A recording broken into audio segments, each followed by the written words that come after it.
And we are live.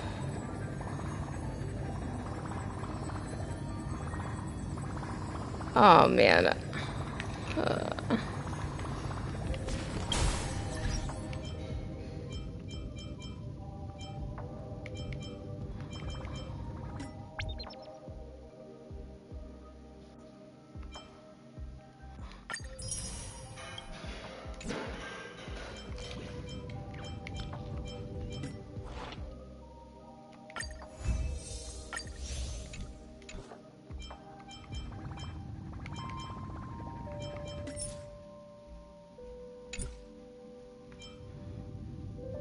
Interesting.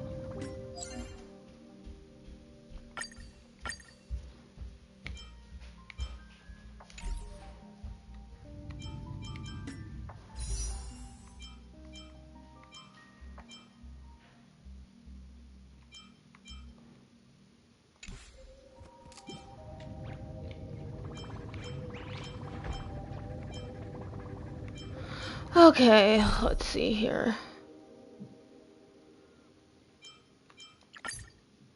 No. Ow.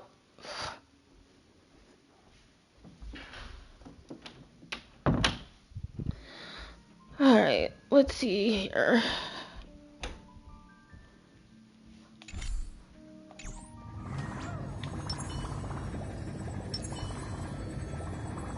I am not ready. I never was ready. Hold on, I'm gonna turn on my candle burner so it can at least smell good in here. Oh wait, I need to plug it in. Ah.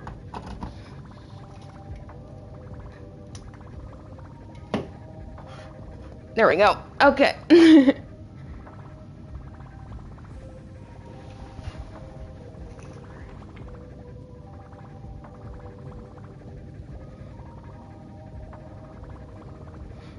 Let me just check.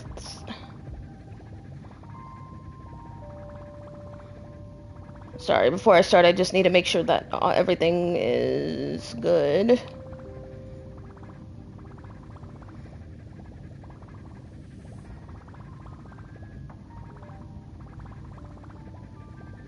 Okay.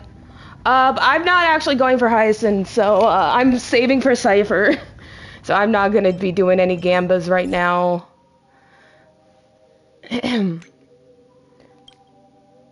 Mr. Rowan, if you're receiving this message, then you must have already departed the Netherrealm. I now feel that our farewell was far too rushed. It was only after you left that I remembered I still had something to tell you. Okay, have a good day. I crocheted a little doll of you, Rowan, but I did manage to finish stuffing it with milk cotton before I left. I also tried to recreate the express of the cloth pendant based on your description. I tucked it inside a photo album. When decorated with dried flowers, it looked truly one of a kind. I had hoped that when you reached the end of the flame chase and stand witness to the birth of a new world, these items might bring you a trace of warmth. But in the end, I didn't even manage to give them to you in time. To ensure the new world's warmth, I will forever remain within this sea of flowers to watch over lost souls. And if fate allows us to meet again, remember our promise.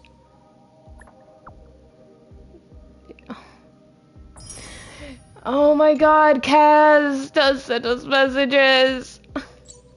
I'm gonna cry. Oh my god.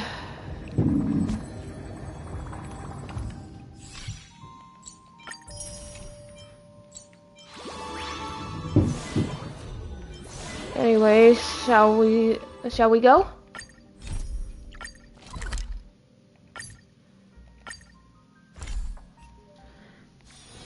Be grateful for all this clamor. That is the sound of thoughts clashing.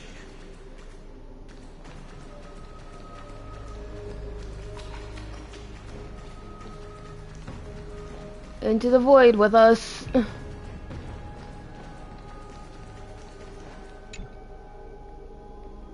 Thanatos and Cersei's core flames. Thanatos and Cersei's core flames had been returned. Sometime after that, the 12 constellations hover above, overlooking the vortex of Genesis. They embody the 12 Amphorian deities, fate, foundation, creations, and calamity of this world. Now 10 among them have fallen, their core flames return to the origin of Genesis. Above you, constellations shimmer, their brilliance echoing the faint slumber of each titan. And you have experienced 4 ascensions and 4 partings.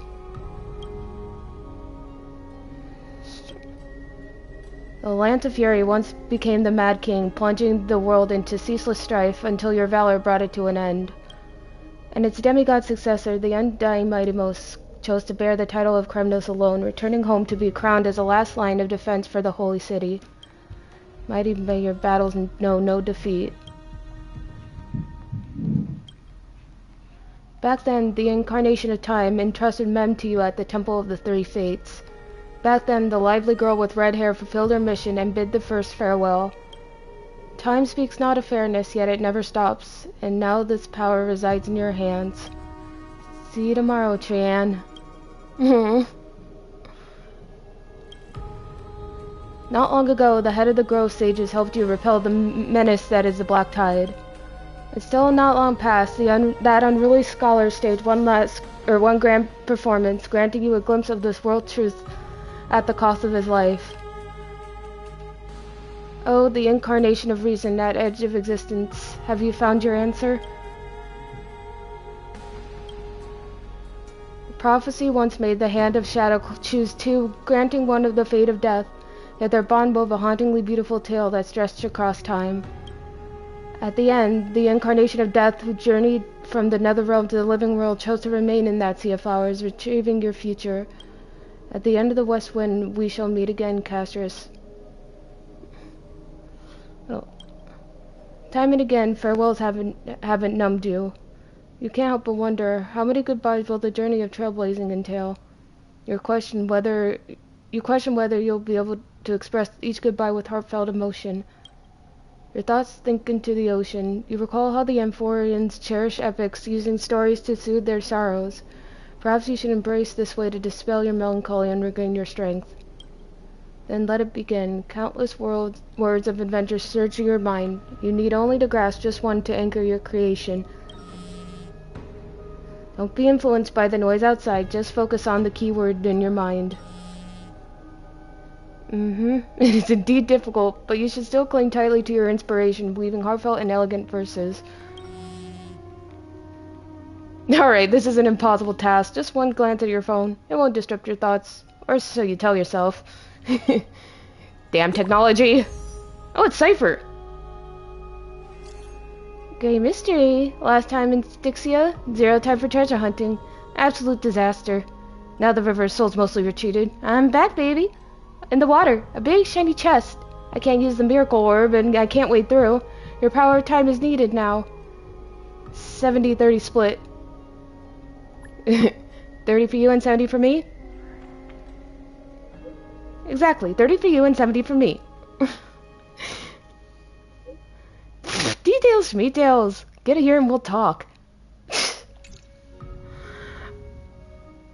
You must admit, even during this arduous and struggling low point, there are still those who live joyfully. Cypher's endless surging desire for wealth seems more turbulent than the waters of Scale Gorge Waterscape. Forget the past for now. It only brings sorrow, but sadness has no place in this moment. What you need is the drive to move forward. You decide to head to Styxia, where the River of Souls is no longer blocked, to meet up with Catgirl. Hopefully those glittering, clinking trinkets will, as always, lift your spirits. Yay, let's go. Oh, Styxia's moonlight is so beautiful. And the River of Souls is so quiet. It's like everything that happened was just a dream. I wonder if Cass is doing okay on the other side. If I write a letter and put it in a drift bottle, will she be able to read it? I miss her too, Mem. No, this shouldn't be so depressing. I miss everybody. Now's not the time to feel down. We gotta pull ourselves together. Yeah, I guess, but still. By the way, it was Miss Cypher who asked us to come here. But where has she gone? Huh? There's someone else here. Yes, and this aura feels so familiar. Let's go check it out together. Be very careful. I have a bad feeling about this. Oh boy, right off the bat, alright. Oh boy.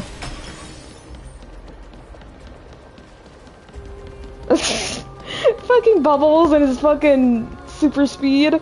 Love it. Hey, what's that on the ground? Should we pick it up? Careful, careful. Careful, careful. It's a piece Oh of black cloth. no. We're really starting out. He's showing up right now. I literally just started 5 minutes ago. Oh boy. I literally just started and he's here. No. Oh no. Oh god. Oh jeez. Hey. He just literally just started and he's here. Oh god. Where have I seen this before? He's here. It's the Flame Reaver, ma'am. Come on now. How could they be here? I don't know. I literally just started 5 minutes ago. Oh, Jesus Christ. Oh, Jesus.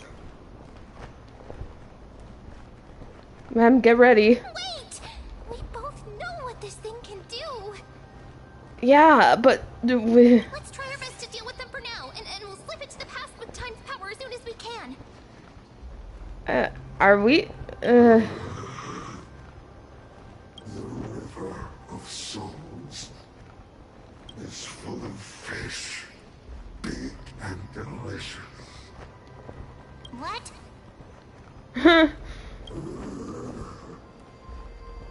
The flame chase journey stops. Meow, meow. Meow?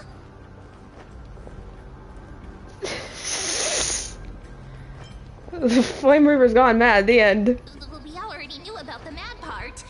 But are we still in danger?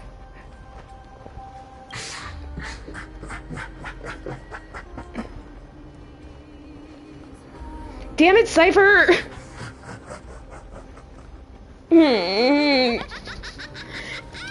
God damn it, Cypher!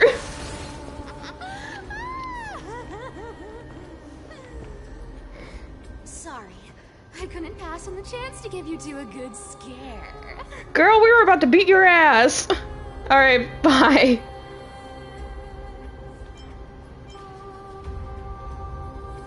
Cypher must be fake too. Run! Ah, don't run! I'm the real Cypher. Real one. Girl, I swear to God. Don't be upset. I'm just giving you a kind reminder that Emphorius isn't safe at all. Well, we knew The that. place is full of dangers, including that Swordmaster. Make sure you stay on your toes, no matter where you are. So you're playing both good cop and bad cop? Hey, I'm just making it up to you. You'd do the same in my shoes. So, was that a Flame Reaver disguise? Or a magic trick? It looked so real. Is that the power of the trickery demigod? Disguise? No. It's not as simple as that. Let me think about how to explain this. For example, what did you think when you realized that piece of cloth came from the Flame Reaver's cloak? We thought that maybe the Flame Reaver was around here somewhere? That's right. And then you heard some footsteps. What did you think when that happened? Well, we thought it must be the Flame Reaver coming this way. Yep, exactly. I just used some hints and, mental suggestions to help you believe in a lie. Lies are what Zagreus is best at. If everyone believes in a lie, then it becomes reality. Power to make lies into reality? That's got all my hair standing up. Ugh. That was bold. That was like bolded, so that's gonna come into play later. Nice, now I know your secret. I sure love your arrogance, Griffin Mystery. The seamstress trusts you for a reason. Someone as honest as you couldn't trick me even if you wanted to. So, there's no harm in telling you. Besides, we still need to team up to go treasure hunting, right? Let's wrap up here. It's time to get going. Oh, was that your teleslate? Oh. Rowan, did you rest well? I came during lucid hour and you seemed asleep, so I didn't wake you up. But in current circumstances, I can't stay idle. Feel it's time to continue our training. Let's go to the grove, shall we? Aren't you a popular one? Yeah, I know. I got to you first, so help me with the treasures, and then I'll send you two to the grove. Gonna go live handsomely somewhere else somewhere after this? Live handsomely? You mean spend all this money? That's so not why I hunt for treasures. Okay. Don't forget, I'm a demigod too. And there's a line reserved for me in that stupid prophecy as well. You shall walk with greed and die over petty change. But I don't believe in that. As long as I keep collecting treasures, then I won't need to care about petty change. And as long as I don't hurt other people when I get what I want, I won't be walking with greed. Right? Isn't that simple? So, as long as I keep I don't know about that. this path, all those predestined prophecies and fates will never catch up to me. Don't tempt fate. That's just gonna... That was a long speech. I'm getting thirsty at this rate. The treasures of Styxia aren't gonna float up on their own. Come on, Gray Mystery. Show Wink. me what the authority of time can do. Wink wonk. Okay. A few days later, at the crash site in the Abyss of Fate. So, this is the car Oh. of the Astral Express you've spoken of. My repository of memories has been enriched with another fascinating piece of information. Thank you for leading me here, Lord Dunham. I'm surprised a council elder like yourself would be willing to journey so far to inspect the Express. Archimans hold wisdom and knowledge in high esteem. If the citizens knew of your origins, I'm sure more would be intrigued by the Trailblaze. Sadly, discussions about the world beyond the sky remain taboo. It's been quite some time since you first arrived in Arkham. Presumably, you've been looking for a way to leave ever since. More or less. I've been actively gathering clues and testing different things. Sadly, the more I find out, the more powerless I feel. Don't be too hard on yourself, my lord. This puzzle has stumped Amphorius' scholars for centuries. It isn't something you can solve overnight. Even someone as gifted as yourself. In the Grove, I discovered extensive research on the Sky Titan. It appears that many scholars from Amphorius believe the taboo against the world beyond the sky stems from a curse cast by Aquila. Exactly. Of the 12 Titans of Amphorius, Aquila is known for being the most capricious. The weather itself reflects their mood. Tranquil sunshine, mournful rain. Aquila's breath is a brisk wind, and their cries resound as thunder in a storm. I'm not looking forward to fight that thing. Fucking H.P. Lovecraft, motherfucker.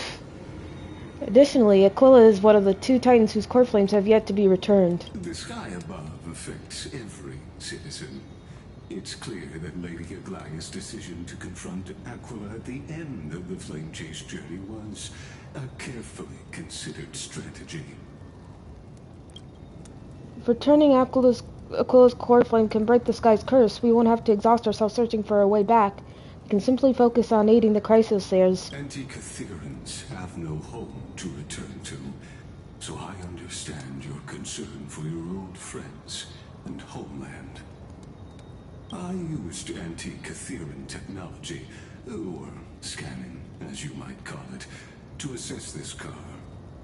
Assuming my judgment is correct, I might be able to conduct a thorough overhaul of its power systems.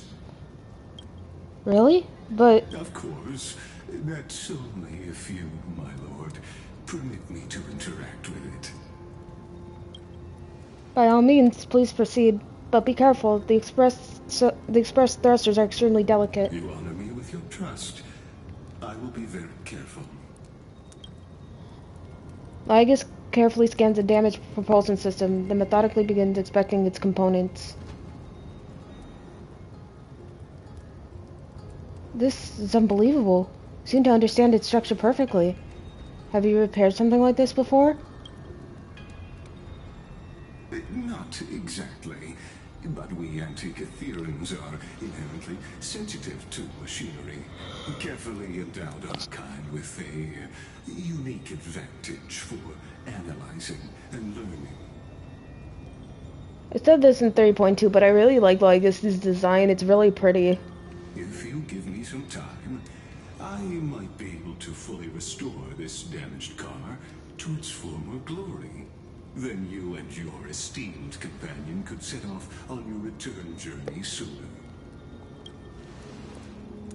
But isn't the real issue with Aquila? Hypothetically, Lord Donham, if I could open up a path out of Amphorius that circumvents Aquila's divine punishment, would you consider ceasing your support for the Flame Chase journey?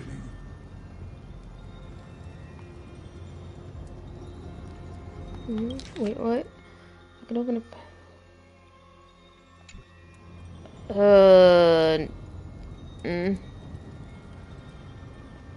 I don't understand. Does the Council of Elders possess some secret means of counteracting divine punishment?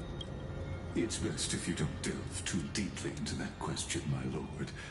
All you need to know is, I can make it happen. Lygus, that's kind of sus. What? Maybe this is not a decision by the Council of Elders, but rather his personal wish. The crucial point is, if you and your companion are unwilling to halt your support for the Chrysos heirs, it could offend certain interests. What interests?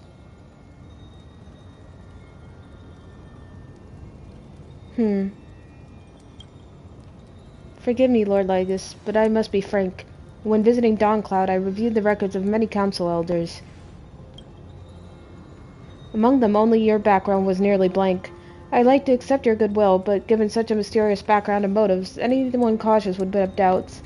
Thank you! He's being sus for some reason, and it scares me. Your prudence impresses me, just as expected.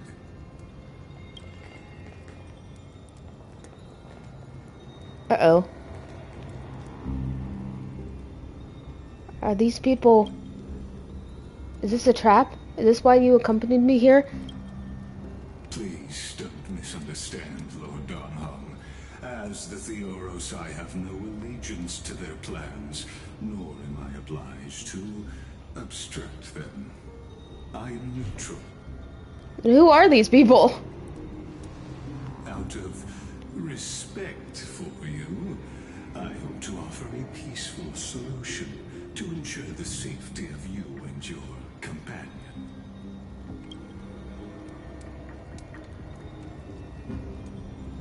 1 against 4, then. Just to confirm, if things turn ugly later, will you help? I will not. As I said, I remain neutral. Are you asking this because you plan to refuse my offer and continue supporting the Chrysos heirs? You weren't wrong about one thing, Lord Lygus. Indeed, we must try to return to our companions. But our companions now also include the flame-chasing Chrysos heirs. The Nameless cannot and will not ignore the fate of our companions. Yeah, you tell him, babe. So I see. This is what you call trailblazing. When I asked if you'd help, I meant the ones who need help are them. Ooh, that's so cool. Oh my god. Meanwhile, in the Grove of Epiphany.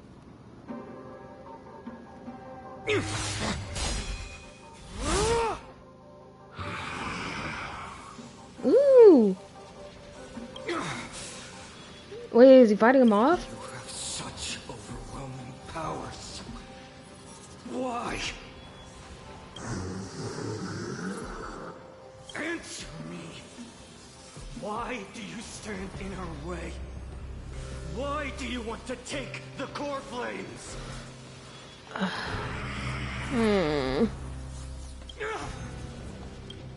no! He can't hold on anymore. Drag him back here, friend.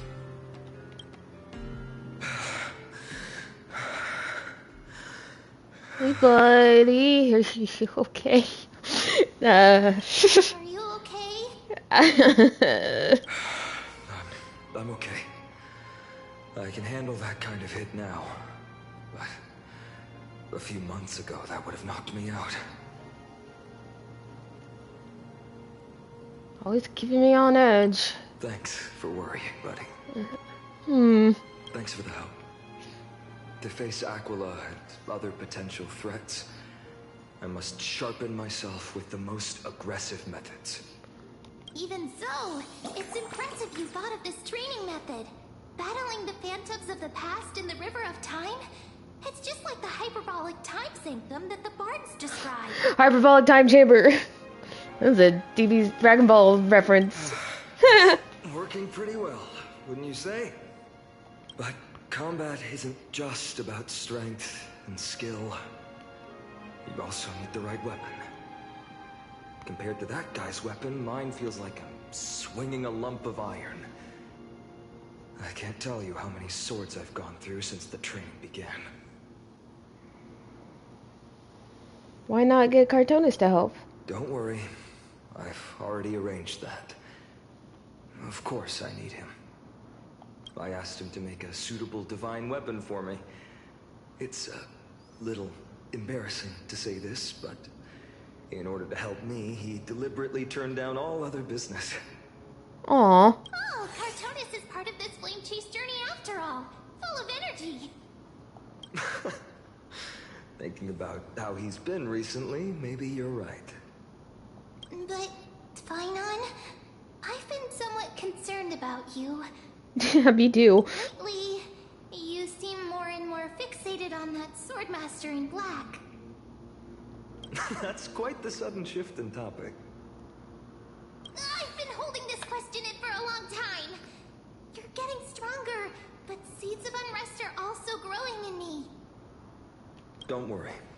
I'm not wielding my sword for revenge. He's been through Nikodor's trial and understands. Those who can't walk out of the shadows of their past are ultimately weak. Times have changed. The responsibility I bear is both precious and fragile. I wield my sword for the future of Amphorius. I will not let hatred cloud my judgment again and neglect my duties. We'll be here by your side. You're right, partner. As of now, I'm not able to handle that Swordmaster on my own. I still need the help of my friends. Yeah. Every time I say something, things get so serious. I don't want to be the person who keeps bringing the mood down. I'm out of energy for training today. How about we go to the library of Philia to lighten the mood? Sure, that's what I've been looking forward to. We deserve to enjoy ourselves after all the hard work. Yeah, let's go get ice cream or something. I don't know. Today, I'm definitely going to. Why not take the interesting ones home? Oh, great idea! However, that would mean no more reasons to That's the charm of this place. You can find whatever you're into here. The three of us might not be into scholarly books, but we could still spend an entire day at the Library of Philia. Let's go read or something. Alright, I'm gonna do something real quick. Just hold on. Cause these exclamation points are gonna drive me crazy. Just gonna do this real quick.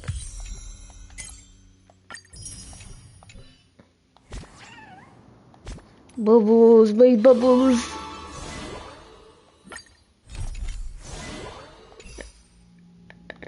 Alright.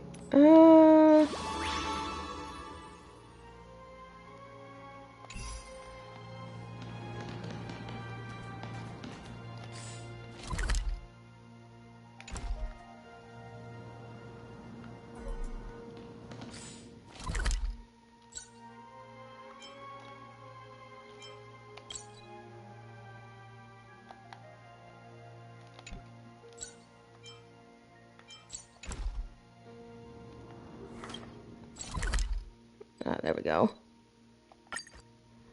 Here we Okay. are. Where was that slate last time? Was it here? Or maybe over here? Oh yeah, the beating heart. To have some fun. It's free time now, so you should relax too. Have fun, ma'am. Over the past few months, you've come here more than once, fishing out the small piece of essence from the ocean of knowledge that best suits your taste. You're quite relieved that Don Hung isn't around. No one will be there to judge your reading tastes. The scroll at hand shows a line of small text. Non-standard reading material. Please return to its original place after borrowing. Do not let any Grove professor discover it. 10 exclamation marks. Seems that the scholars of the Grove, amidst their profound academic discussions, haven't forgotten their little hobbies. So which reading material will you pursue? One Punch Guide? I guess we could read them all. She wandered through the flower sea, searching for a glimpse of those fluttering butterfly wings, but without success. Sir, I've heard that every flower has its own florography. Generally speaking, that perception is correct. She heard the voice but couldn't see the speaker, yet Circe's paid it no mind. She calmly responded to her most special student while scanning her surroundings. What is your florography? I'm afraid I'm not a flower, but a tree. Evidently, the answer failed to satisfy the other party. The sound mingled with dissatisfaction and disappointment reached her ears, prompting her to add another remark. Well, if we're just speaking metaphorically, I suppose it would be intelligence. However, her objective was nearly accomplished. It should be around here somewhere. Now she just needed to find some bait to draw her out. Intellectual, yet also romantic. Perhaps it's because I hibernate? You see, in my long dreams, I've already made promises to countless lovers. Really? The butterfly-winged girl suddenly rose from the thicket before Circe, startling her slightly. After all, at this moment, the distance between them was virtually non-existent. Gazing directly at Nestia's face, allowing the light reflecting from her lips to pass through her eyes, a hint of crimson flashed across Circe's face, almost imperceptible to onlookers. Of course, her composure weighed for only a moment. Then Circe wrapped her arms around the girl's waist and, as if pulling up a radish from the ground, gently lifted her from the flower thicket. Of course not. Caught you now. Placing her on the ground, the giant tree's incarnation gently stroked the butterfly wings with the edges of her leaves, confirming the other's normal state before slowly withdrawing. So now, will you tell me? Why have you been avoiding me? Would you two please refrain from frolicking in my Antilla garden? A cold voice unseasonably interrupted her thoughts. Indeed, for the garden's master, the incarnation of death, such lively atmosphere was truly something akin to a natural enemy.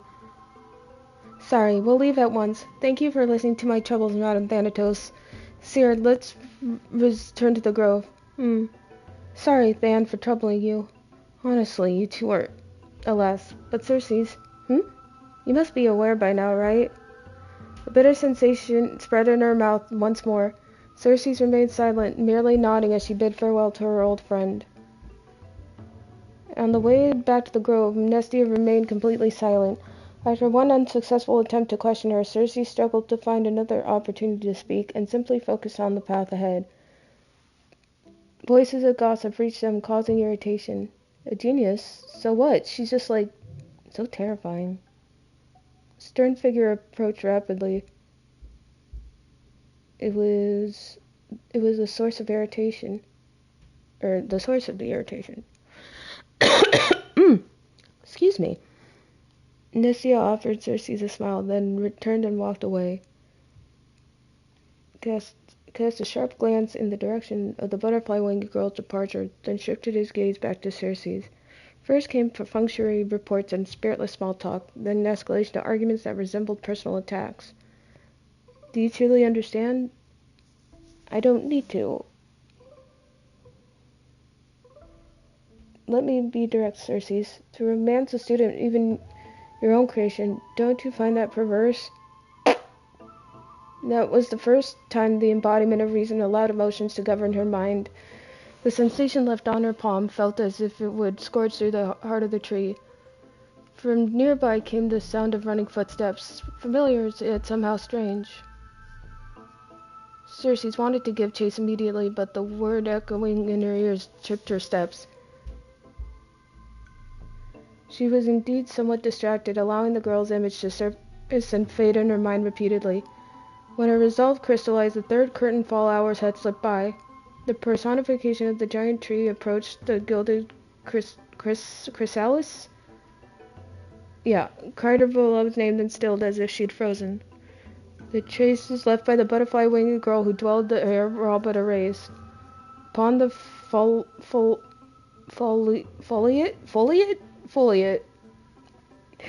This game sometimes shows me words I've never seen before in my life. Upon the foliate desk lay words, a maiden's first and final love letter. I love you, Cersei. I've already received the graduation gift after all, so forget me. That's it? Nothing else? The love story abruptly ends at its worst moment. Whether the author lost the motivation to continue or some urgent situation occurred remains unknown.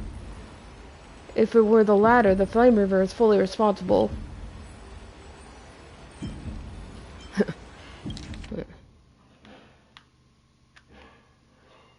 Sorry I'm late. I used the power of a Cognos bloom to climb over the veins, rushing to the classroom and nervously pulling open the door, only to make eye contact with the person I had an appointment with. The professor, barely over 30, was leaning casually against the stone lectern, loose and relaxed. The scholar's robe gleamed bright in the dim light of the Evernight, giving off an almost divine aura. The first class and already late. Looks like someone is eager to meet Thanatos. In other words, this was our first one-on-one lesson, and I just totally blew it from the start. Probably even Cersei would have felt embarrassed looking at such a sorry scene. Luckily, I already come up with a plan. Sorry, Professor, I'll do anything to make it up to you. Anything? Well, please, I hope you'll be lenient.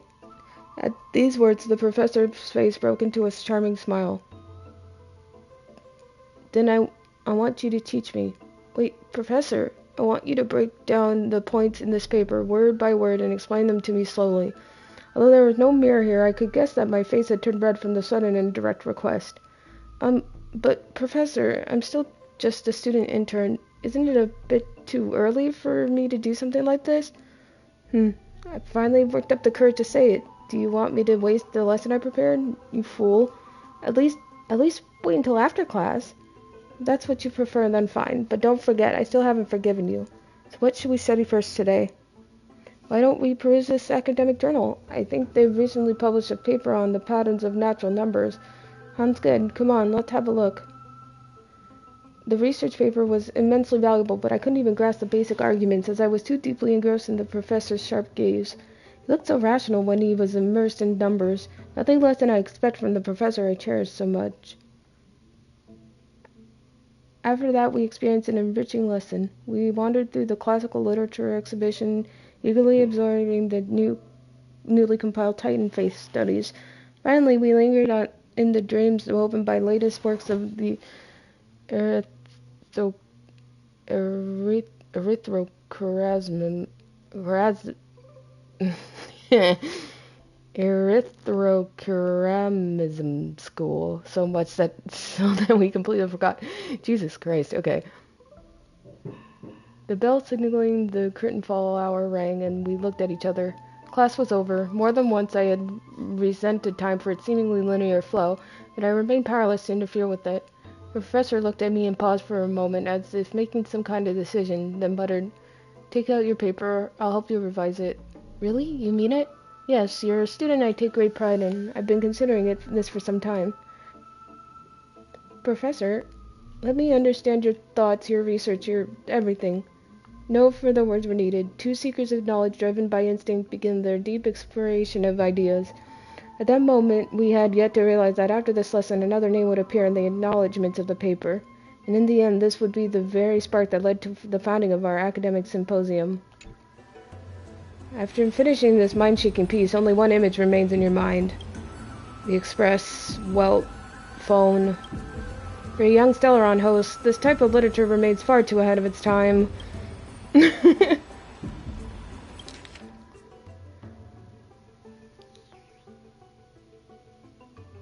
Brushing off the dust that had settled on him, he adjusted his attire and stood firm, facing the giant eagle in a tense standoff. "Yes, so you think you're something special just because you defeated the silent Georios? Mortal, heed my advice." The God King remained silent, gazing into a closed thousand eyes. Slowly he raised his right arm, 4 fingers pressed together. With a simple motion, he lightly waved at the colossal being before him. "Arrogant fool, you will pay the price for your insolence." A closed fury erupted, towering from radiating intense heat. In an instant, their massive wings vibrated at an imperceptible speed. 1,000 razor-sharp feathers shot forth like swords, hurling straight towards the God King. As everyone knows, the feathers of the Sky Titan can pierce through iron and steel, let alone even mortal flesh. Their sheer density left no room to evade. The violent storm of lethal blades closed in, and time itself seemed to freeze. Aquila enhanced their reflexes, predicting the movements of this arrogant little thief before them. Noticing the God King shifting his stance, Aquila mused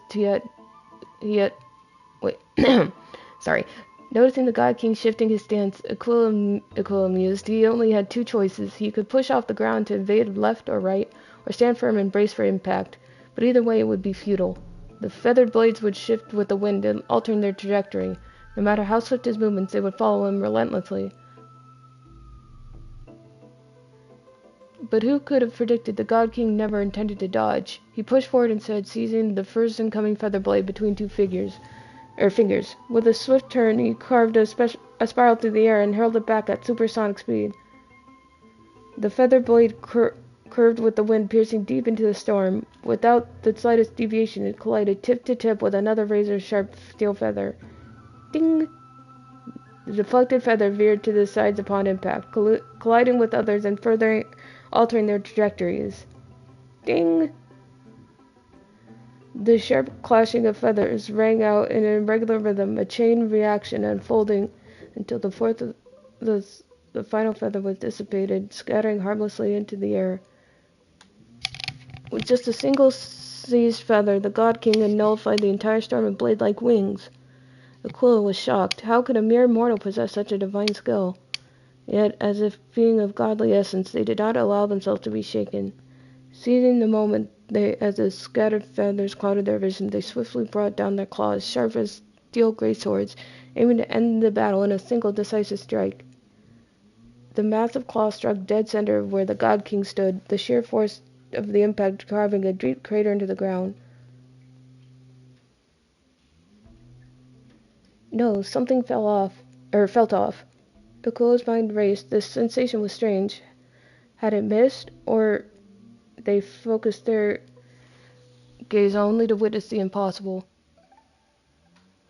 The enormous razor-sharp claw, many times larger than the God King himself, was caught, held effortlessly in a single hand, as if the God King were merely grasping a piece of cutlery. The countless white feathers drifting through the air painted a near contrast against the battlefield's deadly stillness.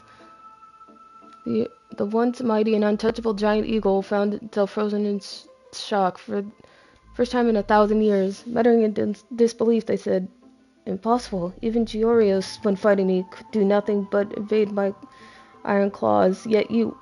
What in the world are you? Haven't you figured out the answer? A mere mortal, nothing more." "You cocky little..." Aquila attempted to retract their claw, but under the God King's grip, it was as if frozen in place. Completely immobile, their expression darkened. Seeing this, the God King seemed to smile. He clenched the fingers of his free hand, and then, at a speed even a Titan's vision could not perceive, with full force he swung his fist. In an instant, the divine body shattered. A tidal wave of force shook the heavens, sending tremors through the divine steel forged walls, cracking them in multiple places. The sacred temple teetered on the brink of collapse. From this moment on, the celestial realm will exist no more. The people in Emphorius would no longer endure the tyranny of the heavens. And all this was made possible by the God King's mighty blow. No, by a single punch. The distant Titan gods sensed the fall of their comrade and erupted into furious howls. Was there no one who could stop him? How could his advance ever be shaken?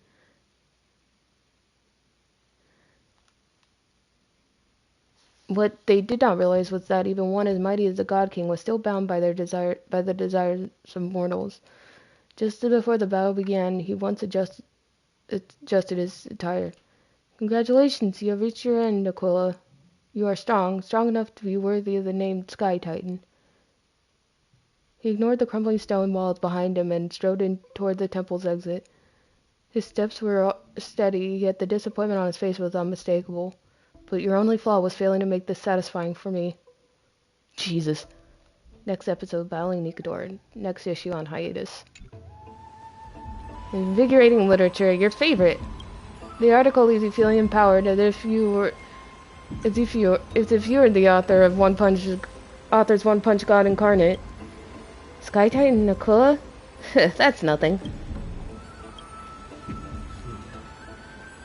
I wonder what Finan and Mem are reading. Oh my god, he talks. I knew it, but then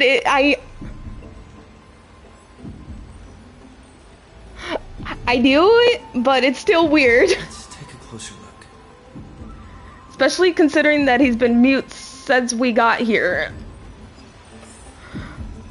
Oh, that was... Wait, where are we going?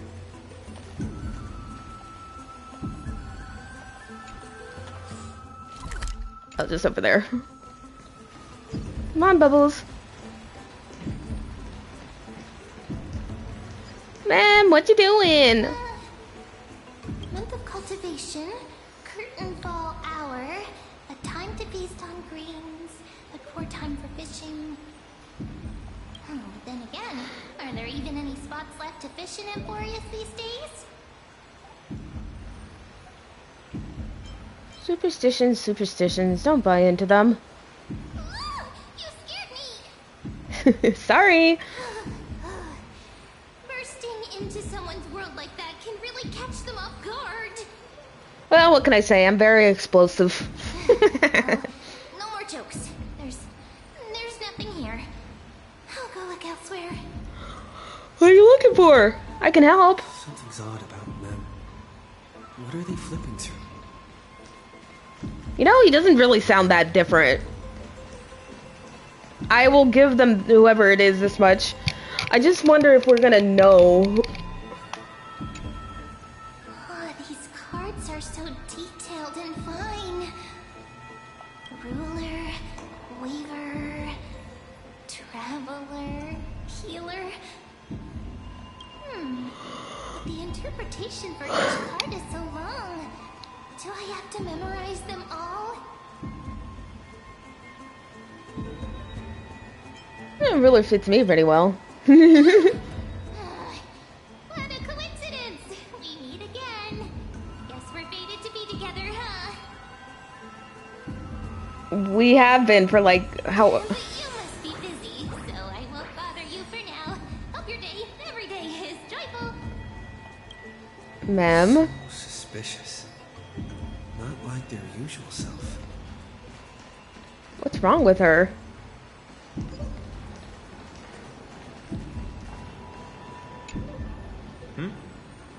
Hello. Oh, I thought I felt a draft just now. Peeking isn't polite, my friend. No, you know. You Just curious what you were reading. could have just asked. There's nothing embarrassing about it. Here, look, I'm reading this. Antiques Appraisal. How to make a fortune. I know how, in your dreams. Your comments cut deep. It's tough to find a good comeback. I've spent a lot of time pondering how Aglaya became such an effective leader. Beyond the intangible qualities like personality and ethics, a major reason is her family wealth. That's the perk of growing up in a big city, isn't it? For those of us in the sticks, luck doesn't come as easily. It's 30% grind, 70% fate. And 100% reason to remember the name. Okay, sorry. Talk too much. As a leader, you need both integrity and integrity and skill.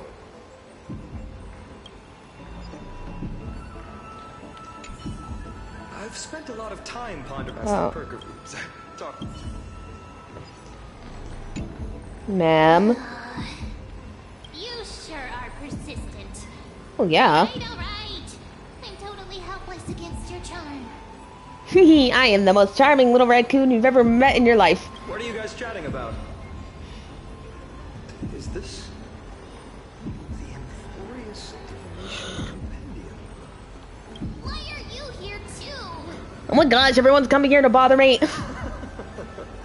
Sorry, seeing you two chasing each other around. I suddenly found my book not that appealing anymore. Never thought Mem would be into divination. But it's not exactly a niche hobby. So why all the secrecy?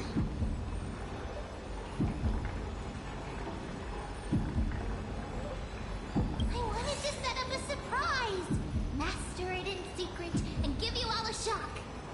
But getting caught halfway through, it's only natural I feel shy.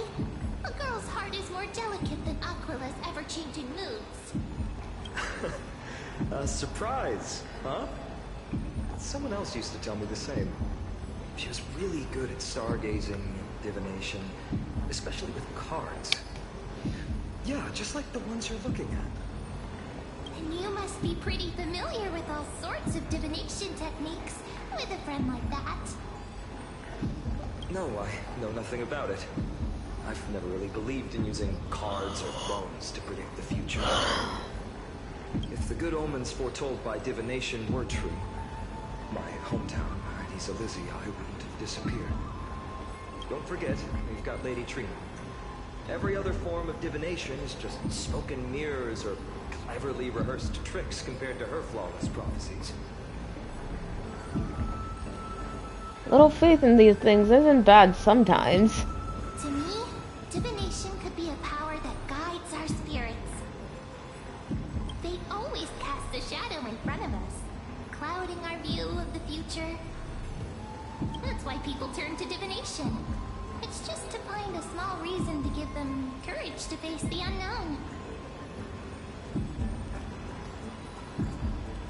You really thought about this, haven't you? After all, the first chapter of the Divination Compendium discusses the significance of divination. I'm just expanding on that a bit. Strange. That person I knew used to say similar things. Looking back, whenever she interpreted a card for me, I couldn't help but feel uneasy. Even though I never believed in the outcomes. Maybe it was her tone. Cyrene. She could paint a complete fantasy so vividly, it utterly captivated me as a child. Interesting. Right. I still carry a card she once used. Do you want to see it? Oh, wow! Oh, Exquisite. Oh, it's the cards. A card like that. It's the cards from the books. Then gotta craft a mem-specific deck. You know, like Oh, now Pokemon. that you mention it, yes, it would be even better if it were made of, say, crystal. something I haven't shared with you all. Remember our first trip to the Temple of the Three Fates? No, not really. Weren't exposed to us? Uh-oh. Who's there? Oh, it's these guys. You are... Eyes peeled, everyone. These folks are up to no good. Black clothing. Masks decorated with golden blood. Are they cleaners? Cleaners? To directly call us by our name, it seems you, Lord Finan, have studied the forgotten history of Amphorius quite thoroughly.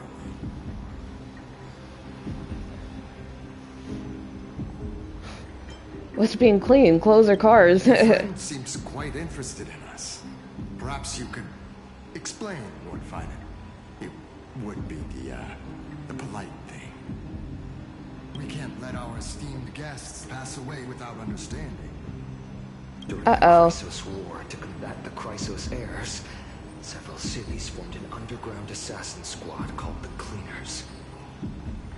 Their task was to erase anyone with golden blood from existence. Oh. Assassination, poisoning, political Jesus. persecution. They would do anything to achieve their objective. Well, this historical perspective seems biased, glossing over the Chrysos heirs' abuse of divine powers and their blatant initiation of war in order to defame our predecessors. Could you disclose the name of the author behind this popular legend, Lord Finan? I'd hate for the innocent children of Akamar to be tainted by such slanted narratives. You should have stayed buried in the dust of history. The Citizens' Assembly has once again legitimized the mission of the Chrysos heirs. But as for you, not one citizen would cast their vote for you. Executioners lurking in the shadows. What does it matter? We've long since stopped expecting to be understood. People have become too accustomed to peace, and they've forgotten the disasters that arose from allowing generations of the Chrysos heirs to rule. Complete nonsense. Did you really travel all the way to the Grove just to have an argument? I enjoy dealing with people as straightforward as you, Lord Finan. You've probably figured out why we've come before you.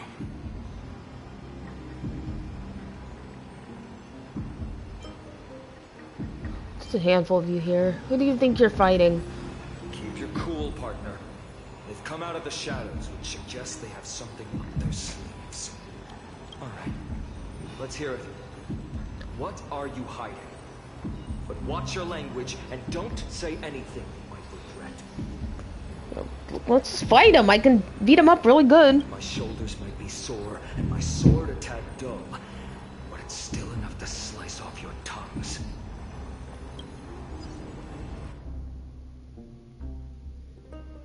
We're not gonna know, are we? How's it going, Cinny? This place fits, doesn't it? Cinny. It's a bit small, but the lighting is perfect. Look at the little fat fuck. I love him. Look at his little wings. Thank you, Lady Ah, so cute. With this, the Twilight Courtyard can be reborn in Akama. He looks like cotton candy with a crown. I love him. I like it here too, little Ika. Oh, he's so cute. It's so bright here. Maybe you should rename it? How about Luminous Courtyard? Lady Treevee makes a good point. But Twilight Courtyard carries the long history of the descendants of the sky, and I'd like it to continue. I love his little wings. Look at them. He's so fat. Right. How does the legend go again? Doot doot. Even Lady Treevee forgets things. We just haven't prepared lessons in a while now, so we're a bit rusty. Just give us some time and we'll remember. Ah, remember? Kremnos in the Firmament, Volume 3, Section 5. With Celiosi, the Day Thunder Knight, striking down the Eye of Twilight, the divine war between Nikador and Aquila, which spanned centuries, came to an end. Thereafter, the Skyfolk gradually declined. Numerous sky fortresses were abandoned, and their descendants began to establish themselves on the land. Finally, those descended from Celiosi the Day Thunder Knight were welcomed by the scholars under Circes and established the Twilight Courtyard in the Grove. Oh. The historical records seem slightly at odds with our memories. But the details from that time have become somewhat hazy to us. Oh, I forgot. For Lady Treby, history is more than just words on a page. It's something you've personally lived through. Oh, he's so cute. Look at his little bow tie. Anything that's round with a bow tie is officially like the cutest thing ever. Believe me, my favorite Pokemon is Rowlet. I should know. Little Ika loves listening to the stories from the legends. I'm sure you're also imagining one day you'll be as awe-inspiring as the winged beasts by Celiosi's side. That day will come. I believe it. Just keep growing. Oh. Lord Kratos? Miss Hyacinth. What are you doing here? I'm Lady Treby. Good to see you're doing all right. I heard from the citizens you were nearby and came to check. Doing alright. What's going on, Kratoros? There's been another violent incident at the market. A shop was smashed and looted. It's the third time this week. How can this be? I always thought that with Lady Aglaya here, Akama would remain peaceful. That was true in the past. But these days, forgive my bluntness, her senses may not be as sharp as they once were. Oh boy. Hecky. In my opinion, malevolent forces have noticed the slack in the Golden Threads and are now plotting to exploit the opportunity. The Citizens' Assembly just wrapped up. Why is there still unrest? The Chrysos heir is won by only one vote, Lady Treby. From my years of experience, Yeah, thanks to Anaxa. a narrow victory often walks hand in hand with unrest. Trouble! Miss Hyacinth! Trouble! Clementine. Take a breath. What's going on? Please! Something terrible has happened at Marmorial Palace! What is it, Doctor? Calm yourself and talk us through. Lady Aglaya! Uh-oh. It's Lady Aglaya who's in trouble.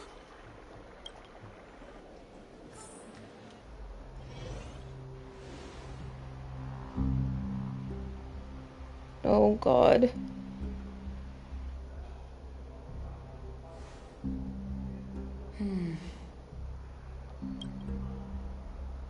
I still remember. This bath that overlooks the entire palace was built by the Council of Elders 900 years ago. Its purpose was to commemorate the first Flame Chase journey, and to remember the heroes who made great sacrifices for Amphorius a millennium ago. Rules were set then. No one was allowed to enter, apart from guests invited by the Gold Weaver. But, I guess, you're no longer pretending to follow the rules, are you, Lady Kindness? Bitch, you lost! Get over yourself!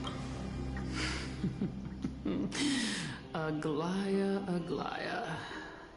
You ageless witch, hiding behind a divine facade to deceive mortals. We've been far too kind with you. Kind? There's no need to use such a word to cover up your incompetence. Oh, Jesus. Anaxagoras humiliated all of you before the citizens. If you still had any shred of shame, you'd throw yourselves from Dawn Cloud at the curtainfall hour to salvage the last fragments of your dignity. Demigod, Why not gaze into the water's reflection and see the wretched face you wear now? These days you're not only blind, but also deaf. The cleaners were born for this moment. When all orders, rules, and laws fail to restrain you, it's time for the dagger to pass judgment. If you're in such a hurry, give it a try. Going toe-to-toe with a demigod? We're not that foolish. The dagger isn't at your throat, but...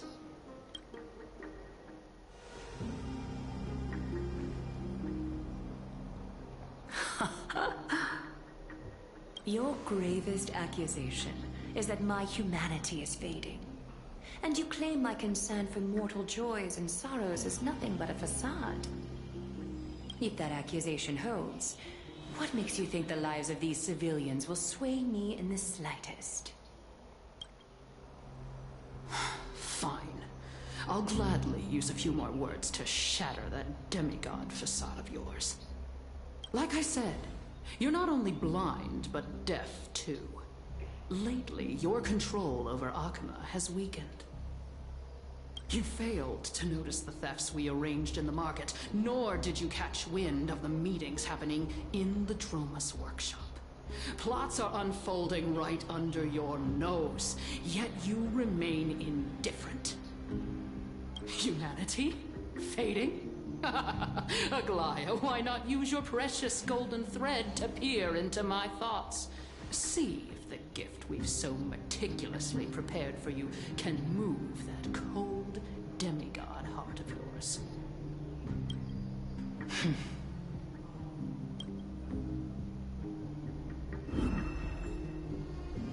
In this moment, I only regret not being more ruthless. Because your evil is beyond cure. You finally figured it out. You have grown dull. I've been holding that image in my mind this whole time to make sure you could see it clearly. I want you to have this knucklebone talisman, Big Sis. I hope it brings you luck every day and keeps you safe from bullies. That girl who can't speak or hear. What if she accidentally lost her eyes too? You know better than anyone what it feels like to lose your sight. Imagine if 1,000 years ago you, already blind, had also lost your voice and hearing in your youth. Would you still have become the Aglaya you are today? Can I kill her, please? I hate this bitch so much. Like, goddamn, fuck off. Look at those broken, pleading eyes. How disappointing. We overestimated your cunning. If this plan fails, we still have dozens of splendid parting gifts prepared. Demigod, would you like to hear about them? I thought I could buy some more time. In these 1,000 years, I've witnessed the fall of 10 titans. From my naive arrogance at the beginning to slowly learning how to guide others.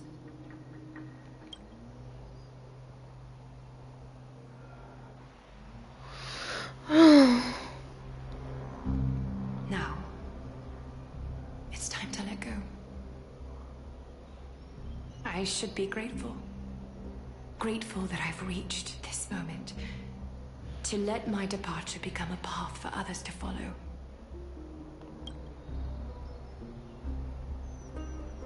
Have I done enough?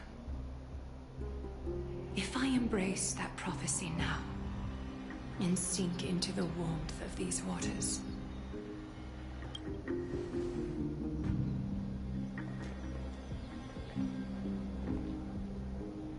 will the wandering wind stop to mourn me? Cyphra,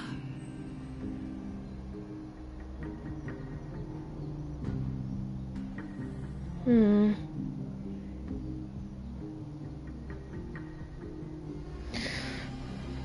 Oh, I'm sorry. Oh boy.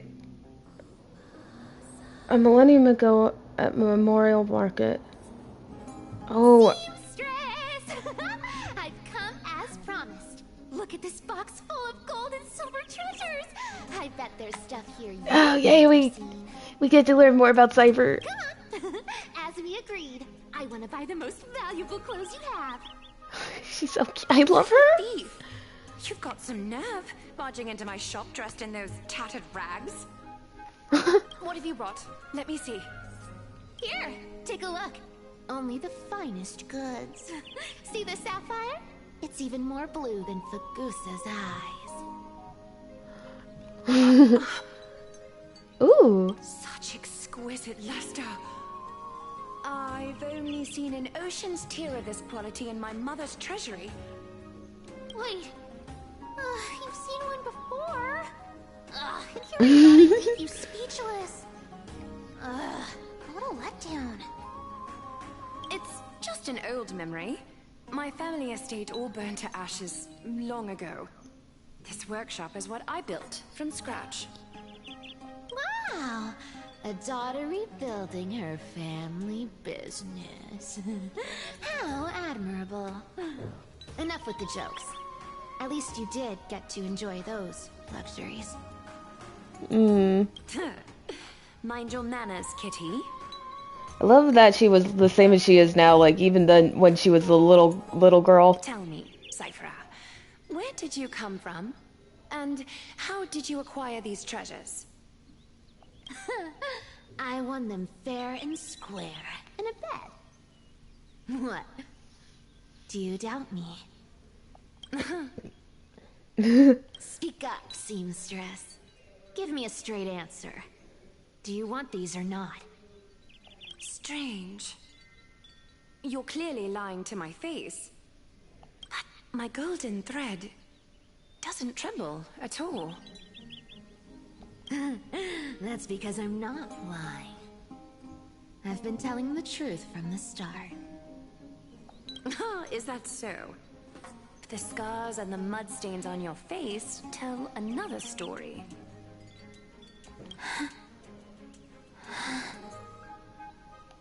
Come on. No. Just do business without all this chatter. Don't worry. I didn't leave any evidence, so no one will bother you. She's so cute. I love her. How can I trust a word you say when you're so skilled at lying? Dealing with you rich people is such a pain. Always wasting my time. Fine. If you don't want it. There are plenty of others who do. Hold on. Your treasure? I'll accept it.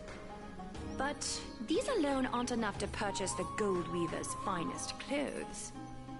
That said, I do have something that would suit you perfectly. Oh. What do you have in mind? Look. Come a bit closer. Oh, her shoes. Oh, it's shimmering gold.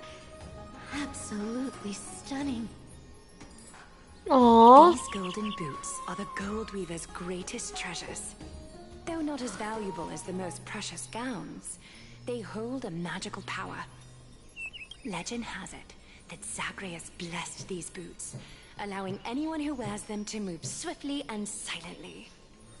Put them on, Cyphra, and don't get caught again. A face as lovely as yours deserves better protection. Oh. You rich folks just love sticking your noses in everything, don't you? Well, I'm taking these now, so don't get any second thoughts.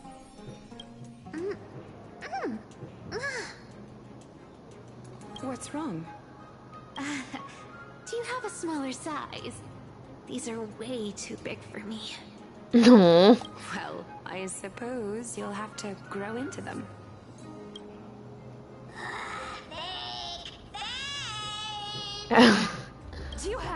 stopped me in the middle of my story? Fake. What's fake? Those boots definitely don't hold Zagreus' divine power. You're Amphorius' most cunning liar, and even you were fooled by a Goliath. Watch your mouth, or I'll feed you to the fish in the River of Souls. Hey, you should do it anyway. You curious how I got tangled up with that seamstress? Well, now you know. Satisfied? I didn't expect such a simple story. How disappointing. But, boss lady, there's a chance. Boss lady. I wasn't trying to trick you. Oh, boss lady, you got screwed. You're defending her.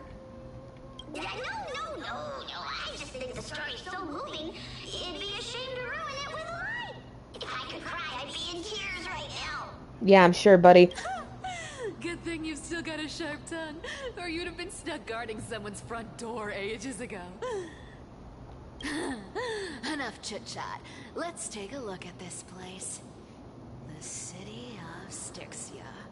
Look how beautiful she is. Let me take a good sniff of this air. Oh, because I'm a cat.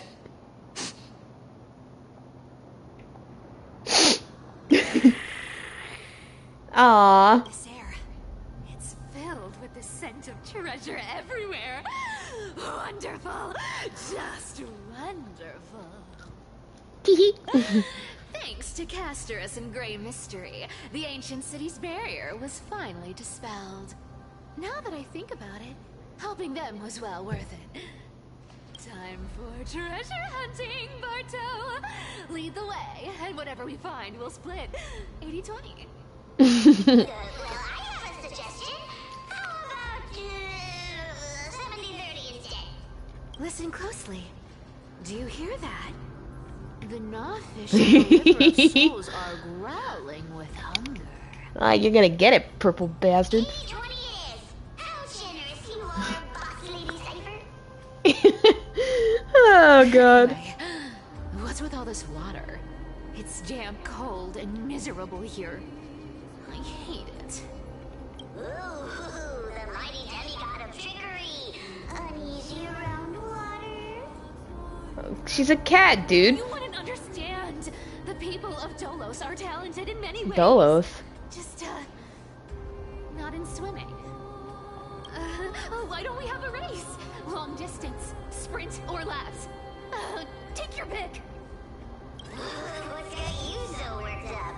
Relax. Who would have thought the fearless Lady Cypher was afraid of water? It's because she's a cat. Gotta lean into those cat stereotypes. Cats hate getting wet. See? What's so hard to understand about that? Hurry up and figure out a way across, or I might have to reconsider our split. Don't rush me. Let me take a look around. Got it. Let's use that thing. Come on, follow me, boss lady. Boss lady. Not a good imitation. I'll play along. Let's see where this goes, Bartolos. Hmm. Tell me, how did you hunt for treasure when I wasn't around, boss lady? Wait, I want to play a Cypher. Hold on. Trying to trick me into saying something. Not a chance. I... You're as sharp as ever. I could use her... I could use her, right? Yeah, there we go. Oh my god, I love her. Wait, okay.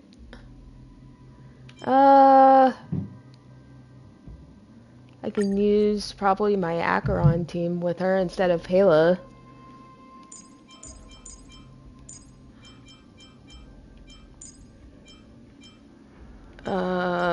Let's see.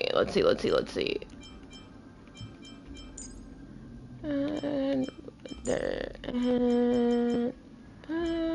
there we go. Oh, perfect. Alright. Let's... Whee! Come on, Bubbles! Bubbles, don't run into the wall, silly!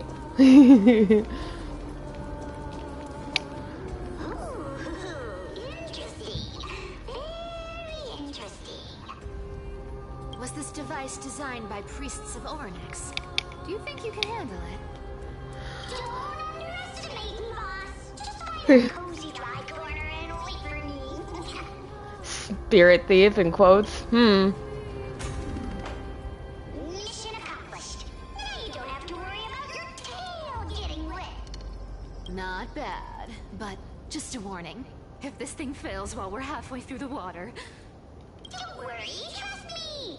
For that sweet 20% cut of the loot, I'll make sure you're taken care of. Oh my gosh, that's...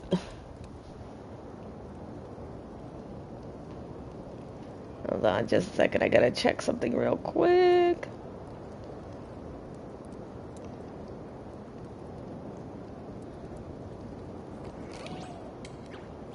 There we go. This feels truly magical. Come on, Bubbles. When did you pick up this trick?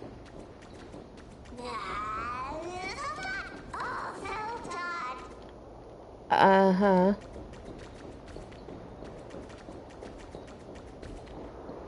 Oh, I gotta put it away.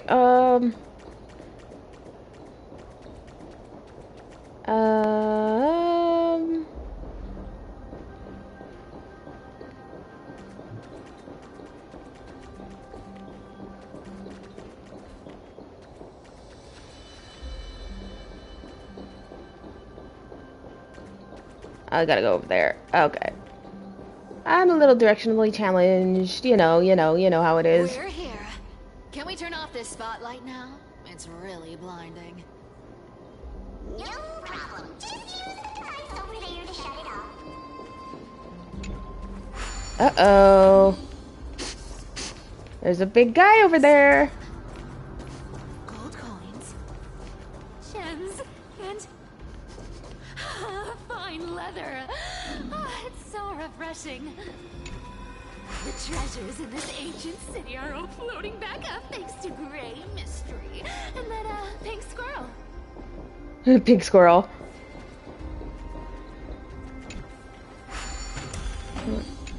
Wait, okay.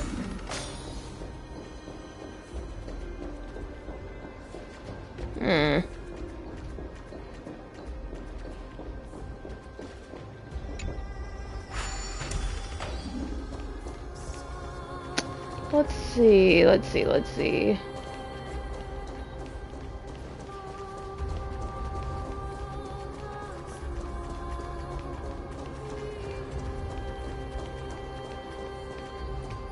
Yes. Right here. What are you waiting for? Start digging. Roger that. Watch me. Bartolos activated excavation mode, unearthing the treasures very deep underground. That's a huge chest. Move over. I want to open it myself. Wow. Massive haul. Sorry. Unbelievable. It's hard to imagine the kind of luxurious life the people of Styxia once led. As expected for a realm of Fagusa's disciples. This entire chest is filled with ornaments made from ocean's tears. Here, take this. See if it suits you. Thanks for the gift, boss. Much appreciated. Look at the clarity of this purple crystal. It matches my skin tone perfectly. Oh, safer. You truly have the most refined taste of all thieves in Amphorius. Let me try it on. Where is my treasure? How long have we known each other? I can't believe you still fall for this. How could I have forgotten about this? Eat it, sucker. And a lie becomes reality. What a convenient ability. The demigod of trickery's divine gift. Far more practical than any golden thread or teleporter. That seems fun. Alright, enough fooling around. Here's the real thing. Lead the way. Cypher rules. I've already pinpointed the next trove of treasure. Starting navigation. Oh, this is fun.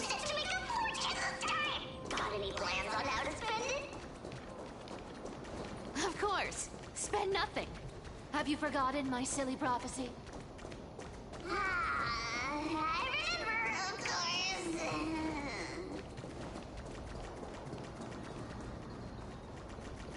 Whoa! Isn't that like... Uh-huh.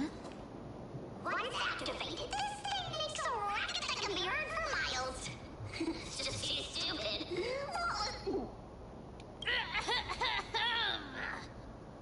Seriously, what was the Titan thinking when they came up with this thing? Yeah, totally. If you don't want the trickery to be exposed, you'd better start by keeping your mouth shut. What do you say? Black Lady, you're absolutely right. I'll be careful with my words.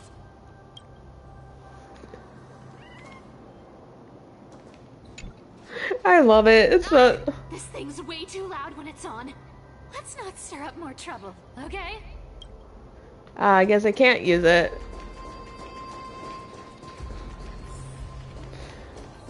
Around the river of souls. Spirit goes. Ah, what are you even singing? You're totally out of tune. There's a big guy guarding this place.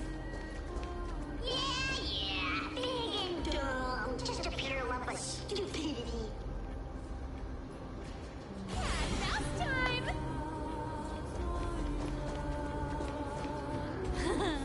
Look at its face. Oh my, how could something be so ugly? I can't even see its face. What do you mean? So ugly. Ugly enough to make even me, a little imp without a digestive system, feel nauseous. If that ugly brute messes up my face, even the stoic Talantin might end up shedding a tear. Indeed, that would be heartbreaking. Clearly, running away is the sensible choice. That's not fun, though. How about you take the front? I'll attack from the side.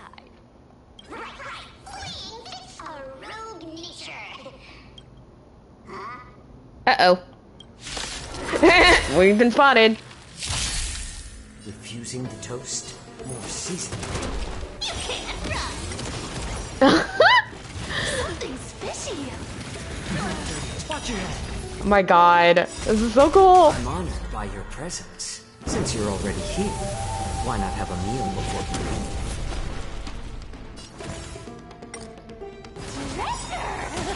Come to me.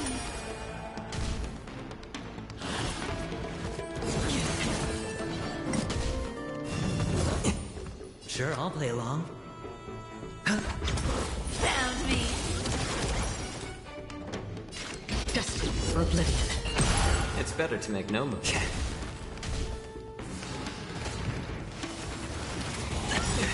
Ow.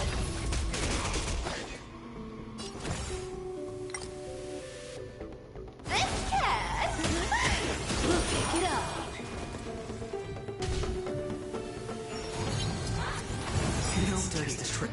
Alright, let's see this ult. Our cute play session is over. The life everyone believes in becomes a reality. Gotcha. Oh yeah, I love her. I want her now. I want her so bad now. Oh my god.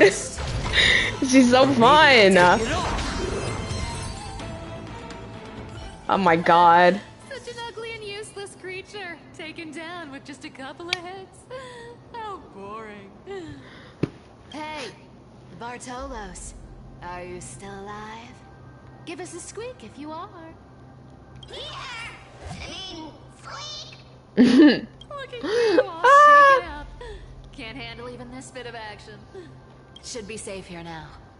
Get to work. Aye, boss lady Cypher.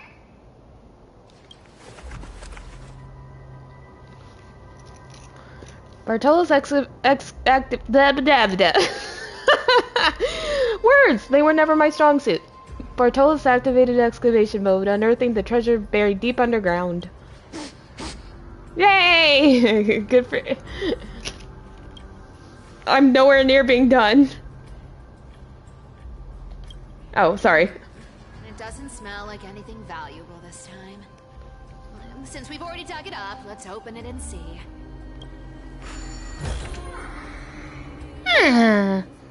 Is this? Let's see. We went to the Grove, read a lot. Aglaea's probably gonna get killed soon, or by that bitch, whatever her name was, from the Council of Elders. And now I'm the kitty girl, and I'm having fun with it. Oh my god. Okay, month of balance. Day, whatever. 3 more neighboring households moved away today. The tide has risen higher than ever before, already reaching the 5th step of the stone stairway to our residence. The priests insist it's merely seasonal high tide that will soon recede, but having lived in Styxia for 30 years, I've never witnessed water levels like this. Leandro from the harbor went fishing 3 days ago and reported that the seawater had become unusually turbid, appearing as if mixed with ink. Beneath the surface he glimpsed strange shadows, not human in form yet possessing distinct outlines. After returning he developed a high fever and has remained bedridden since. Month of balance, day whatever. The city's feasts have grown increasingly frenzied. Grand celebrations that once occurred only during the month of joy now happen almost daily. At the Anzo family's banquet last night I witnessed 2 normally well-mannered women treading grapes barefoot, emitting strange laughter, and then directly drinking the dirt-laden juice. That's how you make wine. They claim to be mimicking Fagosa's... Yeah, I deleted, well, I didn't delete Twitter, I, got rid of it so I wouldn't, on my home screen so I wouldn't click on it. So, yeah. Let's see. They claim to be mimicking Fagosa's ritual ceremonies, though I've never heard of such an absurd form of worship. Prices at the market have risen by 30%. The honey brew merchant reports that the brewing process has become exceptionally difficult lately. The yeast cultures mysteriously rot. Only by distilling the seawater collected directly from the harbor can they produce proper wine. Fortunately, our Doris remains lucid and has wisely advised us to minimize our consumption of the city's water and wine. Month of Everday. Day whatever. Last night, strange music emanated from the harbor. It wasn't produced by any instrument, but seemed to rise from the ocean depths. The low, haunting melody sounded as if it were telling an ancient tale, compelling people to approach the shore. Several neighbors' children sleepwalked to the dock last night. They claimed to have seen the goddess in the water, performing and wanted to get closer. The priests have forbidden all forms of musical performance and deployed soldiers to patrol the docks. For some reason, I can't shake the feeling that they're acting from fear rather than a genuine desire to protect us. Month of Everday. Day whatever. Today I met Nora, the cloth merchant at the market. She revealed the situation in her district was far more dire than we had imagined. The spirit water pool in Fagosa's temple suddenly dried up 3 days ago, and despite their best efforts, the priests cannot replenish it. More alarming still, strange cracks have appeared on the wall behind the daily statue, forming patterns or script that no one can decipher. Nora also shared a peculiar rumor. Some claim to have seen in their dreams a woman playing a lyre, draped in black veils with eyes gleaming like seawater. She allegedly told dreamers that Styxia would soon face a great transformation, and only those who hear her voice would be saved. Some city residents have begun referring to her as a prophetic sea musician, despite the priest's determined efforts to suppress such rumors. Month of Freedom, day whatever. We finally decided to evacuate with our entire family. The seawater has reached the highest water mark at the dock, yet some remain oblivious, still immersed in endless revelry. Our family and the neighboring Milan household have decided to journey to Akama together. Reportedly, the world-bearing Titan's protection extends there, and the tides of the darkness have not yet invaded those lands. We plan to slip away quietly for tonight when the northern dock exit. We pray to Fagosa for safe passage. Month of Freedom, day whatever. We've been traveling for 3 days now. Last night, the Milan family's youngest child suddenly developed a high fever, continuously muttering strange phrases that resembled an ancient ballad. His father decided to take him back to the city for medical treatment, though we all know there's little hope to be found there. This morning, looking back at Styxia from the hillside, I was horrified to discover the entire city enveloped in a strange aura, with seawater shimmering from an unnatural blue radiance in the sunlight. From a distance, those magnificent buildings seemed to twist and distort in the water as if they were merely illusions. Month of weaving, day whatever. We encountered several other fleeing townspeople. They brought even more horrifying news. The seawater in Styxia has been displaying strange colors and textures, sometimes thick as honey, other times solid as glass. Those who remained in the city had begun undergoing bizarre transformations. Even more disturbing is that at night, the entire city bathes in an indescribable glow, as if enveloped by some gigantic amniotic membrane? Amniotic? Yeah. I swear, this game is showing me words I've never heard of in my life. They say this is Phagos' punishment, but I can't help wondering, is this the Titan's wrath, or some power even greater than the Titans at work? We decided to continue northward to Akuma. Along the way, we heard rumors of someone named Blank, who could supposedly appease Phagos' wrath, but these are merely legends fabricated by desperate people. We common folk can only rely on our own feet to flee this disaster.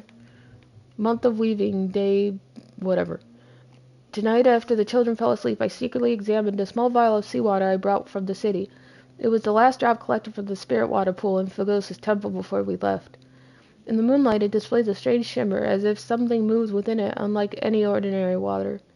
By chance, I discovered that gently tapping the vial with my fingertip produced a peculiar sound, like the distant lyre notes echoing.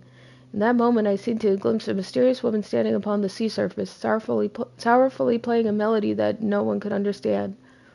I don't know if this was illusion or reality, but if such a being truly exists, one who can hear the sorrows of Styxians, then as we embark on this uncertain journey, please grant us a flicker of hope, even if it's merely a beautiful dream. Akuma is now within reach. Taking one final glance back at my homeland, the beautiful scenery of old is nowhere to be seen, only distorted masses of light and shadow undulating on the sea level, resembling foam heaped by waves before dawn, dissolving one by one to gradually reveal its cold and true nature. Who knows? Probably not. I've never seen or heard of anyone from Styxia and Akuma. Well, shit. At least, I'm still left for Dolos. Guess this city wasn't so lucky. Huh. It does seem unfair, doesn't it? Just because they were born in the wrong place, they had to face such devastation. Meanwhile, those in Akuma, simply because they're supported by the world-bearing Titan, continue to survive. Yeah, the world just isn't fair, is it? Nope, never will be. Speaking of the world-bearing Titan, Cypher, didn't you tell me once you used to be an apprentice at Kefali's priestly court? Huh. Really? Did I? Yeah, you definitely told me, and I remember it clearly. Maybe it's been so long your memory's gotten a little fuzzy. Huh. Oh, right. I did tell you. It wasn't a big deal. I just snuck in with a bunch of mumbling priests and watched them do their spooky rituals around some glowing rock. Honestly, I was only interested in the wallets of the old grandpas on the council back then. Don't remember much else. It's been what? Nearly 1,000 years? Oh, I see. You in a priest's robe? No, that's hard to picture. Yeah. Who asked you to picture that? Besides, priest robes from 1,000 years ago were nothing like the ones today. Right. I didn't think about that. I was just curious if you ever overheard anything interesting from those priests. How ridiculous. Come on, let's head to the next spot. Interesting. Where did this roadblock come from? Ugh, this is so annoying. The treasure is right in front of us. Oh dear, we're stuck here. Oh no. Should we call on that big, noisy, cumbersome hand of Sandria? Never thought that thing would actually come in handy. Alright. Do you want to handle it? Leave it to me,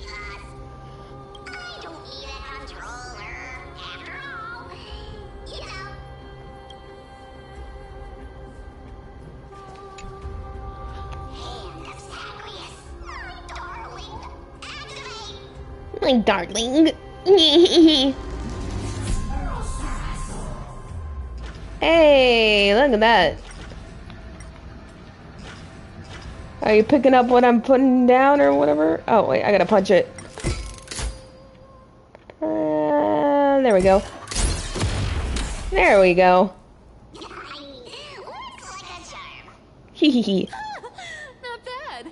However, I still don't see how this ties into trickery. It's sucker punch.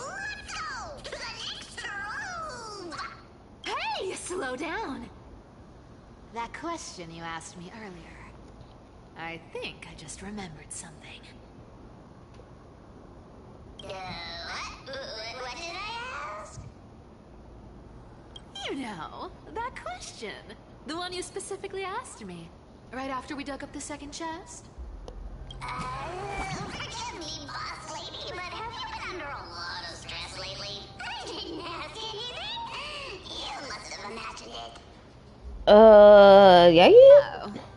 Is that so? Maybe you're right. I have been a little on edge lately. I need to relax. Alright, let's move on to the next treasure trove.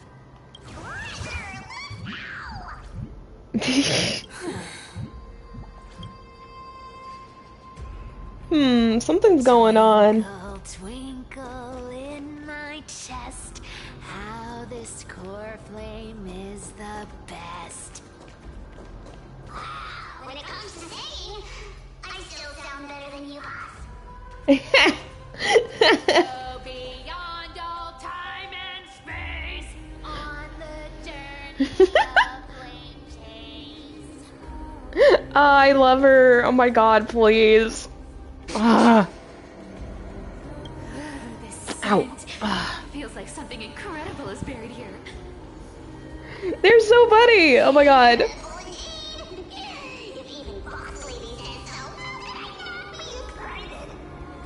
Do I need to give instructions here?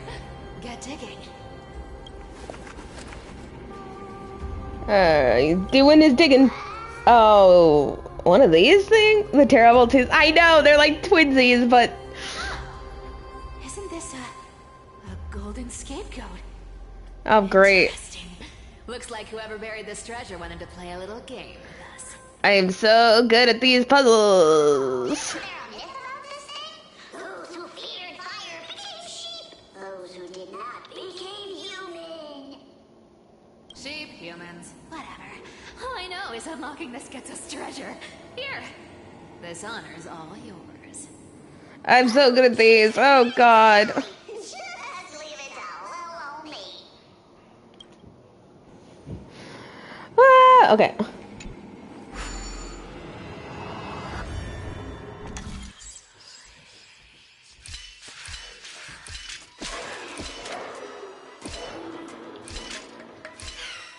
Oh, this one was easy. Okay, well... Usually I'm bad at these. I don't know. Told you, nothing can stop me. Teehee. Cyber, it's your turn now. No. Stop. Stay there. And don't turn around. Huh? What do you mean? She said don't turn around. I told you. Don't move.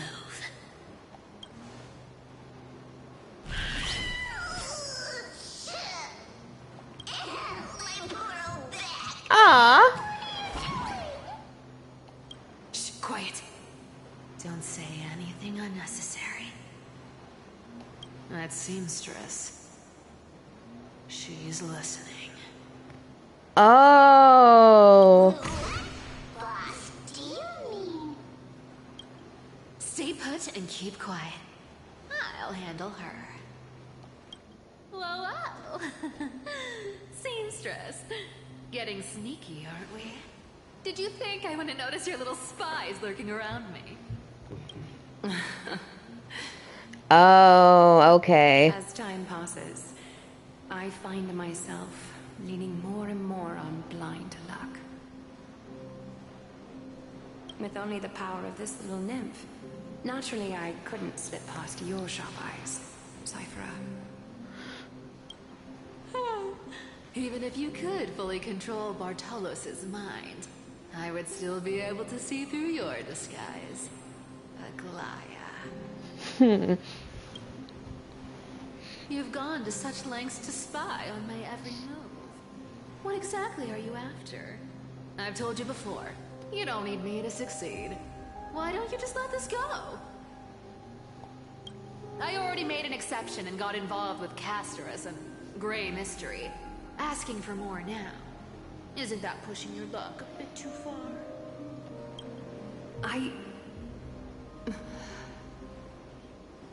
I'm sorry, Cyphera. I've plotted and schemed my whole life. But I never could have predicted our relationship would end up like this. I've spent centuries trying to figure out where I went wrong, replaying every moment over and over. But you've never given me a chance to explain myself, face to face.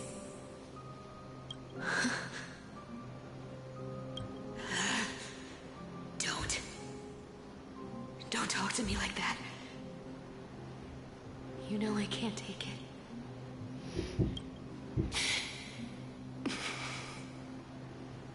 1,000 years ago, out of foolishness, I let my silence steal away the most beautiful sound I'd ever known.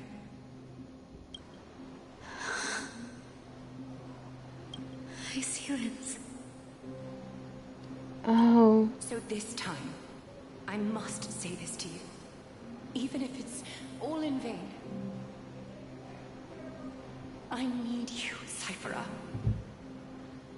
The Chrysos Heirs mission needs you. The finale I've delayed for far too long. It's finally here. Whatever resentment you still hold against me will fade once I'm gone. Please, come back to Akama. I'm begging you. Without you, they don't stand a chance.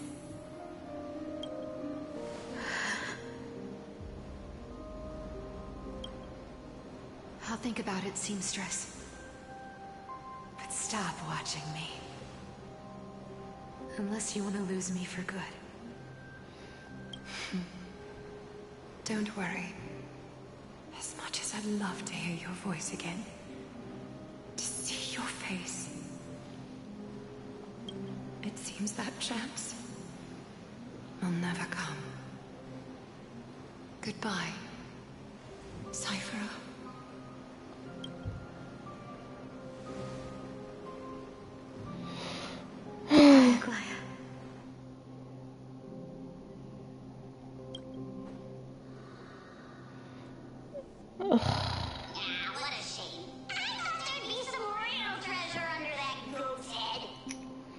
Damn. Turns out, everything in that chest was soaked in water from the River of Souls. Nothing valuable left. Those relics were once priceless. But time has eroded away all that they once were.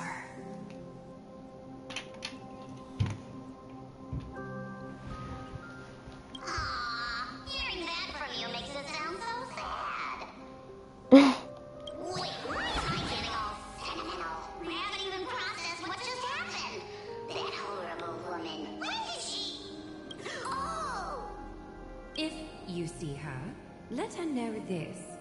As demigods, we can't avoid our duties forever. Probably. You remember now? Looks like you don't need me to jog your memory. She must have slipped that nymph into your pocket while you were distracted. What pocket Don't stuff? underestimate that bug. It's every bit as dangerous as the seamstress's golden thread. Let your guard down for even a second, and it might take over. Make you spill secrets you'd never share otherwise. Whoa, that's like some brainwashing monster straight out of the Black Tide! Creepy. Boss, how did you realize something was wrong? I'm curious. What exactly did Actually, it gave itself away very early on. Speaking of the world-bearing Titan, Cypher, didn't you tell me once you used to be an apprentice? Ah. We've been partners in crime for 1,000 years. We've talked about everything there is to talk about. Except for that one experience at Dawncloud. I never told you about that. I absolutely wouldn't have shared that with anyone. But you shared it with Aglaia. But, boss lady, there's a chance Aglaia wasn't trying to trick you? And as far as I know, the embodiment of trickery despises that golden thread which forces people to speak the truth. You'd never defend Aglaia. Isn't that right, Zagreus? You have a terrifyingly sharp mind. After all, I'm the only one in the world who knows you're still alive. To make sure you survive the Titan trial, I had to fool the entire world. Wait, Zagreus is still alive? Whoa, If you want to keep that lie from falling apart, you'd better keep playing your part in the days ahead. Bartolus is actually Zagreus? Even if it weren't for saving my worthless little life, I still walk through fire for Cypher without hesitation. Wow, okay. So no wonder his title's in quotes. You may have been reduced to this form, but you still haven't lost your way with words. Oh shit, he's still alive. Wait, so is Cypher's the demigod? Is she even a demigod at all if he's still alive? Speaking of which, Cypher, you're not taking that wicked woman's words to heart, are you? Okay. But I thought the Titan had to die for us to have their core flame, for us to get the core flame. Life's been pretty great lately. Why get into trouble now? Don't you think? So this guy's been a Titan the entire time. Honestly, I've been thinking. Maybe a trip back now wouldn't be too bad. Oh. You're back again, Cyphera, your face. Oh, she's bleeding gold. I need clothes. She's bleeding gold. Anything. Just throw me something. A piece of cloth will do. Just enough to cover the wounds. I will pay back the amount I owe. I promise. You're bleeding golden blood. Yes. What about it? So what if I'm one of those Chrysosairs they talk about? Those infinitely strong heroes. World-renowned swordsmen. Exceptionally intelligent scholars. Cyphera. Oh, I'm sorry to disappoint. Who knew that group of amazing people would include me? Pauper. Thief. Con artist. Maybe I should just make another cut to drain all this yellow stuff out of me and... Stop it, Cyphera. I'll give you clothes. Warm you up and... stay here. Stay in my workshop until you're healed. Aren't you going to ask me how I got these wounds?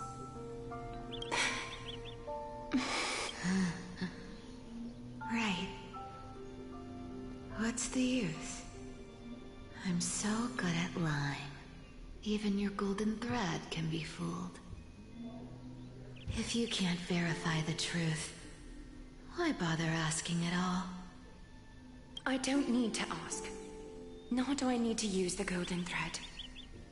I know everything you do is for survival, at all costs. Stay here. You won't have to deal with the cold or go hungry again. Stay by my side, and you can start putting yourself back together. with you. Mm-hmm. Worried I'll ruin this place's reputation. Or that I might sneak off with your precious clothes and sell them. I wouldn't have invited you if I were worried about those things. You're weird, seamstress. You know, they say a child who often lies remains a liar for life. I've tried not to become a liar, but honestly, it's just too hard. I'm close to giving up. What makes you think I won't disappoint you? Because I can feel it.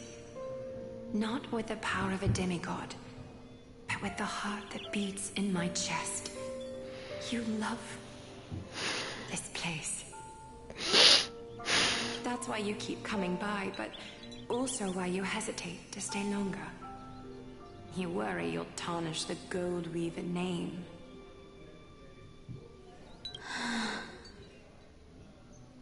After taking over Nestia's divine authority, I became used to letting the golden thread distinguish sincerity from falsehood. However, the mission I need to complete requires me to learn to trust and rely on my heart. Cyphera, you're an honest thing I've given to this world. And also a challenge the world has given to me.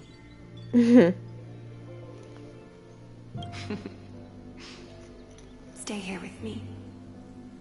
You have a beautiful face that deserves better than to be covered in scars and grime. You've got a way of talking that's hard to follow. All right, let's make it a deal. You have 1 day to change your mind. Once the action hour passes, there's no turning back.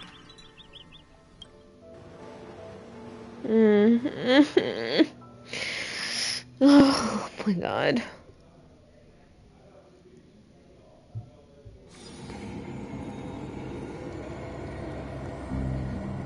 These folks in black are not responding to provocations, nor do they seem intent on fighting.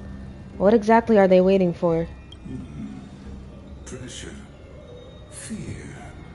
Planting seeds of anxiety. It seems this is the strategy they've chosen. An organization that sees it as their mission to eradicate the Chrysosairs.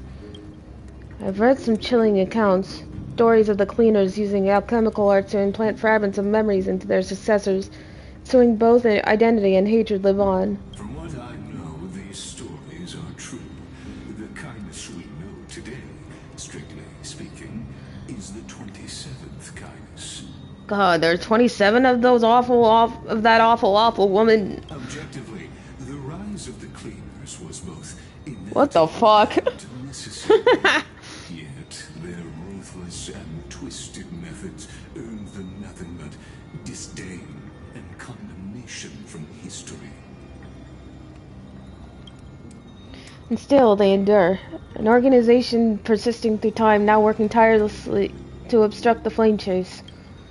Are they truly so terrified of the Era Nova the Chrysosairs strive for? Even in these crumbling end times, there are always those who find ways to profit from the chaos.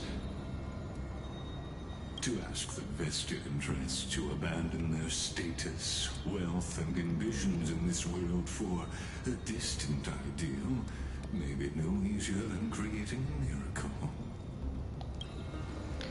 Wonder where Rowan is now. If they're targeting me, he definitely won't escape their notice either.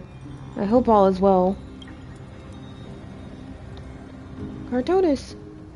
Or Kratos. Is that Lord Kratos? There you are, Lord Donghong.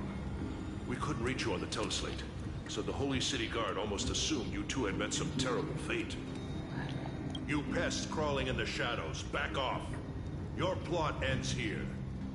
You played your hand. Run while you still can. It might be your only chance to survive. Stay away from Akama forever. If you set foot there again, the fury of its people will tear you apart. Aglaya is dead, and in the eyes of the Holy City citizens, her blood is on your hands. Oh.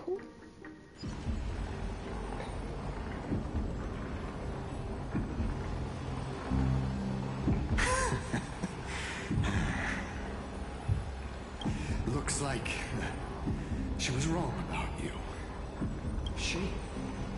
Are you talking about the mastermind behind all of this? Well, she thought you were weak. She believed that even when you were facing the evil that you claimed to oppose, you'd hesitate to strike.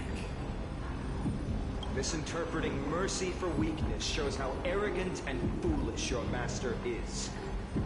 Hell yeah. They're still alive. With proper care, they'll pull through in a few days. But I must warn you, I haven't fought a human in ages. I can't guarantee I'll always be able to hold back. They're lucky they're still alive. If you feel as lucky as they are, try me. Yeah. Paimon is seriously upset. You sound so cool. Out of here. Don't show your face around us again. If your master wants to stop the Flame Chase journey, she'd better bring an army that makes Kremnos at its peak look like child's play. Oh, Jesus. More than once, Lord Finan. We're not here to start a fight. We came only to ensure you weren't anywhere else. While you were unaware, we already accomplished our mission to buy time. So, Lord Finan, until next time.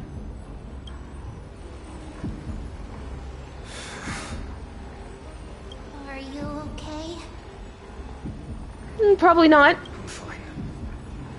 Anyone who uses innocent lives as bargaining chips has gone too far. Do they think they have a chance? Probably a desperate gamble. I guess the opposition within the Council of Elders is still desperately fighting to obstruct the Flame Chase journey. If the conspiracy is exposed, they'll be hunted down in the Holy City like rats with nowhere to run, no matter where they hide. Tell us, Lee.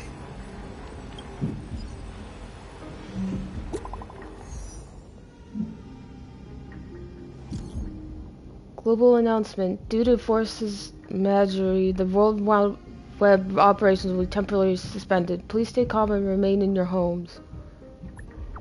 What's going on?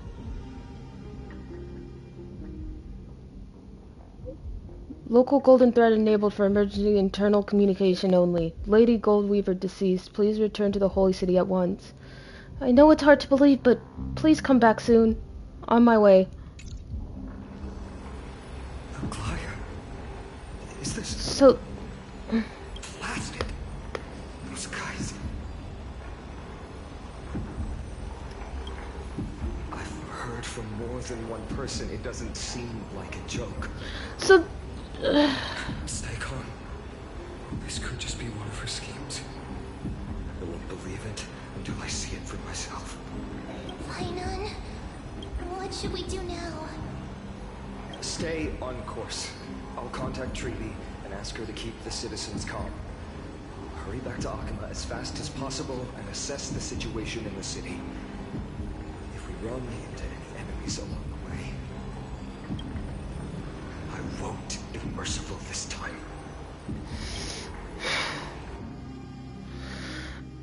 There's a pit in my stomach. It's starting, guys. It's starting. This is where... Cartonis.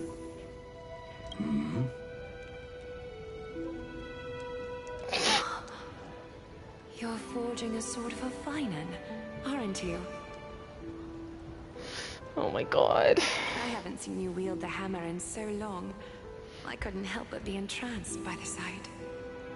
You, Aglaya. In this form, you come to me. It means... That's right. At this moment, my physical form is already shattered. My journey as a human in this world has come to an end. Oh my god, she actually is dead. She's... God. It's time to fulfill our pact. Of course. The pact. I haven't forgotten. The thing I entrusted to you. Do you still have it? Far too plain this vessel is. Not worthy of you. Do you still insist? I insist. Over the past 1,000 years, every piece of fabric I've worked with has been tainted by my cold divinity. It's made me hate their colors, texture, and scent. This ornament stands apart. It was a gift from a child. She was pure and kind. I often wished my childhood could have been like hers.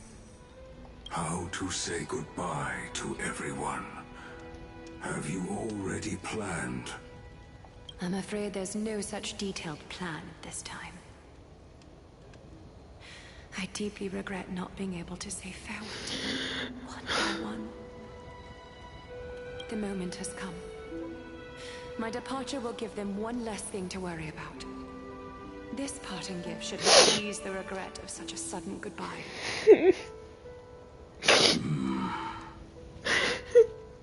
Invented for the Titans, Kremnos' soul-forging technology was. Though divinity it retains, filtered out, the remnants of humanity will be. Is that what you want, Aglaya? You've confirmed this with me repeatedly. Yes, Cartonis. I need you to do this for me. Condense my divinity into this ornament. It might still be useful in the future to help them complete their mission. Selfless until the end. Envy that child, there's no need to.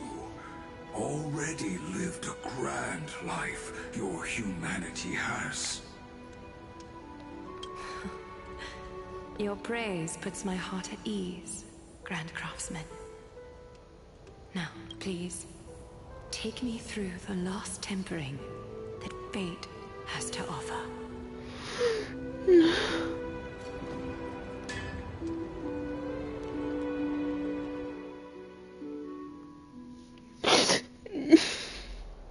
The city is silent. The tension is building with every passing second. The news is probably spread by now. Every household is locked up tight. And all the market stalls have closed down temporarily.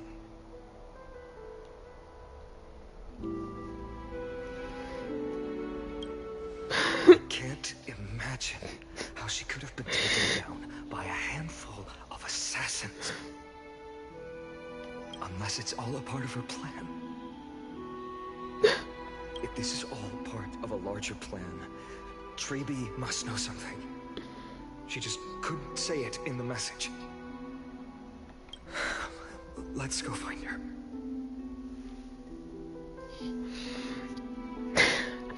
Hi.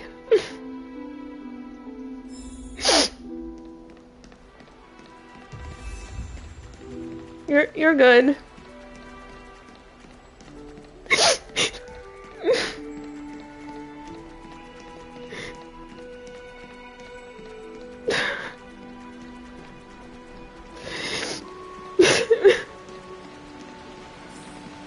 Dunham came back before us. Maybe he's heard something. Oh, man.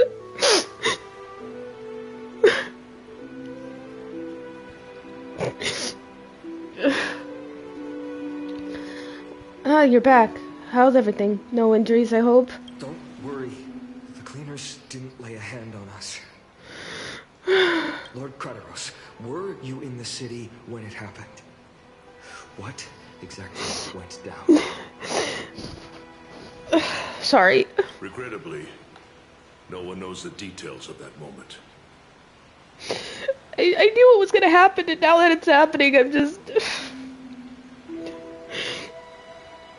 Eyewitnesses only saw... It's fine. Just tell me. Eyewitnesses at the Memorial Palace saw Aglaya fall from the Chrysos airbath. Oh, gods. She showed no signs of life by the time the Holy City Guards approached to check. They were too afraid to jump to conclusions. After all, she was a demigod who lived for over 1,000 years, the leader of the Chrysos heirs. Most citizens of the city believed that death couldn't touch her. She was pierced through the heart by a uniquely crafted dagger. I saw it for myself. It's one of the weapons carried by the cleaners. I also don't understand. This doesn't add up. The ones who appeared in the Grove and those who confronted Don Hung and Lucas didn't immediately resort to violence. They were just watching and trying to intimidate. Because they didn't want us to come and try to save her. It's okay. I didn't say anything. I was just grossly sniffling and crying, so you didn't really miss anything of importance. I'm just so upset. They didn't have any reason nor the courage to attack Aglaya. Perhaps. It's just, I can't believe she's gone. Speculating blindly won't help. Let's go find Lady Trinity as she understands Aglaya's mind best. I'll stay here to lead the guards and maintain order. Find out what happened, but don't take too long. With Aglaya gone, someone has to take her place and lead Akama. Jesus Christ. Unfortunately, my only tissue box I have is in my car, and Also, Miss Hyacinth was the one who declared Aglaya dead. You might want to speak with her. Okay, you know what, actually... Thank you, Lord Craterose. I think I should go get it.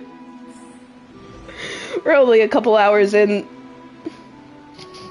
I'll be right back. I'm gonna go get my tissue box from my car. Oh, I can't believe it. I'm so upset. I'll be right back.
All things are connected by origin, and are made of the same essence.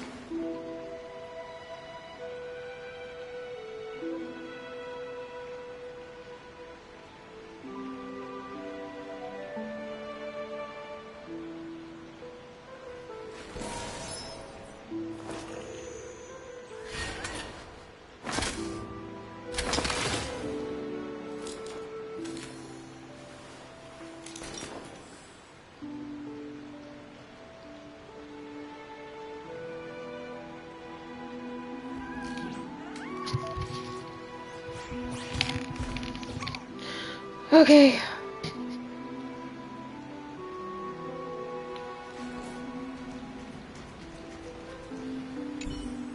I'll stay here to lead the guards and maintain. Also, Miss Hyacinth was the one. Okay.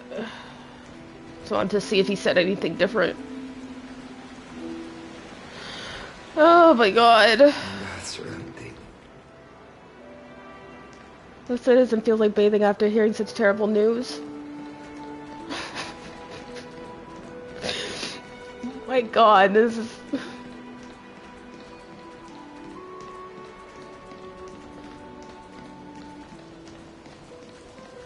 I know I can teleport there, but it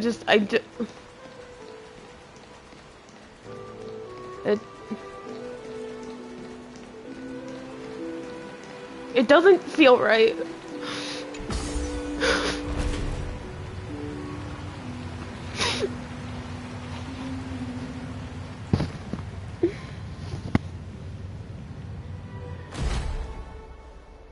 Hyacinth. You're back. We heard from Kratos. Are you alright? I'm fine. I've been staying close to Lady Treby and Lady Trinan after the incident. It's great that you could come back so quickly. They need someone with them now.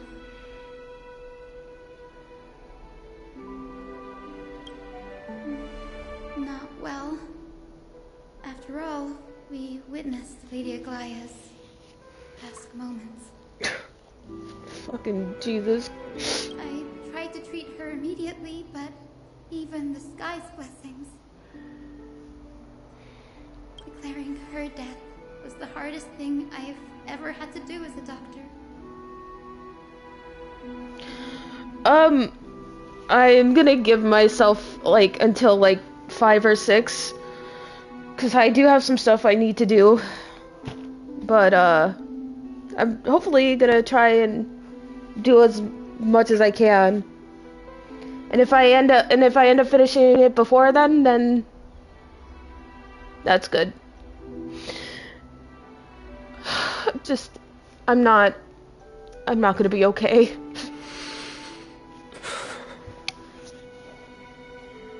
Lord Finan, don't push yourself. You're carrying a heavier burden now. Please, don't fall. I'm just glad that you guys can be here with me. 'Cause I'm gonna need all that support. It's fine. I can handle it. What I've lost is a mentor and a comrade in arms. But for Treby and Trinan, they've lost a 1,000-year-old bond.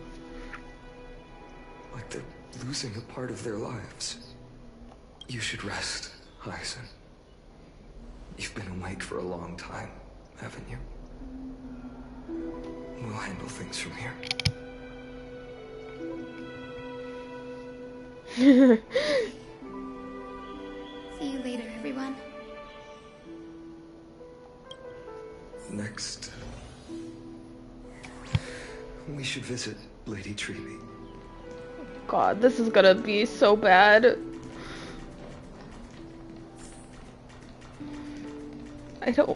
I almost don't want to talk to them. It's like, first they lost Trian, and now they lost their best friend.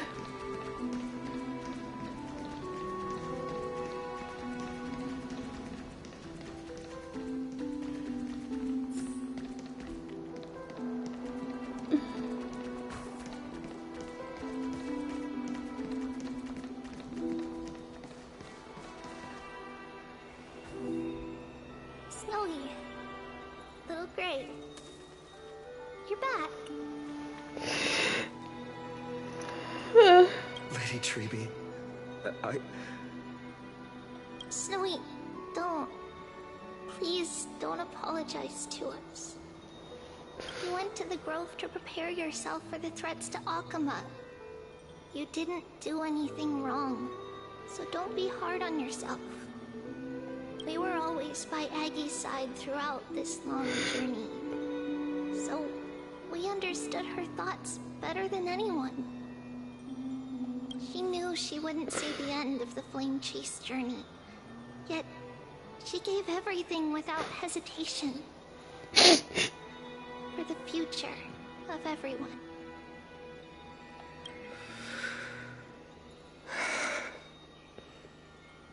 I know what Aglaya expected of me.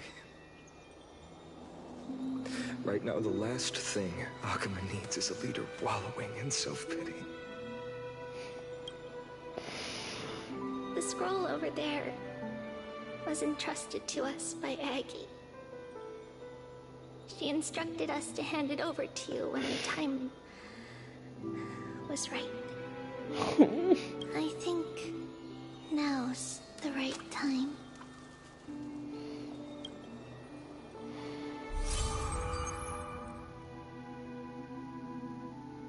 Golden threads frayed at the fringe of an era, and posterity took up the sentiments formerly hanging on its web. The tragic news heard during your travels, head to the book and write them down.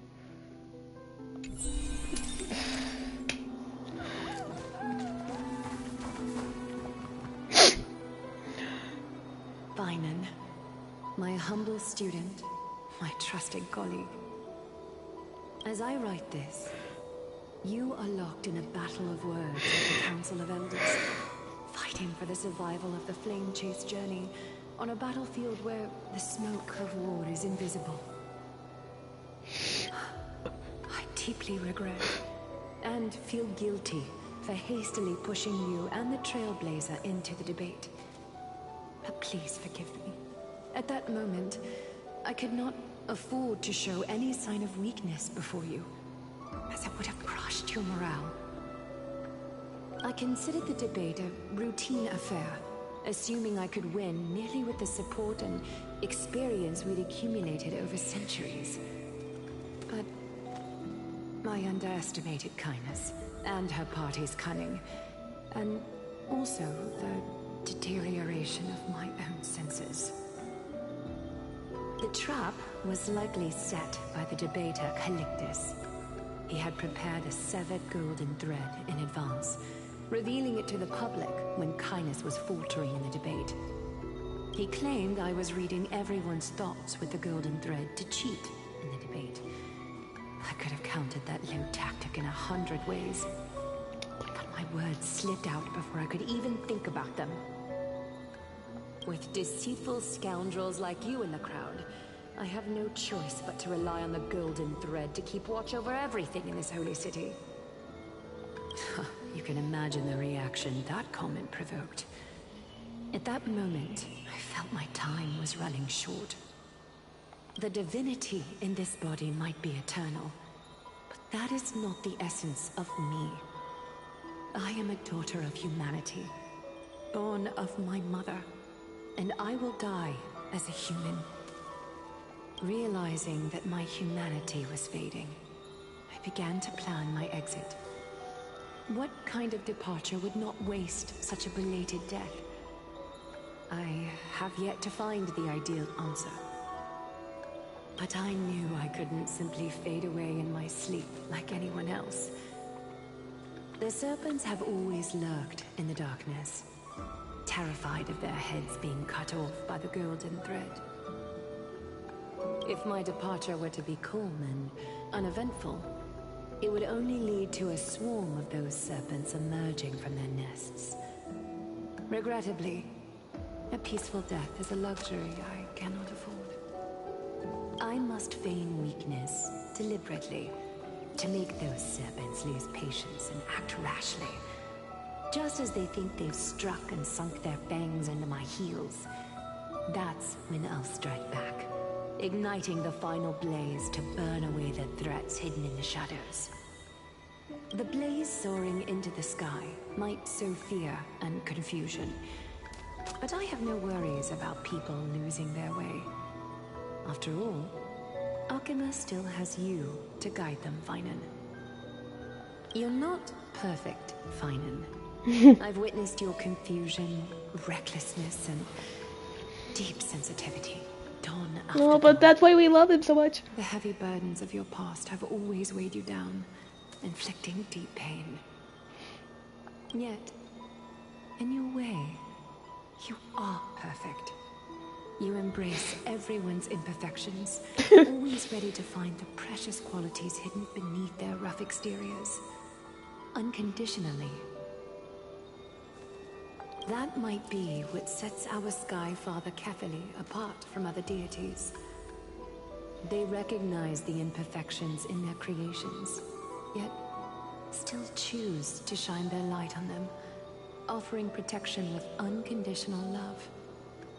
Thainan, while you zealously pursued strife, believing it to be your destined path, from the very beginning, my thoughts have never changed. You are the destined world-bearer of Emporius. The gate to Emporius' future. There it is. Go. Complete the flame-chased journey of the prophecy. Ignite the stars, and inspire hope in the hearts of humanity. I will be waiting at the end of the West Wind, looking forward to the miracle you will create.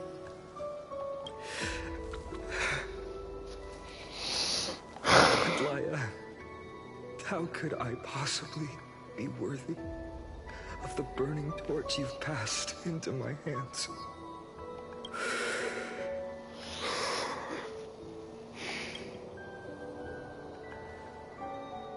Alon, can you do me a favor? Whatever I can help with, just say the word.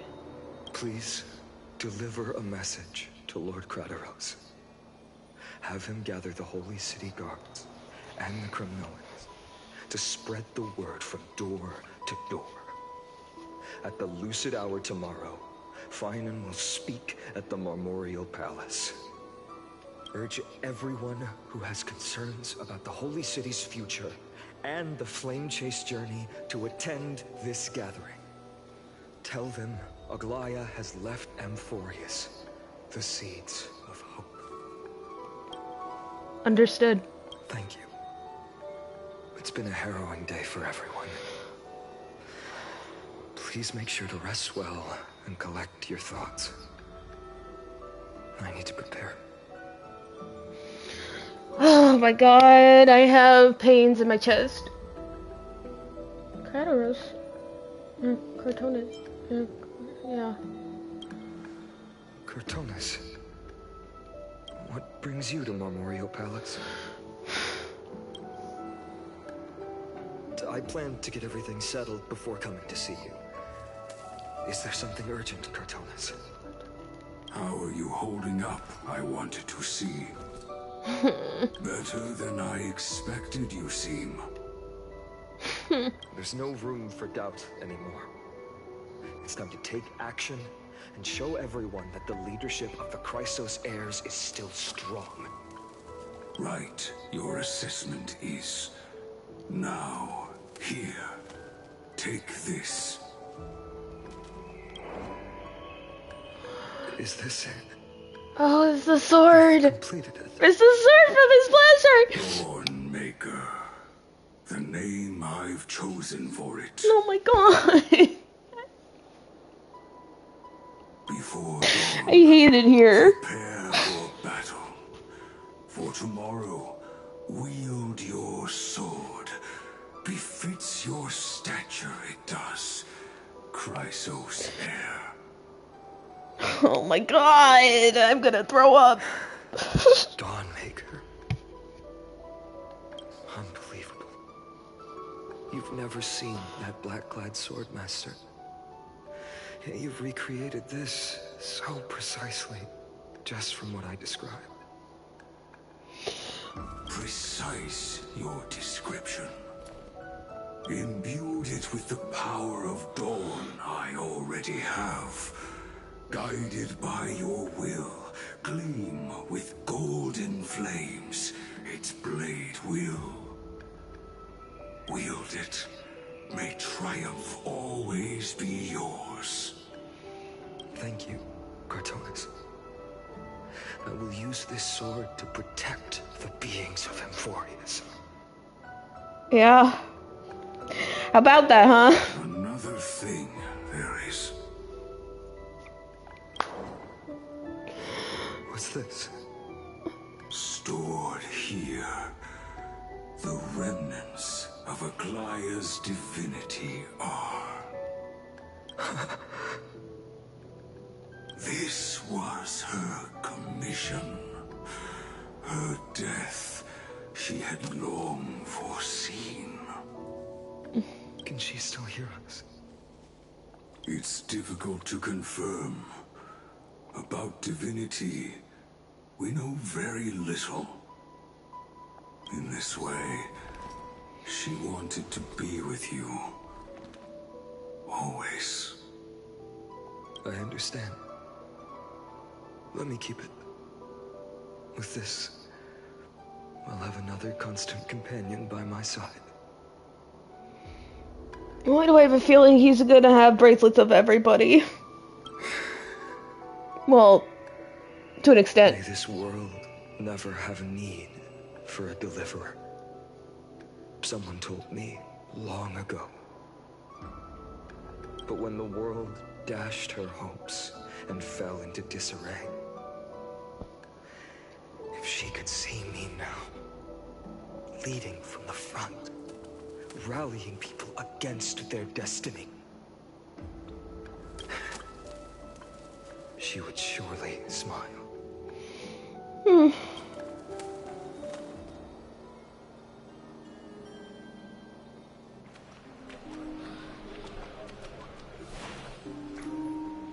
How will the Holy City continue without Lady Goldweaver? Look! Lord Finan is here.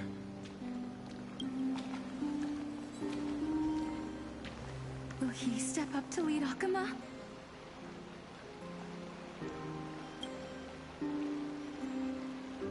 Not long ago, I spoke at the Citizens' Assembly at Dawncloud. I wrestled with every word, searching for the right ones to rally support and keep the Chrysos Heir's flame chase alive. In the end, I remembered a lesson from one of my teachers. In battles where words are weapons, outrage and blind passion often overpower reason. I followed his strategy. I painted my opponents as nothing more than pests, tore apart their character, and laid out their crimes. The strategy worked. I secured enough votes to achieve my goal, but afterward, there wasn't even a flicker of joy. I realized that apparent victory masked a deeper failure. In my pursuit of success, I fueled division and strayed far from my very purpose that led me to the Flame Chase journey. This journey was supposed to unify, not divide. To strengthen us, not weaken us. It was the gold thread that mended our rifts in the past.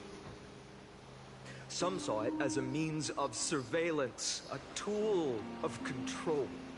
But no one can deny that it was Aglaya who held this city and even this shattered world together. Now she is gone. Yes, as you have heard, the demigod Aglaya, who guarded the holy city for a millennium, has indeed fallen.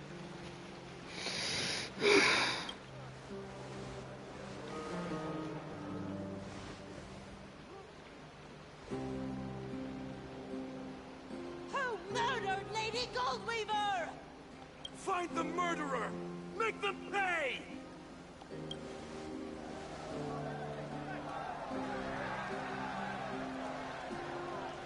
I felt the same as all of you initially. I wanted to stand here beside you, to condemn the sinners, to discuss retribution, and to see justice brought down upon them. But my perspective has changed.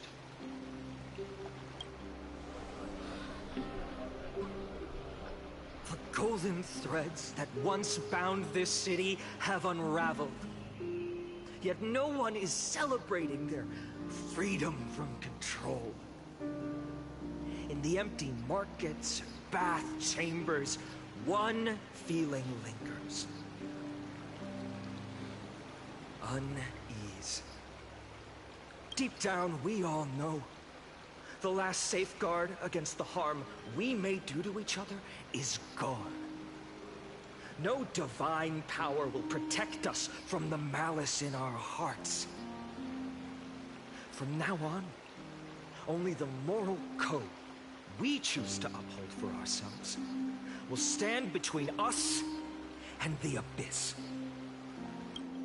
Fainan has a way with words. Oh. Oh, all right. The flame-chased journey is nearing its end. With only one Titan left for the Chrysos heirs to conquer. Aquila! Before I rise to the skies, I challenge you. Cast out the shadows and malice within your hearts. Let your spirit shine brighter than the sky itself. Let me bear witness. Even without the divine authority of romance, Akuma will remain a sanctuary in these end times. A place for the kind people Aglaya dreamed of. The kind of people foretold in prophecy. A better people! Better people! Better people! Better people! Better people! Better people! Better people! I appreciate your willingness to accept the challenge. You have reminded me that Aglaya left me perhaps the simplest duty in the world. To bear the burden of creation, I need only to give one thing. It's a gift she once gave me without hesitation, and now I share it with each of you. Unshakable faith. There's still a long way to go before Amphorius is reborn.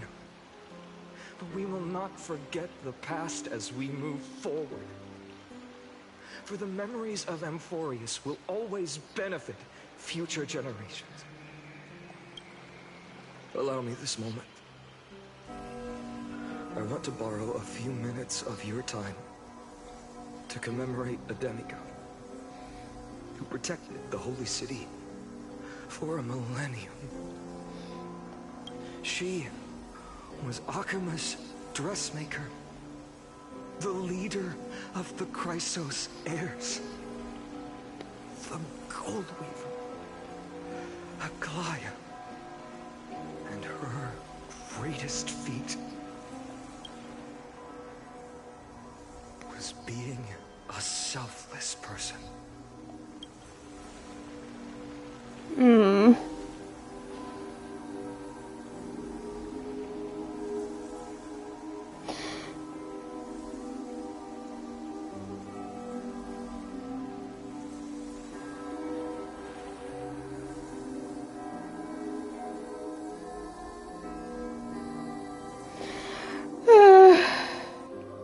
That singing sounds so familiar. That's our song, and Snowy used to love it.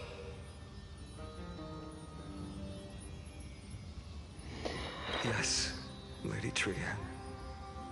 For that child filled with anxiety.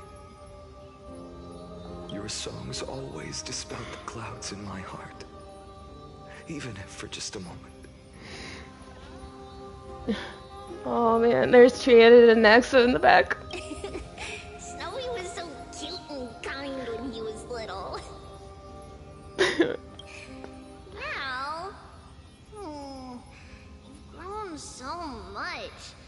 Maybe not as cute, but still just as kind. What do you mean? He's cute. He's puppy. Time spares no one, so there's nothing we can do but kindness. You helped nurture it in me. He's so adorable. Everyone, oh my god.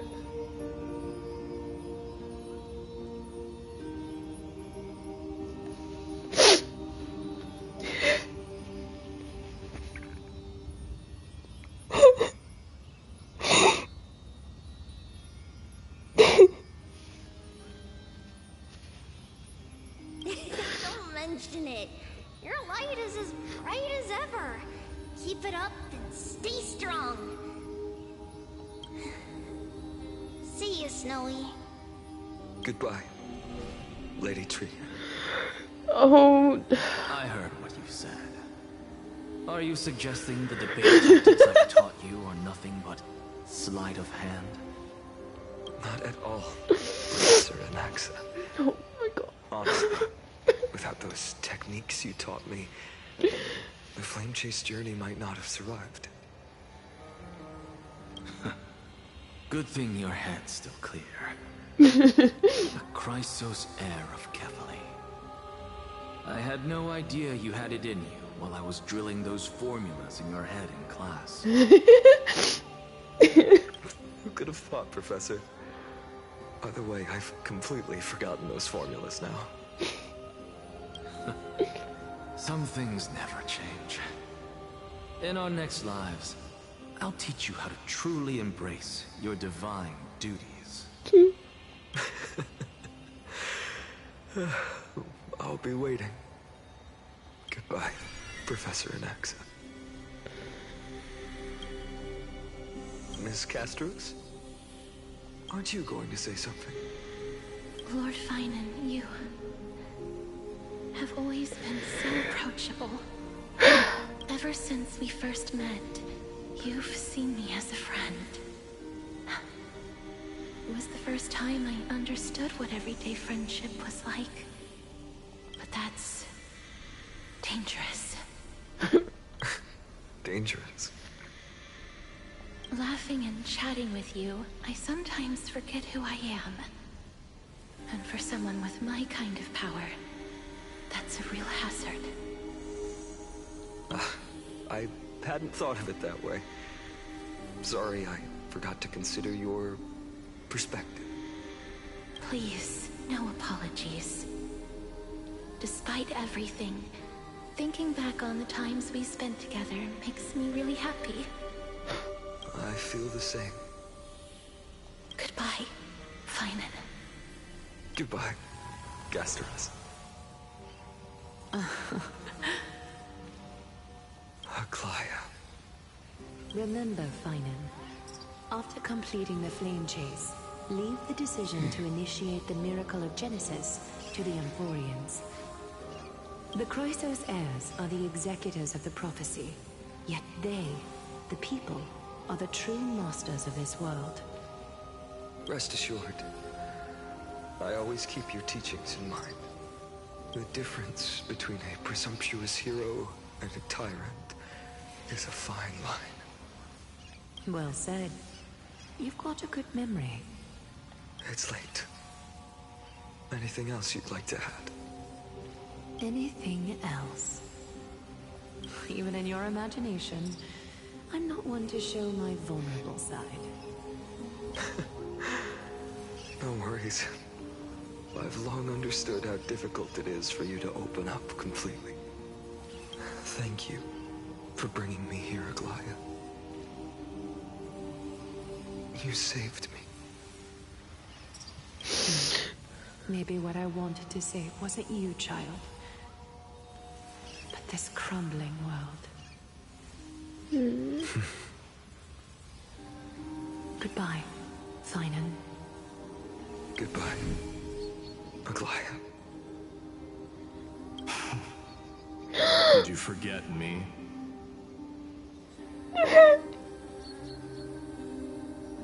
Oh my god. Oh my god. Oh my. Oh my god. Forget you. Like I'd ever. We aren't parting ways forever. You're just off to guard the gates at Castrum Kremnos. Let's not make this a tearful farewell. You know just how to make a person uncomfortable. I have a feeling we'll meet again in this lifetime. Let's have another showdown then. Deliver. I can't. I'm done. I'm fucking. I can't do this. I can't do this. That's very confident of you. I've changed since then. Have you seen this sword? It's a masterpiece freshly forged by Cartonis. A bold statement for a mere mortal who hasn't yet claims the power of a titan. See you around. Find enough Ides Elysiae. It's a date, Mighty Moose. Oh my, it's all date? Are you kidding me? God damn it. Oh my god. It's a date? I hate you fucking gays fucks so much. I hate this. I don't actually hate it, but you know what I mean. I hate it here. What? What a poignant, yet splendid journey. And it's still not over yet, is it? Yes, Cyrene. I was right. In the end, you did become the deliverer in this story. A lot has changed while you were away. I've met so many people. I've tried so many things. I've found new resolve. And I've let go of some attachment. I'm not the same person I used to be. But to me, you've never changed at all, Feynman.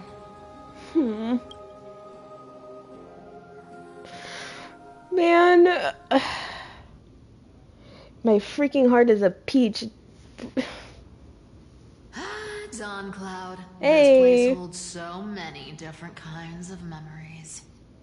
I remember you could see the Goldweaver sign from here, all the way down the mountain. But my eyes aren't what they used to be 1,000 years ago. She's so cute. I love her. You...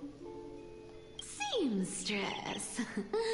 Tell me, does Akuma have any treasures so rare that not even your... I mean, our shop has seen? She's so cute. Oh, I love her so much. Of course it has. I heard there's a gem of all worlds hidden somewhere in Dawn Cloud. Apparently, it's a piece that fell out of the Dawn device. It's truly a priceless treasure, being a part of Kefali's divine body. Even I, the Gold Weaver, cannot witness its glamour. Gem of all worlds. Methinks you've given me an idea. Nice. Got it. Well, please keep looking after the shop while I... Let me guess, Cypherer. You're probably already plotting to sneak into Dawn Cloud to steal that gem, aren't you?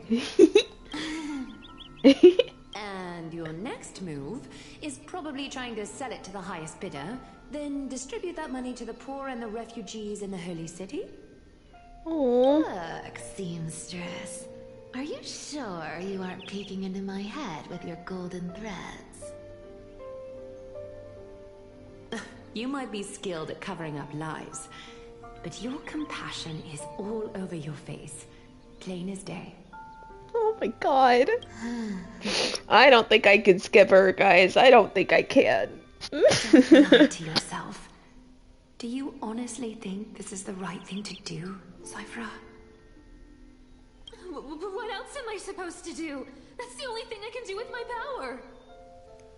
You keep talking about how I have the potential to become a good person. Or even what people call a hero. I hope I can. I don't know what I need to do to get there!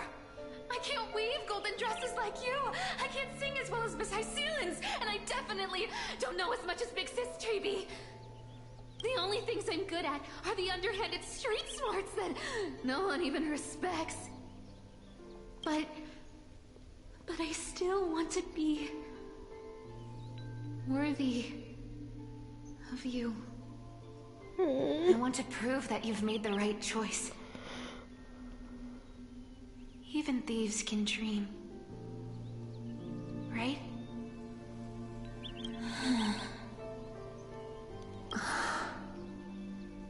I know, Cypher. I know. You are justified in your anger.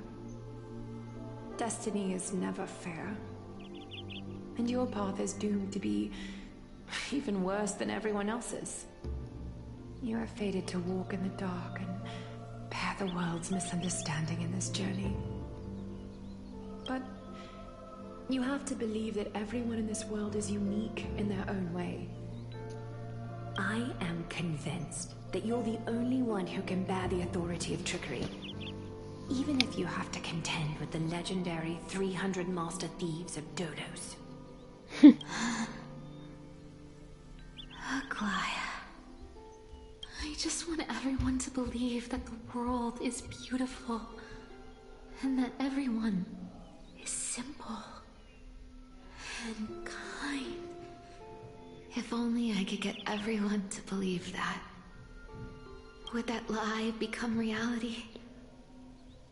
If enough people believed in it? Even though it's a lie. Lies will always be lies, Cypher.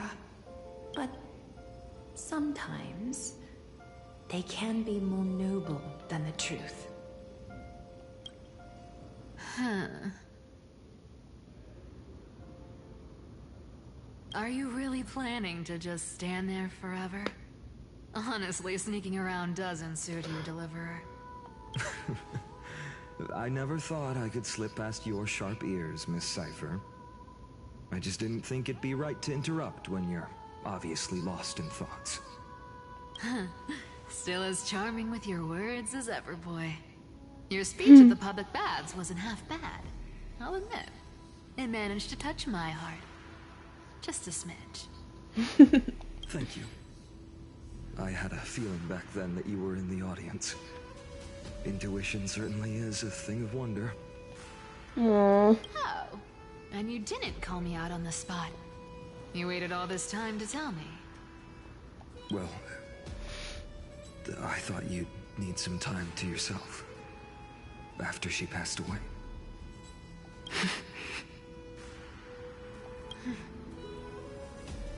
None of your business. Oh.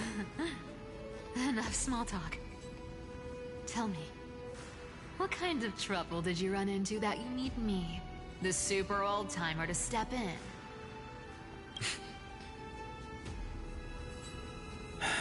We've only met a couple of times, but you've always gone straight to business. I respect that about you, old-timer, so I'll cut to the chase. You're probably aware that Aglaya has earned the support of the entire city for the Chrysos heirs.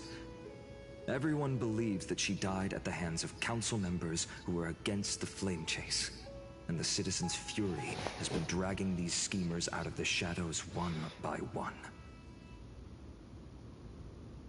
But they didn't get everybody. To this day, we still haven't found Elder Kynes, the leader of the cleaners. I see. You're afraid she'll do something wild now that she's pushed into a corner, aren't you? Yes. Yeah. I believe that Kefali's core flame, forever enshrined above the council theater, would be the opposition's final trump card against the Chrysos heirs. We're setting out to campaign against Aquila in a few days. With the Chrysos heirs gone, it'll be their best chance to strike. You think those desperate dogs will try to snatch the core flame while you're gone? So, you want me to give them a nice long walk while you're away, right? You sure saw right through me, Miss Cypher. I know exactly what you can do. Godlike speed, perfect disguises, untraceable movement. and that most enigmatic authority of trickery. I have only one request. Please, use whatever tricks you need to protect Cavali's core flame. Even if you have to deceive the rest of the Chrysos heirs as well. Uh-huh. Hey, Deliverer. Do you honestly think that there's no way I'll turn you down? Do you even have any plan Bs if I decide to nope out on this? As the demigod of trickery, there are no other trump cards in the world that can outrank you. I'm sure you know the answer to your own question, Miss Cipher. Jeez, Finance getting mean. Confidence. Holy shit. You talk as if you have everything in the palm of your hand. Huh. So you did learn a thing or two from her. I'll give you that. Then let me tell you something you don't know. The Flame Reaver. They've been watching Akuma closely. You mean... Bet you didn't expect that, huh? I've been tracking them all this time. And this is my conclusion. That lunatic may have lost their mind, but they're no fool. Why do you think they haven't made a move on Akuma yet? Professor Anaxa once analyzed this. He thought it was probably because Kefali's core flame was protected by the Council of Elders' secret arts. Ha! Sacred art's my foot! I could break those mechanisms with a flick of my finger. Allow me to let you in on the actual secret. They probably held off from attacking Akuma because the Seamstress's defense network was way tougher than you thought. Oh, now that she's dead. Now that she's gone. And you're heading out to the Eye of Twilight. With the city's defenses in shambles. What a dangerous situation we find ourselves in. But since you're the one who brought it up, I'm guessing you already have a solution in mind. Just look how ridiculously calm you are right now. Man. But you guessed it right. Consider this a 2-for-1 deal. I'll keep that lunatic entertained on top of protecting Kefali's core flame. You owe a big favor after this. You have my deepest gratitude. That Flame Reaver's power is truly unfathomable. Please be careful. Don't forget, Deliverer. There's a fundamental truth in this world. Cyphera will always get the last laugh. No need to worry about a demigod. I'll do my job. So you need to make sure you don't die before you pay me. Oh, I get to be Hyacinth now. Meanwhile, on the Grove of Epiphany or wherever.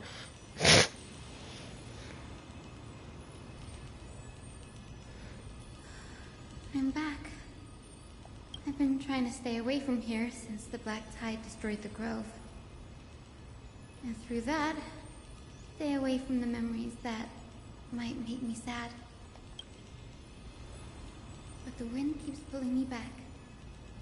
Maybe that's the Twilight Courtyard's duty, after all. Aww, he goes doot doot. I love him.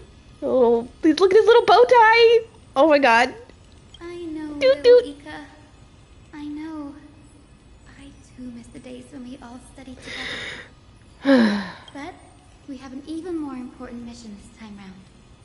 Lord has already set the date to campaign against Aquila. Being a descendant of the Sky People,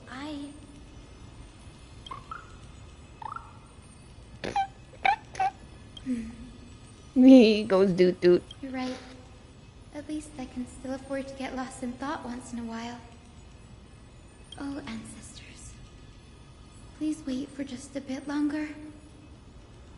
The time I spent in the Grove deserves some reminiscence.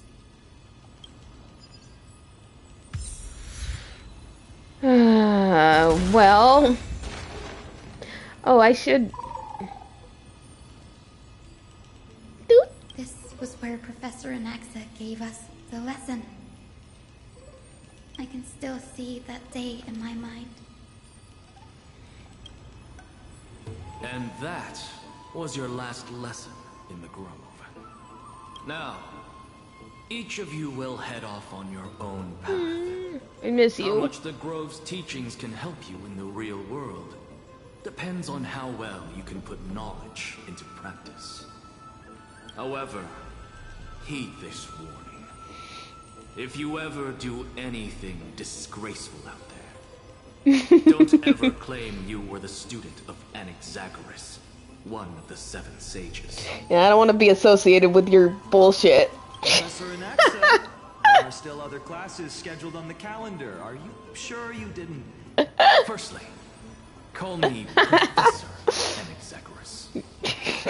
Secondly, to clarify, the last lesson means the last lesson I will teach you. I will be entering seclusion from today onwards to research ancient alchemy, and all my teaching activities will be put on hold. Ah, I see. So you're saying that the lessons taught by all the other teachers aren't good enough to be considered lessons? Oh man. All you do every day is wag that sharp tongue. That's a credit deduction. Fine enough IDs, Elysiae. I have nothing left to say. Kaz? Oh my god. Please wait, Professor. According to the Grove's protocols for a cohort's final class, the lecturer should take some time in that lesson to discuss the students' post-graduation aspirations with them and guide them toward a solid path. Surely you can't skip such a crucial step, Professor. Nudge, nudge. The teaching assistant, Miss Hyacinth, is truly Professor Anaxa's nemesis. Yeah, for sure. Fine. Since Hyacinthia insists on this, let's go through the process. Like, God, okay, fine, I'll do it if I have to. Since some of you are so eager to speak, why don't we start with you? What is your post-graduation aspiration? Well, it's not exactly an aspiration, but the only thing I want to do is to protect the people I care about. No. I see.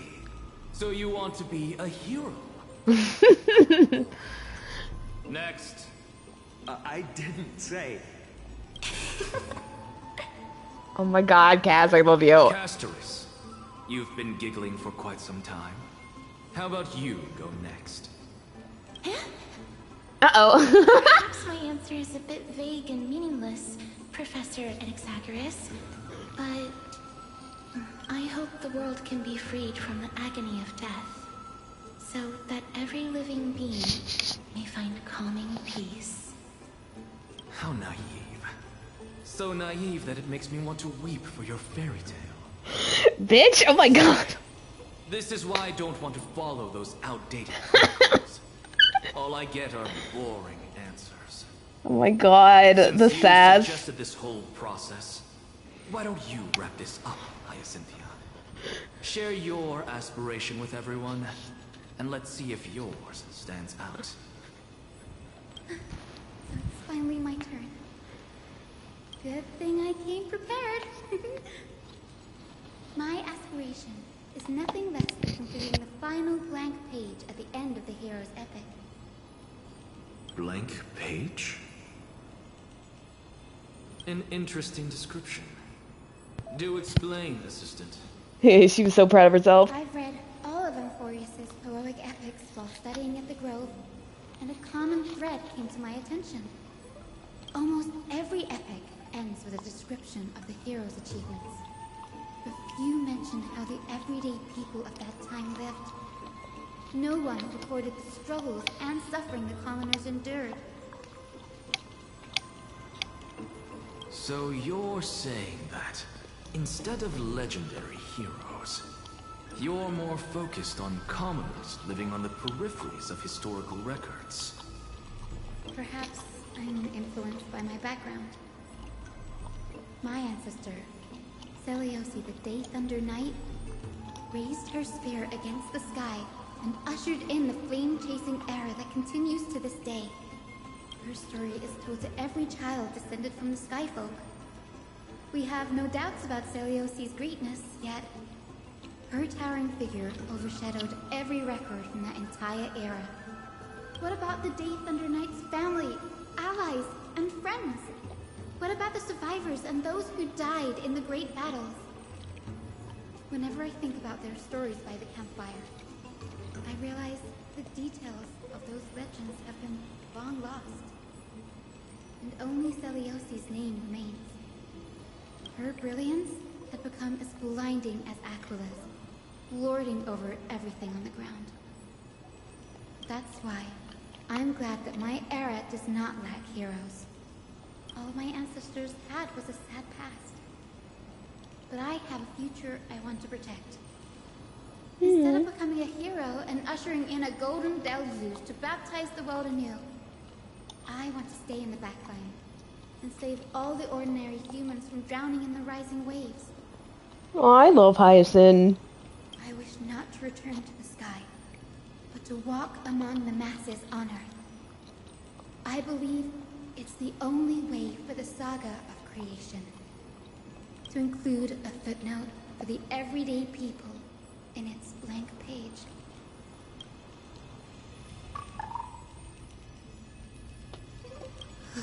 I'm getting embarrassed from remembering how I said all that. I can't believe I have a friend who hates her. I'm like, what did she do to you? My beliefs have never changed. Now I really have a chance to stay behind the hero's front line and realize my dream. Hyacinth? Danny! What are you Danny! Oh my god, hi. I don't know. I honestly don't know.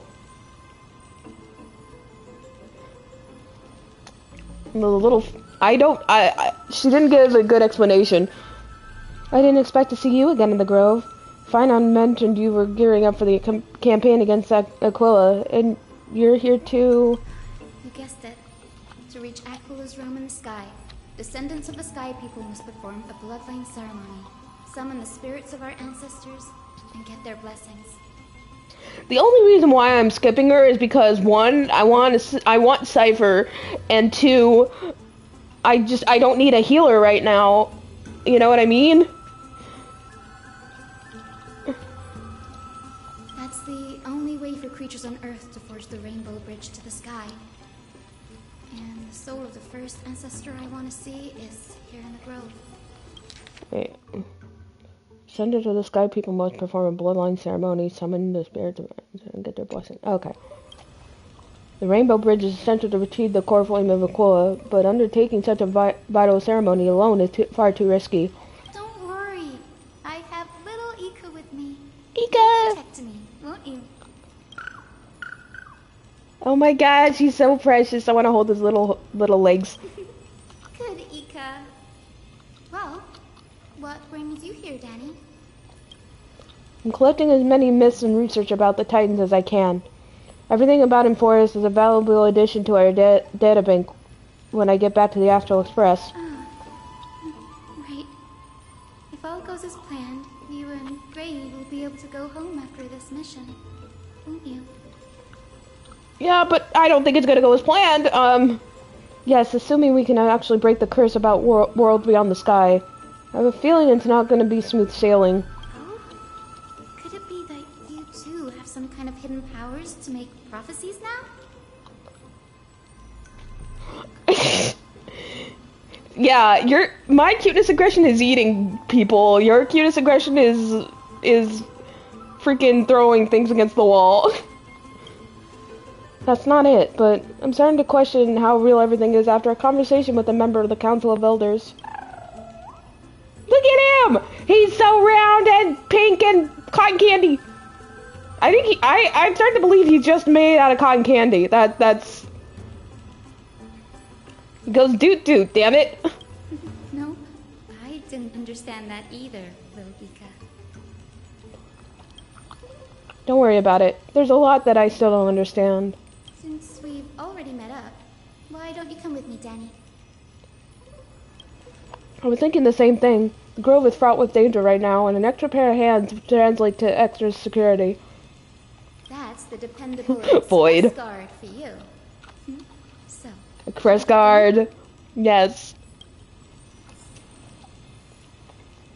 Okay, I'm gonna change the squad. Just give me a second. I know exactly which one she'll fit in. I hate that you can't go to your... Yep. Duh. Let's see, there's Cass. I'm gonna go down a little bit more. And then, Sunday. Yeah. Sunday. Yay! Perfect.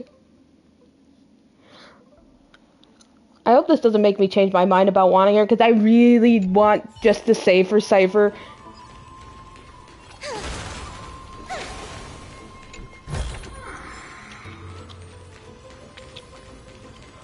Also. Oh, I have to go down there. Come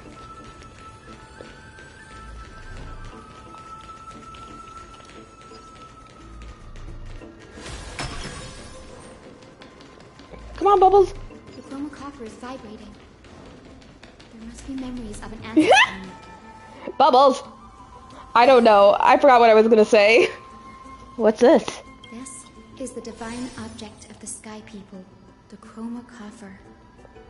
Our ancestors dictated that when a descendant of the Sky Folk is ready to challenge Aquila again, they must first awaken the spirits of their ancestors with the chroma coffer and receive their benediction. Only after this can the chosen Sky Folk reascend to the heavens. Oh God. Okay. Is it to prevent those who are not qualified from pointlessly losing their lives? Very prudent, wouldn't you say? The soul of an ancestor slumbers here. Now, I will awaken them. What if they're not morning people? Right. Doot. I love the Doots. Why does he doot? It's so cute. Precious baby. I am Hyacinthia from the Twilight Courtyard, a descendant of the sky who has inherited the duty of Flame Chase. The time has come to fulfill our clan's destiny. I will join the heroes of the prophecy to return to the sky and retrieve the core flame. He does. Sister, please bestow upon me your generous blessing.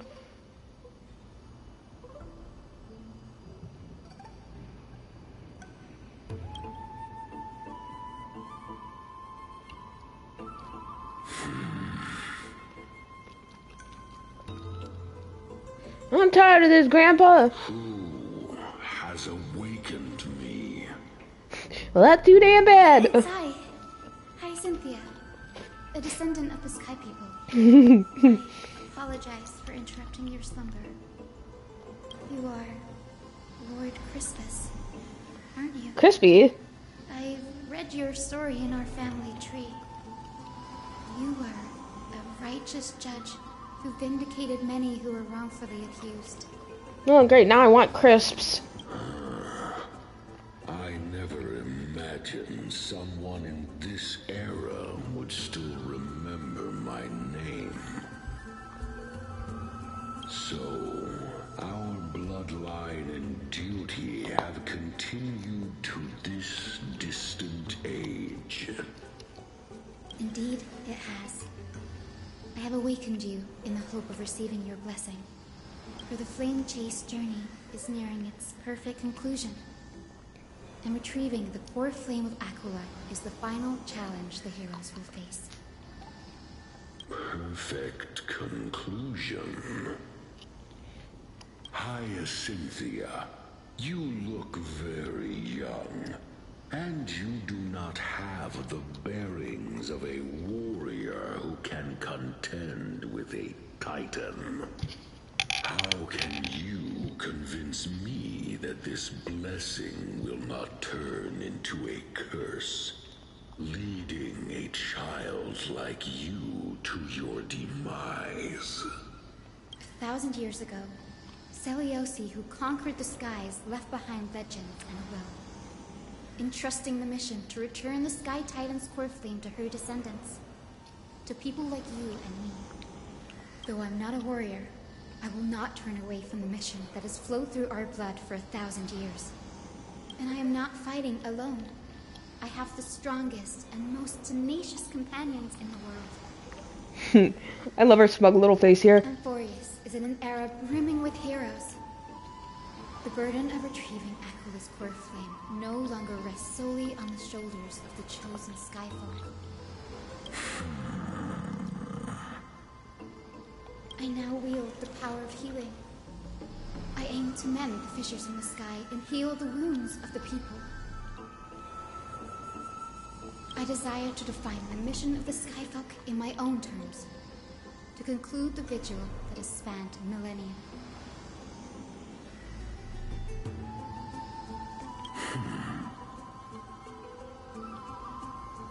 I sense resilience in your words.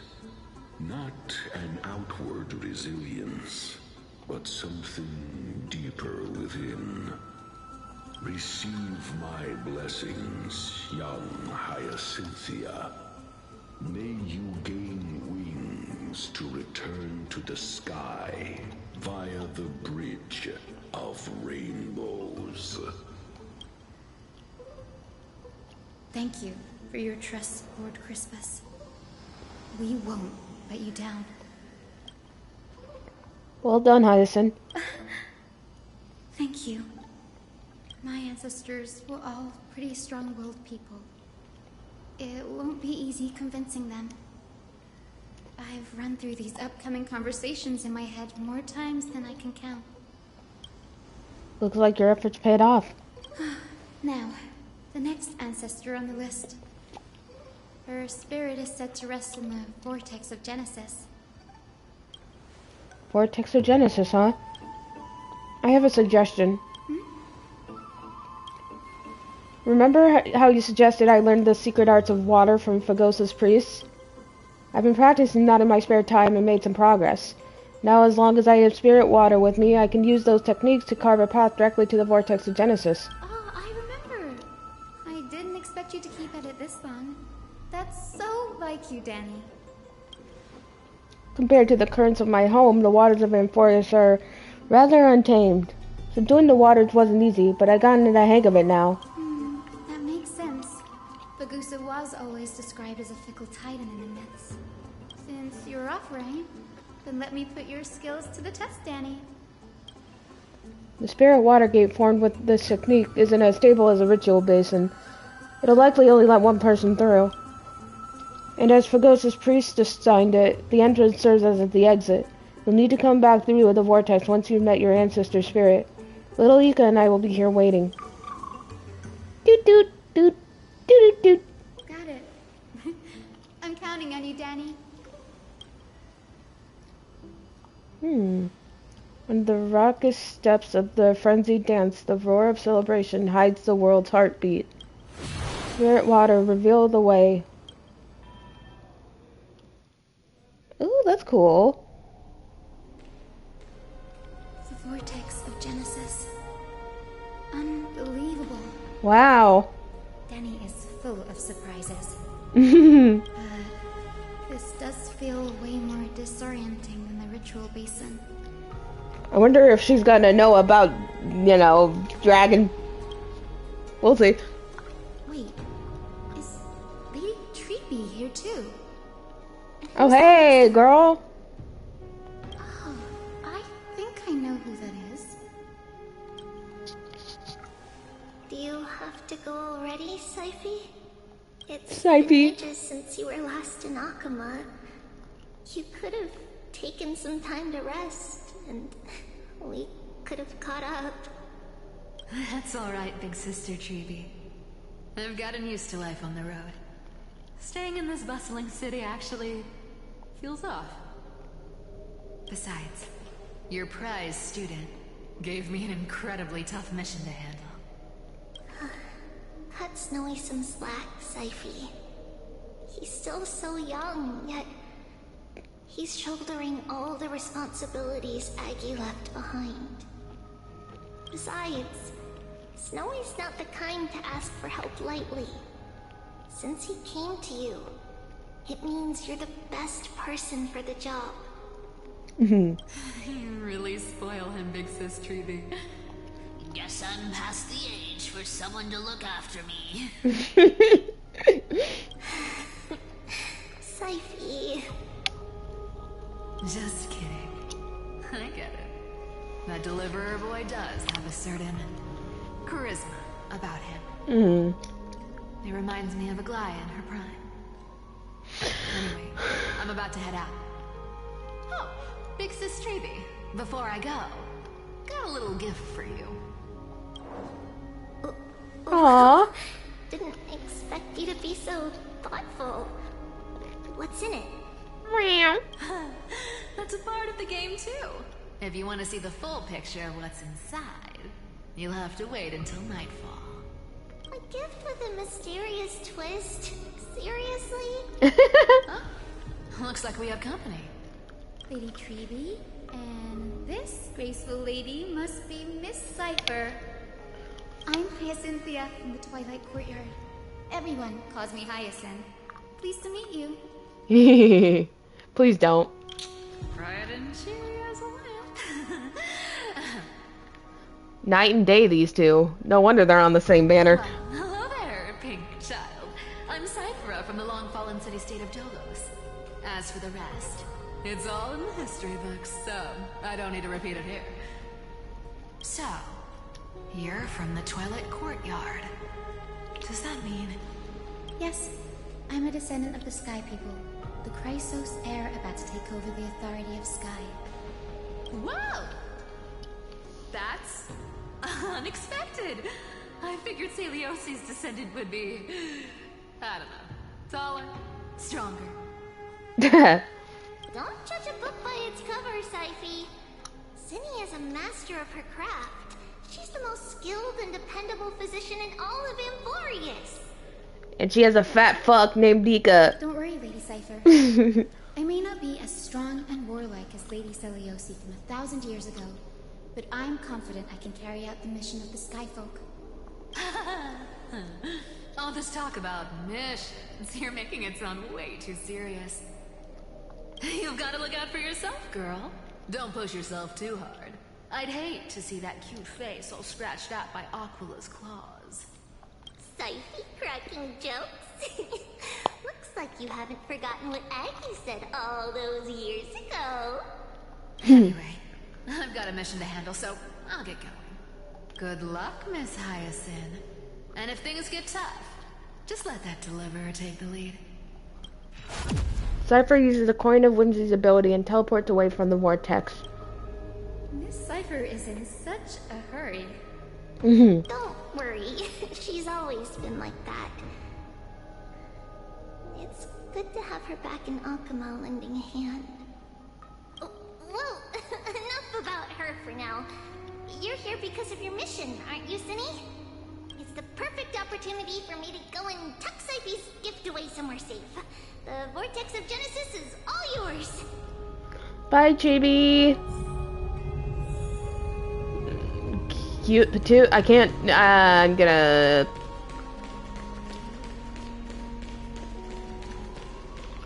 I will join the heroes of the prophecy to return to the sky and retrieve the core flame. Ancestor, please bestow upon me your generous blessing.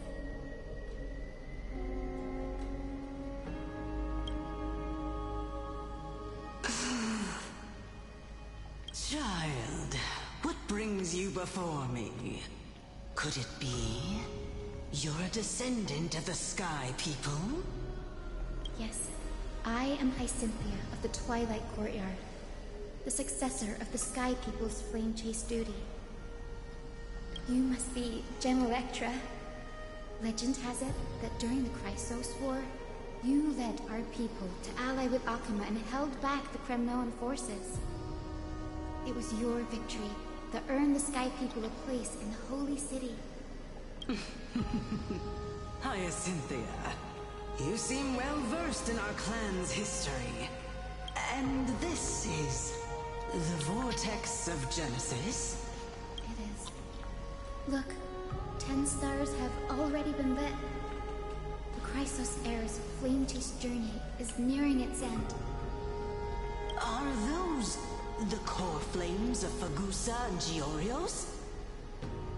Does that mean Hyceelans and the Mountain Dwellers successfully carried out their duty? As fellow pillars of Amphorius, who would have thought that Sky's duty could only be fulfilled after 1,000 years? You know, Kyogre, Groudon, and Rayquaza. It's because Sky shelters all beneath it. If it were to shatter, the world would fall apart with it. That's why Lady Aglaia made the core flame of Aquila the final step in our campaign. Aglaia? Is she still on the flame chase journey after 1,000 years? Well, about that. Fortunately, she has recently left us. But you're right. She was indeed still guiding the Chrysos heirs forward. Incredible. That girl actually managed to endure the merciless erosion of time. And lasted for so long. Answer me, Hyacinthia. Since you recognize me, you must have also read my writings, no? Every record regarding my lineage is etched in my memory, including your words. In that case, you're probably aware of the prophecy I sought from a certain Trebios. Yes. At the end of the Rainbow Bridge, the Sky Folk will mend dusk and dawn. But unfortunately, no ancestor has ever been able to truly decipher its meaning. I see. Yet, Trebios' prophecies never fail. Perhaps you'll be the one to witness its fulfillment, child. May the prophecy lead you to a gentle fate. Thank you, Lady Ectra. Whatever fate the prophecy holds, I'll face it head-on.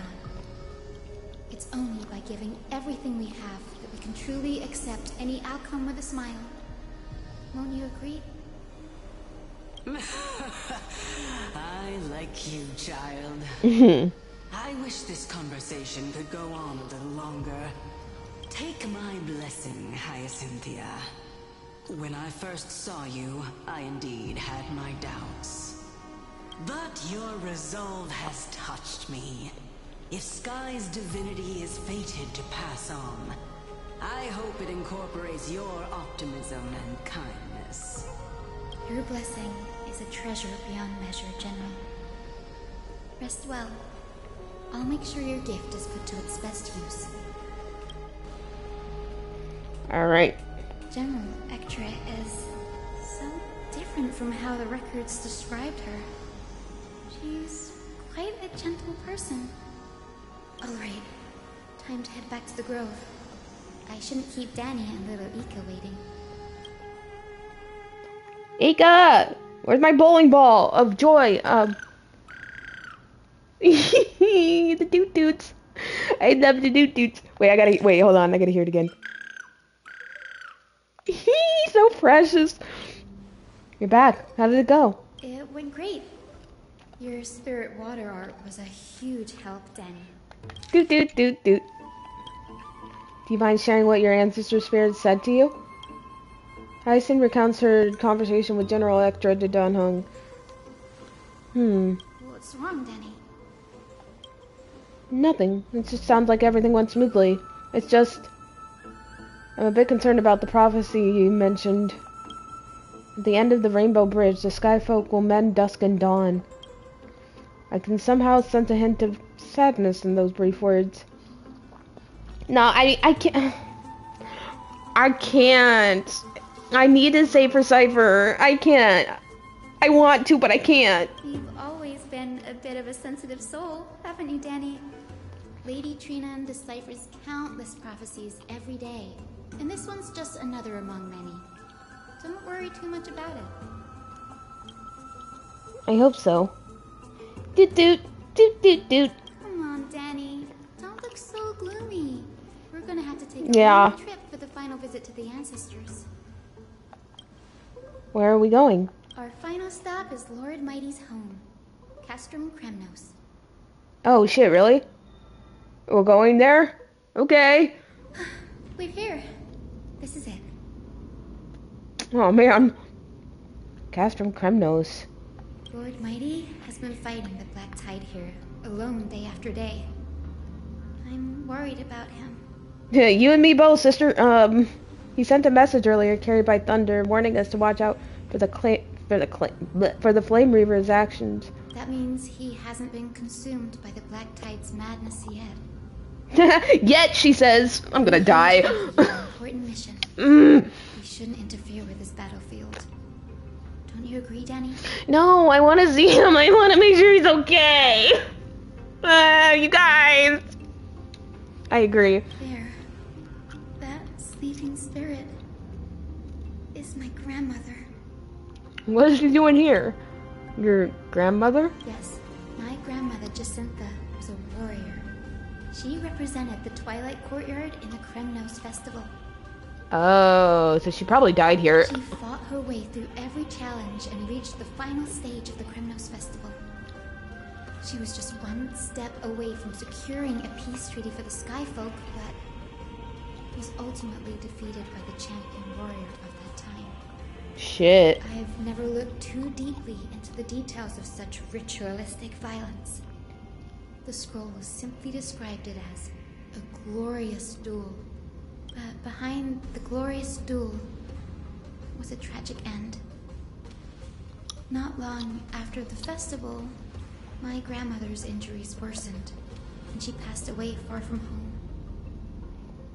This prophecy tablet was left here by the Kremnoans to honor her final wish. Her death marked the final collapse of the Twilight Courtyard, already fragile under the shadow of war. And the Kremnoan warrior she fought against was Lord Crataros. Holy shit. Okay, that must be awkward. Yet you still saved his life even though he took your family. Seeing him lying there, gravely wounded, bleeding out. I can't put what I felt at that moment into words. Man, you have you're she's more forgiving than I am. I heard Lord Crataros took that fatal blow to protect Lady Trianne. All those tangled feelings faded away. To quote Lord Finan, Crataros must have done that to become a better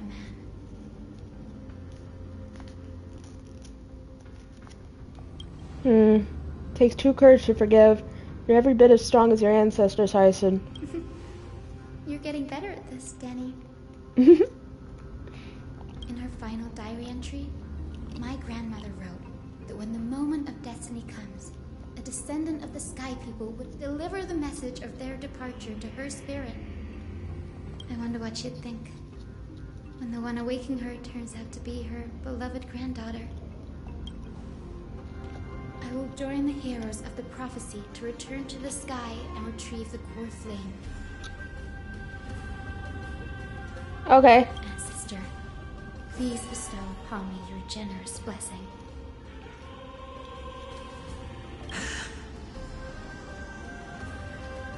Is this the world of the living? Wait. You... Could you be... Grandmother? It's me. You're Hyacinthia. Hyacinthia, my little hummingbird. Why? How? Why is it you who awakened me? I have never imagined this. I thought I would feel happy for all my ancestors when this day came, but now... I can't even experience the joy of seeing you again. Do you remember that you and Father took me to my very first skyride when I was 8? Back then, you wanted me to pick one accessory out of 4. The sun crown representing nobility, the storm bracelet symbolizing strength, the ice ring embodying wisdom, and the radiant pendant signifying kindness. Grandmother, do you remember the one I chose? Probably the kindness. You spoke an innocent little prayer, infusing a faint thread of light to that modest pendant. Yes, and I remember how surprised you were. In all those centuries, no other child of the Sky People had ever made the same choice I did. She's so sweet. Cynthia, there was a time when I thought you were a timid child. You never had much interest in swords or battle and had no relation to that fiery determination and strength in our blood. Yet I've told myself, that's not a bad thing. If my hummingbird could live her life in kindness and optimism, then it'd be a good thing.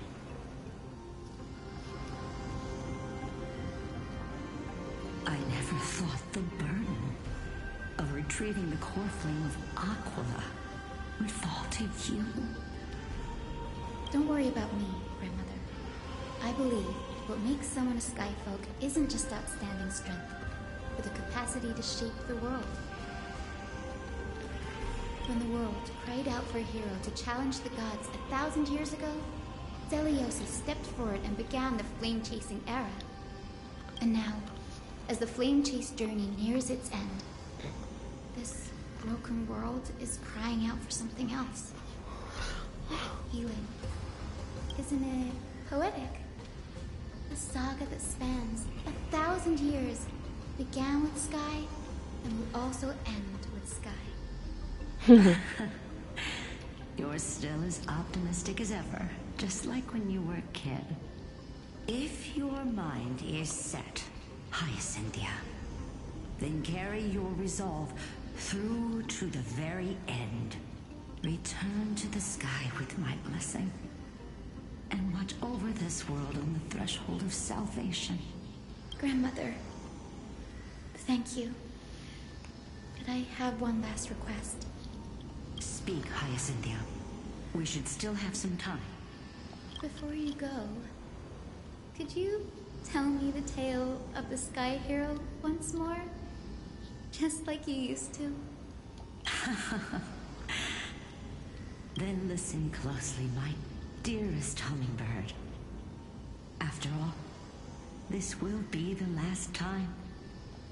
For millennia, the Titans waged relentless wars, leaving the world scarred and ravaged. A century of the Chrysos War plunged the nations into chaos and decay, until a spear, fueled by mortal rage, pierced through the smoke and flames that buried the prophecy of deliverance. Whoops. Aquila. Whoa. The celestial shaper. The 100-eyed divine bird crowned with the blazing sun and wielding thunder. Those struck blind in 99 eyes by Nikedor, they kept one eye glaring at the children of Twilight who received divine blessing, yet turned their weapons against the gods. The Chrysos heir of the sky, Seliosi, the Day Thunder Knight, ascended the forbidden lands of the Eye of Twilight at dusk, clad in wings. To her left was the lion-headed Solipus the Sunlit Wings, whose roars breathed divine flames and scorched the world. To her right was the horse-bodied Lunibus, the Moonlit Plume, whose graceful steps trampled the stars in the heavens. The one warrior and her two beasts challenged the ruler of the sky, determined to seize the divine core flame through plunder. The Titans' every roar summoned lightning bolts, and their every movement stirred cyclones. The wounded Titan's blood poured down like boiling rain upon the world and converged into scalding torrents. Kind of funny that they turned into guys we fight. In the final moments of battle, the sun wings set the Titan's wings aflame, while the moonlit plume wield the divine body. The battered hero of the sky, with her wings broken and her body covered in wounds, struggled to lift her spear and pierced the last monstrous eye. The Titan's divine body crashed to the ground, and with it, the sky tore apart like fabric, about to fall with its god. The fear and pleas of mortals urged the hero of the sky to rise again. Celiosi, the Day Thunder Knight, the first of the Chrysos heirs to slay a god in this world, charged into the crumbling body of Aquila with her two fearless winged companions. She merged with the Titan, holding up the sky once more, only to leave behind a powerful message for the world. My descendants will be blessed and cross the Rainbow Bridge back to the sky. At the end of the prophecy of Genesis, they will reclaim the core flame from my hands. Oh, back to us. A few days later at Dawncloud. Today's the day. Look at these dogs. Wow, I didn't expect it to be so lively up here. Are these people here to send off the Chrysos heirs? There's Finan. Let's go talk to him.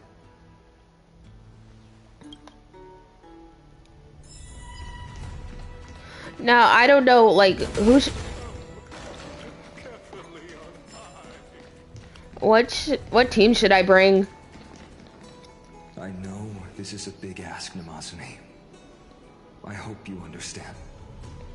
Please don't say that, Lord Finan. It's an honor for us to be entrusted with this task.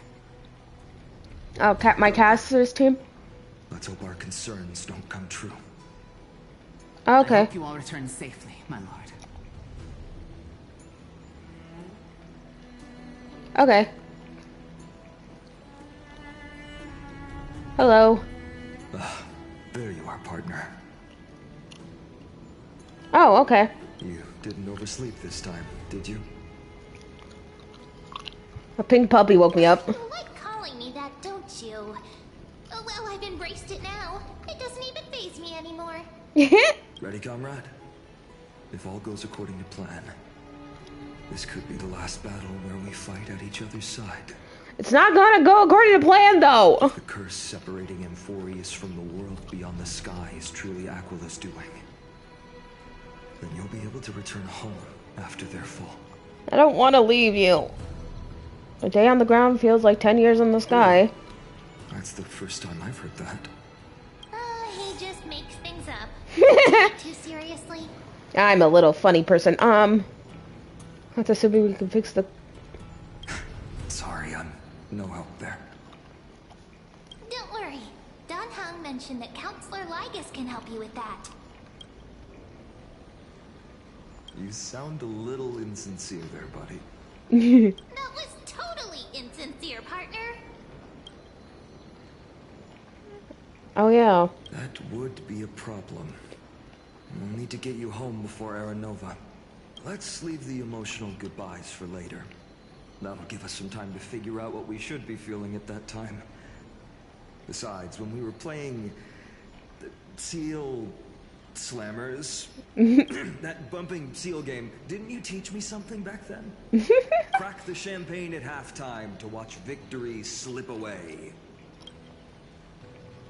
Well, 10 out of 12 time now. We can totally open the champagne. Then I have to use something else Dan Heng taught me as comeback. The last mile is the hardest. Hey, speaking of Dan Heng, where is he? He arrived before everyone else and climbed to the cliff top to wait for us.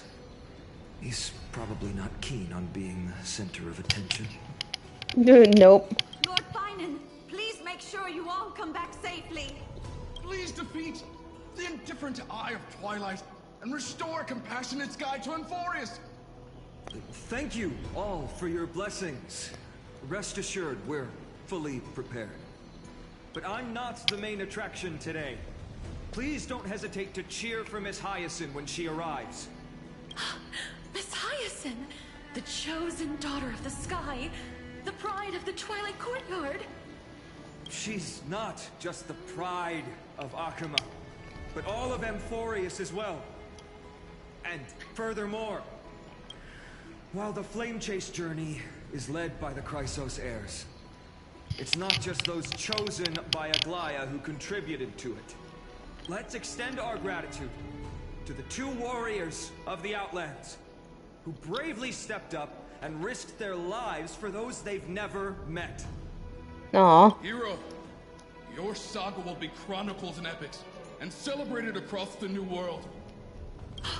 Warrior from the Outlands, endowed with the might of Orynyx, the vanguard of deliverance.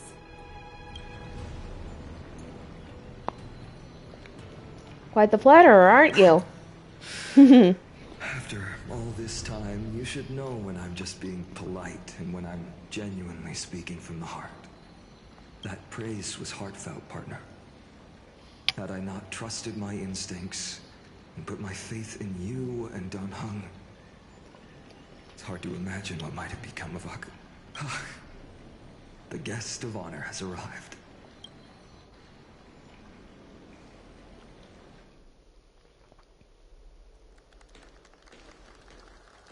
Yay, Hyacinth!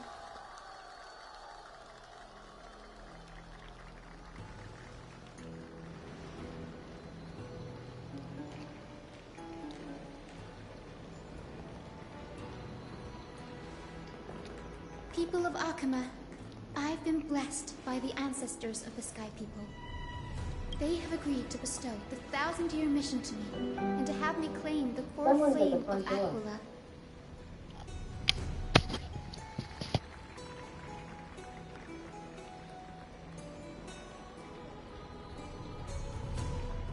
Today is the year 4932 of the Light Calendar.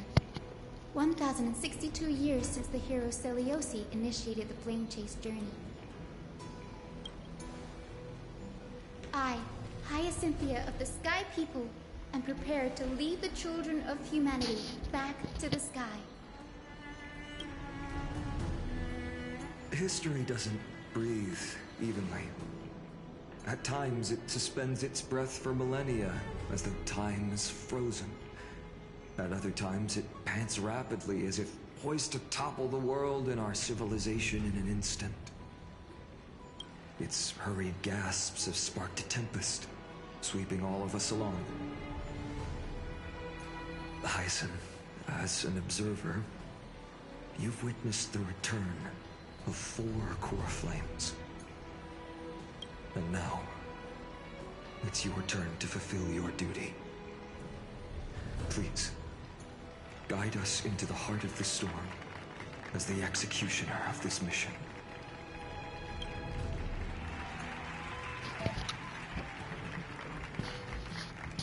Yeah, I'm excited but also scared. Oh boy.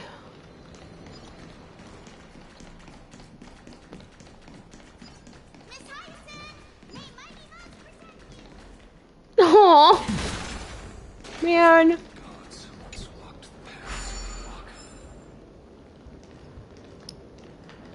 Yeah.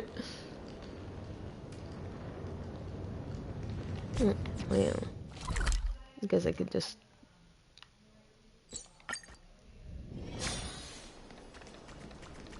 Thanks for waiting, Dan Heng.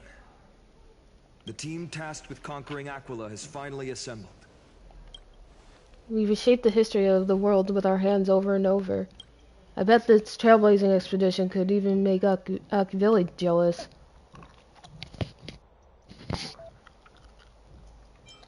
This trailblazing expedition is about to end perfectly.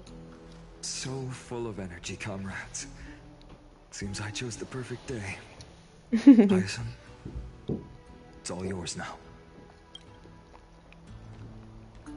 Legend tells of the Skyfolk once divided into many tribes. The Sun Folk worshipped the sun. The Rain Folk were devoted to storms. And the Winter Folk waited for signs in the snow. Our ancestors lived under Aquila's light. Yet they were blinded to all but one color. They forgot that the light that illuminates the world is made of countless different colors. Skittles. Skittles, Skittles, Skittles. That's why the rainbow is my favorite. For not only does it reflect the many colors, it is also a bridge. And I want to use the Rainbow Bridge to link everyone's hearts and give hope to every soul on Earth. Ancestors, with the rainbow as your guide, lead me back to the home of the Sky Folk, a land we have not seen for 1,000 years.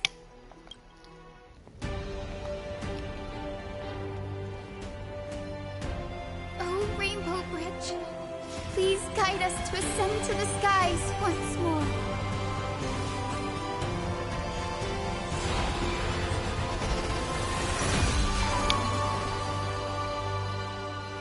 Friends, let us soar together. Oh, wow.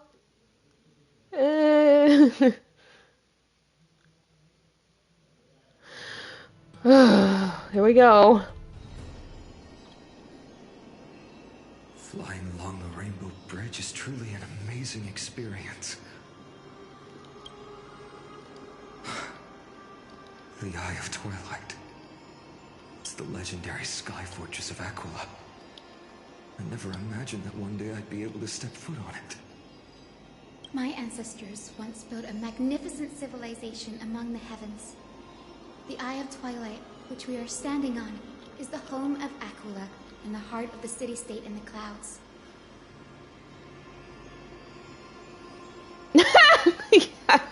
Yeah, for real. This must be where the hero Seleucus Road work ahead. Yeah, I sure hope it does. The flame chase journey.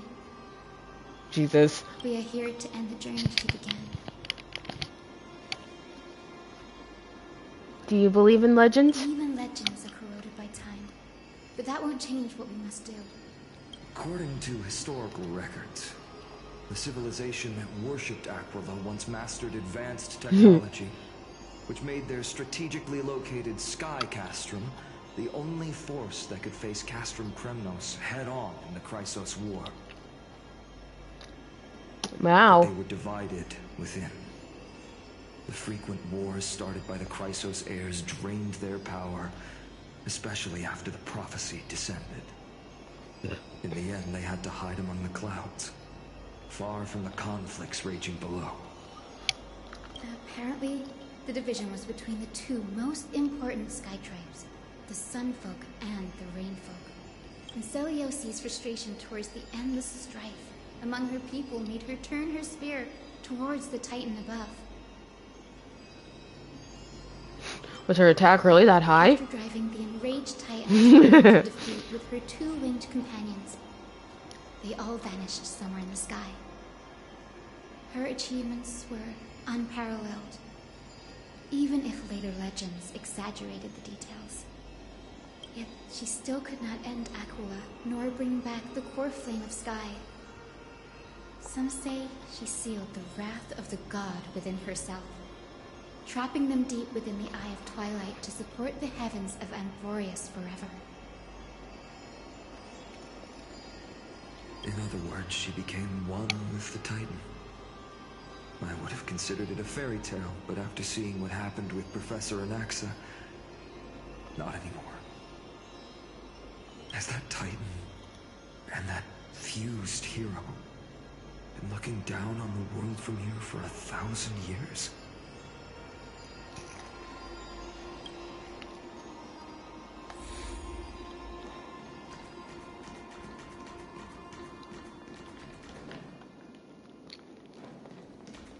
Now, I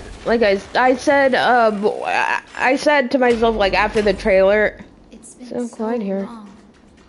Maybe the Eye of Twilight has already turned into ruins. I don't know if you guys played, like, the Twilight Princess, the Zelda. Go melt it down. from the Zelda franchise. But like this place reminded me of the City of the Sky. Whoa. Right. I can kind of feel how big and empty this place is. But all I can... Oh, whoops.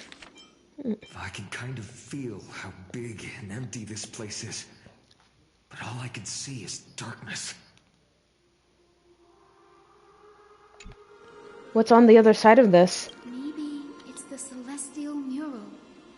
The Sky City believes that mural to be connected to Amphorius' sky. And any weather condition depicted on it will become actual weather.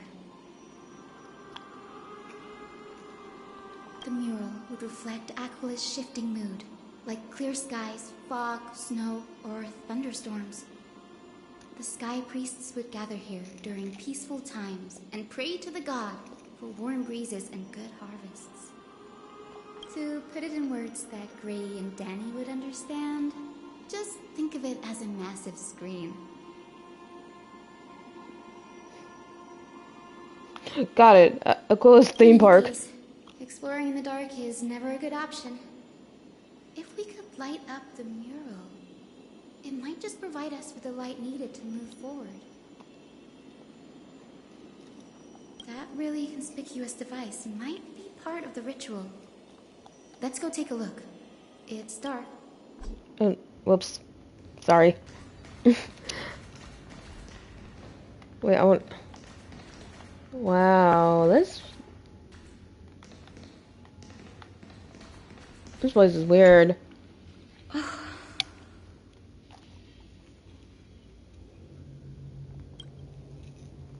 How about it? Got any leads? I have no idea how to turn it on. If only we had help from the wisdom of those who came before us.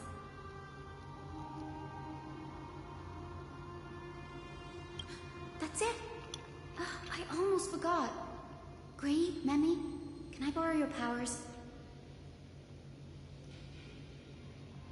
Leave it to the demigod of time. We just need to find the scattered memory nearby, right? That's simple. Give me a little time. Feel the flow of time.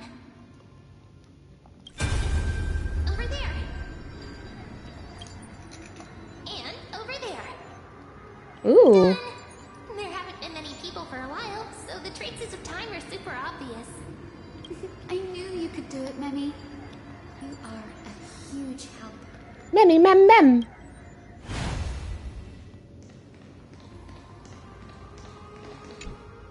Arrogant sunfolk. The Titan will condemn your brazen disrespect. But Aquila, you that shape the sky, why do you avoid the pursuit of dark clouds? Are not clear skies and stormy rains equally your creations? The Sunborn see your behavior as an act of favoritism towards them, and weaponize this reason to oppress my people. The Rainfolk will not suffer in silence. Oh God, if you remain silent, we shall have to forge our own weapons and resist the malice concealed under your brilliance. May the Eye of Twilight never open, and may torrid rains descend forever. Avoid the pursuit of dark clouds. Aquila doesn't like rainstorms. It seems a little hard to believe, but we should write this clue down first.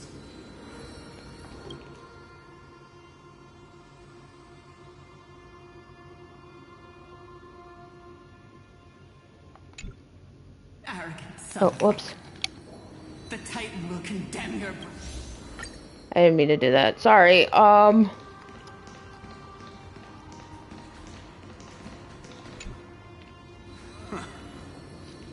Foolish Rainfolk.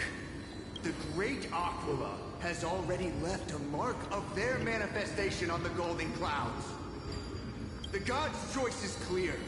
Only we, the Sunborn, are the true heirs of the sky. This war is destined to end in the victory of the Sunfolk. May the Eye of Twilight never close. May eternal daylight embrace the land. Now, I'd be a rain folk because I don't like the sun. Summer sucks. Left a mark among the golden clouds. Is this referring to the celestial mural? But we can't see anything right now.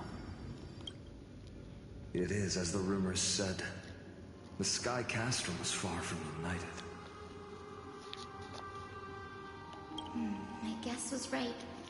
This venue is indeed where celestial rituals were performed.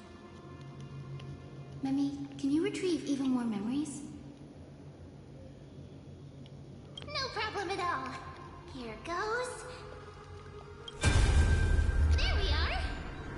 Yay, Mem! Wind, snow, rain, shine. In the name of the sky's 100 eyes, I bring celestial phenomena upon the world. The turn of dawn and dusk. Commanding the celestial globe. Awaken, celestial mural. Stop, foolish Cloudborn! How dare you tamper with the celestial globe and distort the weather? This is blasphemy! The Titan bequeathed the celestial globe to our ancestors, so that we could divide the light and dark equally between day and night, so that all things could grow beneath the celestial phenomenon they preferred. But the Sunborn have asserted control over the celestial mural. And now the days are endless, subjecting the land to drought and burning. And you have the gall to accuse the Rainfolk, who you've oppressed. The land? It is our eternal nemesis. How can storm clouds and rain, unloved by Aquila, lead the Skyfolk to victory in the Chrysos War?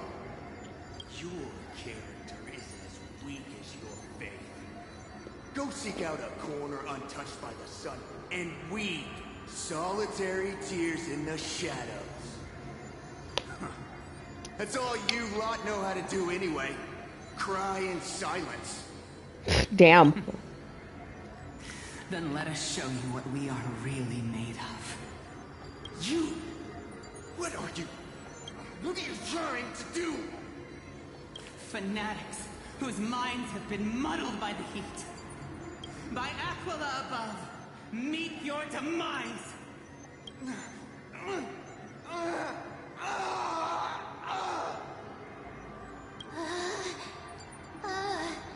What a terrifying memory.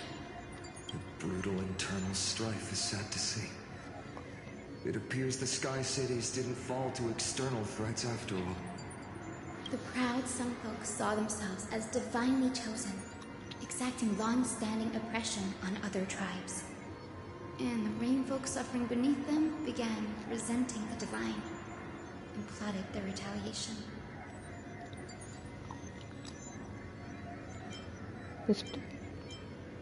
People are truly ignorant. Not surprising when living in a world with literal gods that you can see. No matter the era, conflict among humans is destined to persist. Having witnessed the actions of Kindness and the Cleaners, it isn't so hard to understand this piece of history.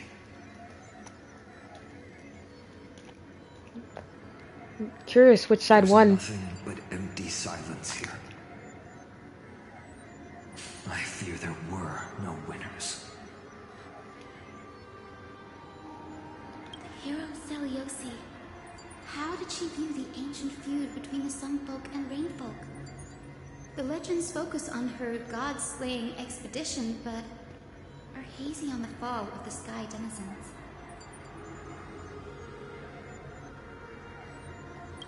Perhaps I can piece together the true face of history here.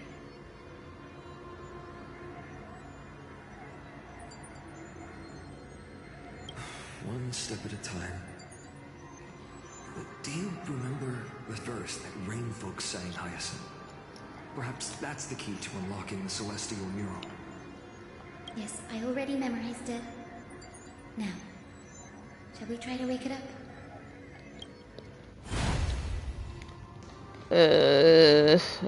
By the powers of Captain Planet or whatever.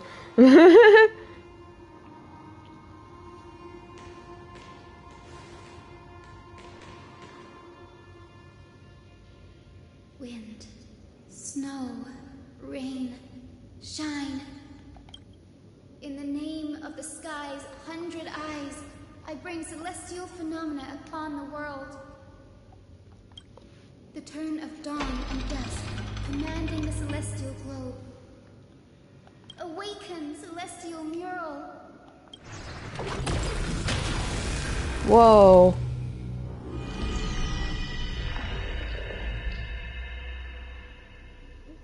Golden clouds, blazing radiance.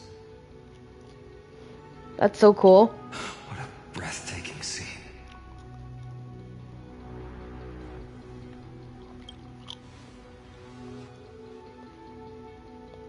Look, the mark of their manifestation mentioned by the memory fragment. Oh. Oh god. That's what that's... How chilling. I wonder if Aquila is also watching us. I hate that. I remember the rain the Titan dislikes overcast days. We might be able to use this to our advantage and change how the mark is behaving by changing the weather on the mural.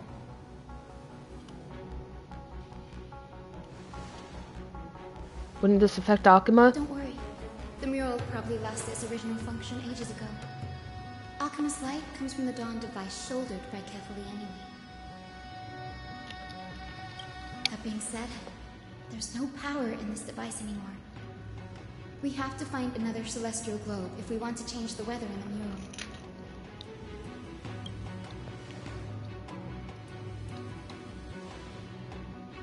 There! That's circular device. I'm quite familiar with it. That's a west-wind compass at the Twilight Courtyard. We can use it to create a miniature rainbow bridge to walk on. Who knows? It might even lead us to other areas of the Eye of Twilight. Technology passed down from the Golden Age is finally proving useful.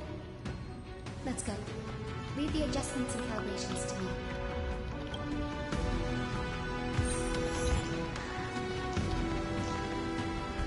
Oh god, look at that thing!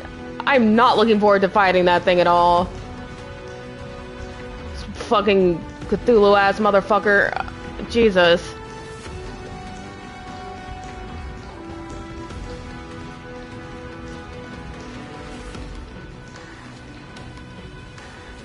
The huge golden pool down there. Shut up. Pool of gold, said to be the energy source that powers the Eye of Twilight's divinity. You should watch your step as you walk. The mechanical structure is a bit different from the one used in the Twilight Courtyard. How should I put this? It's a little more complicated.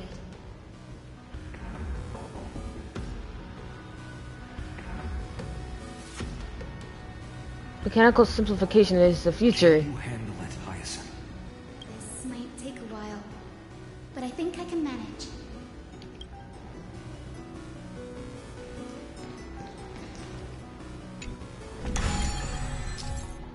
Oh goody, puzzles. My favorite thing. Starting point for destruction.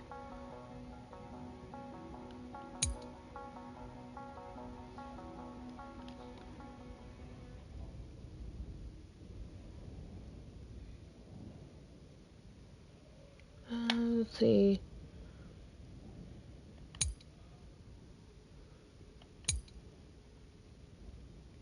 Okay. Deep breaths and find the way out.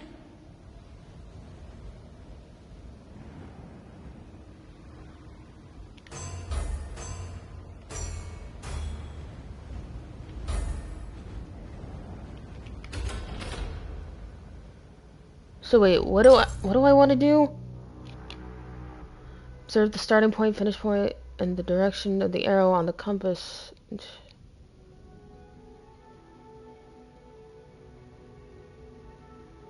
Starting point.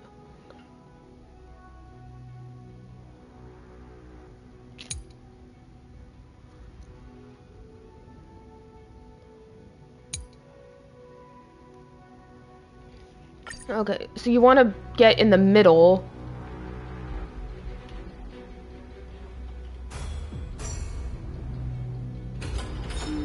I think this should be right.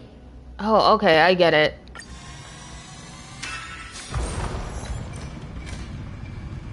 Okay, I see. Look, the Rainbow Bridge has appeared.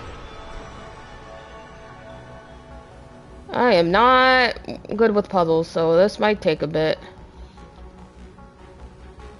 Well done. Now we can cross. Hey, careful! Oh! That's... Is that a memory? Is that a winged Pegasus? That her Pegasus? Looks like a mythical beast. But this one doesn't seem hostile towards us. Tyson! Could it be the legendary? I'm not entirely sure. We might be able to tell if we get closer. We can't assume it's friendly. Keep your guard up and follow it. Oh, on the subject of vines we like, one of my favorites is... Legend has it that the hero Seliosi was always flanked by two winged companions. Coming for you, fucker. They were her steeds and comrades. They are still alive. They might help us confront Aquila. Bubbles. On the back of the subject of vines, one of my favorites is Dear Diary, today I couldn't find my diary, so I'm writing this on my Kung Fu Panda 2 DVDs. Or something like that. Disappeared. An illusion? Or the memory dissipated? How strange. That Pegasus was different from the other memories. It was surrounded in an air of sorrow. Probably missed its master. Oh, it's so heavy that it's hard to breathe. Was that Lunabis's phantom? Did it appear here because it has unfinished business? Yeah. If that's really the case, there must be a super strong obsession keeping it in one piece. Man. Could it be some remaining bits of Celios's will? We can't be sure of that yet. Let's take the elevator up to the Eye of Twilight's core first.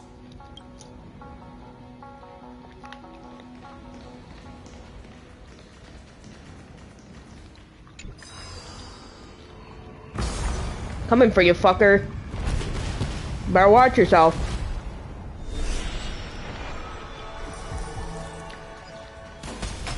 Lady Lunabis? Is that you? Can you hear me?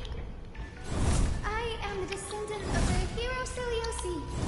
We have come to complete her mission.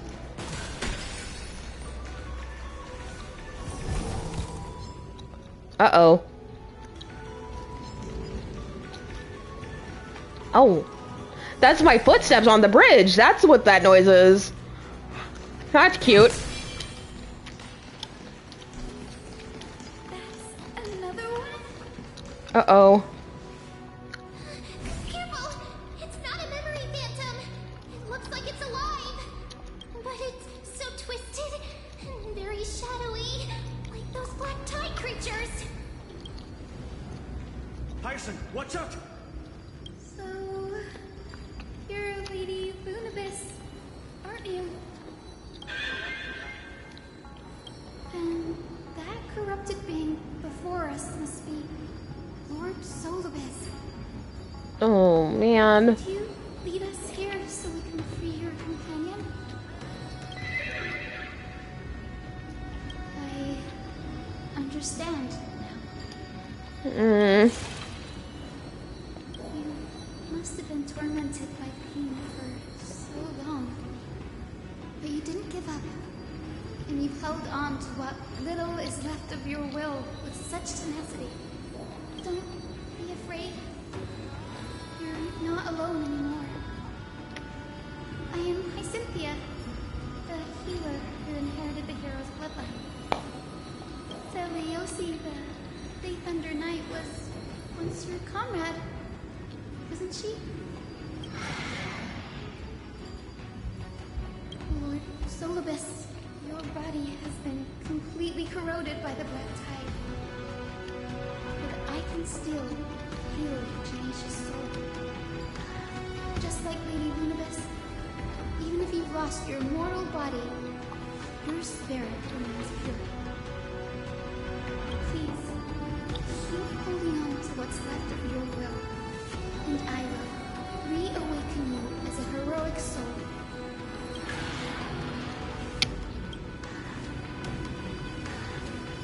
I wonder how much it understood. It must have understood me. It's a creature of wisdom and tenacity, despite being mired in the agony of the black tide. Solibus, the sun that rings that once succumbed beneath the hero.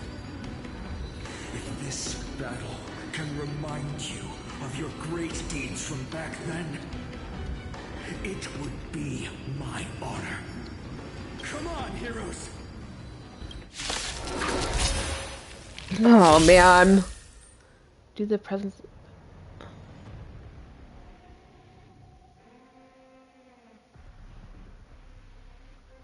Oh jeez. Lord Solibus, please break free from the control of the black tide and return to your senses.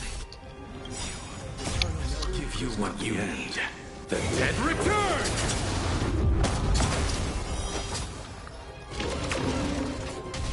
Dangerous thoughts. God, I can't believe we get burn damage.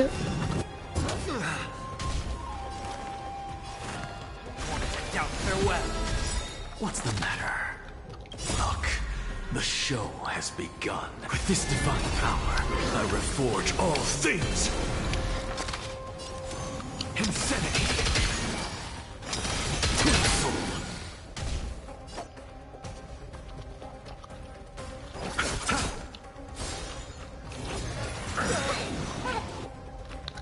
Ow.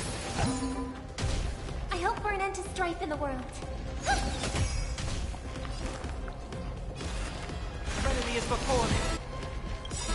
This mortal form. Watch over you. Guide you on your path. Insanity. To the soul. There we go. Oh. It's over. Solibus. Oh, she talks. You're older horses, you're actually speaking. No need to be surprised. After all, this is a world where even a pink puppy can speak. Man, you really did embrace the nickname, didn't you? I can't believe I'm calling myself that now, too. Solibus, you're finally awake. My consciousness has been lost for far too long.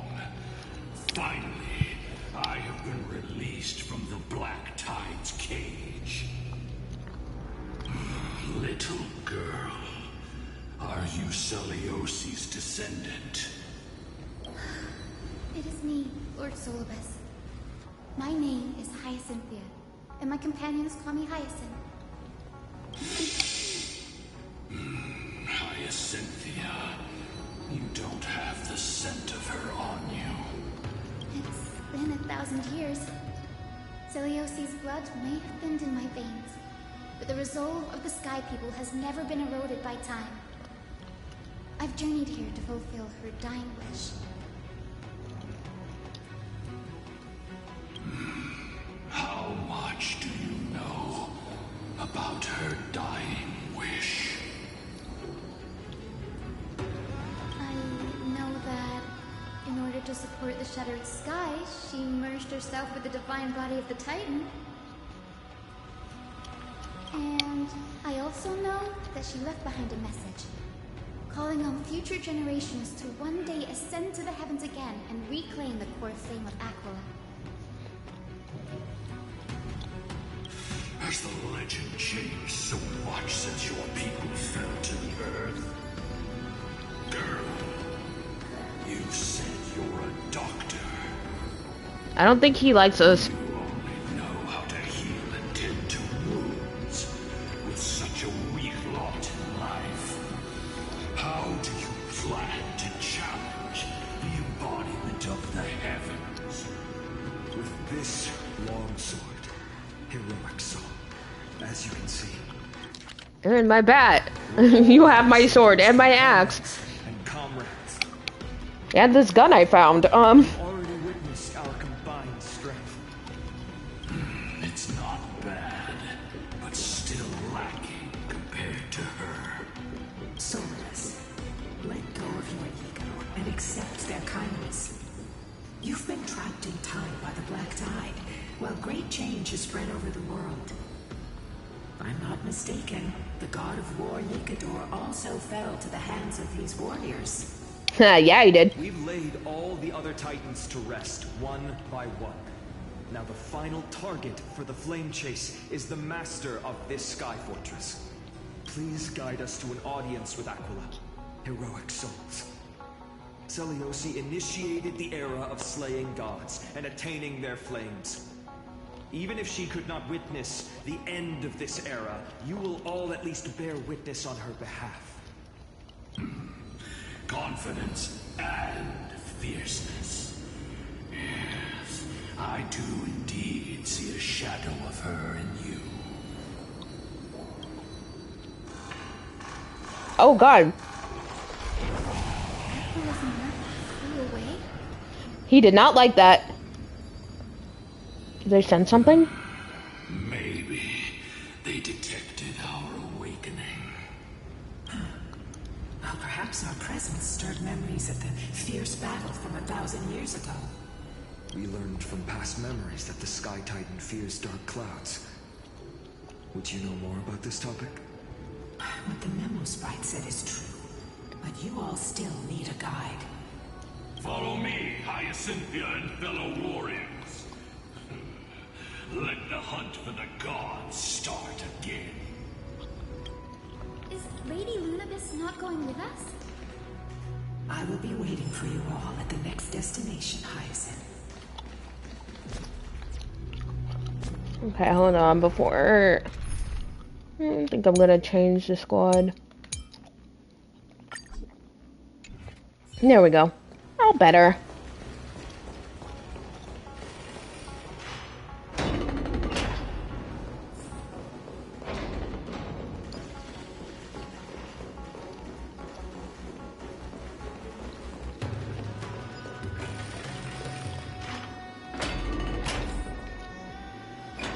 Uh-oh. 1,000 years have passed, and yet this place feels the same. Just that there is no more human clamor. This is the Hall of the Sun Folk, where the Sunborn once held grand ceremonies to give thanks for Aquila's gifts. No wonder Lunavis didn't want to come in. Of the Sunfolk. Everyone thought so until Seliosi's spear pierced through Aquila's wrath. Only then did we understand that Aquila wasn't hiding from the clouds and rain, but from the horror that lurked within the unlit shadows.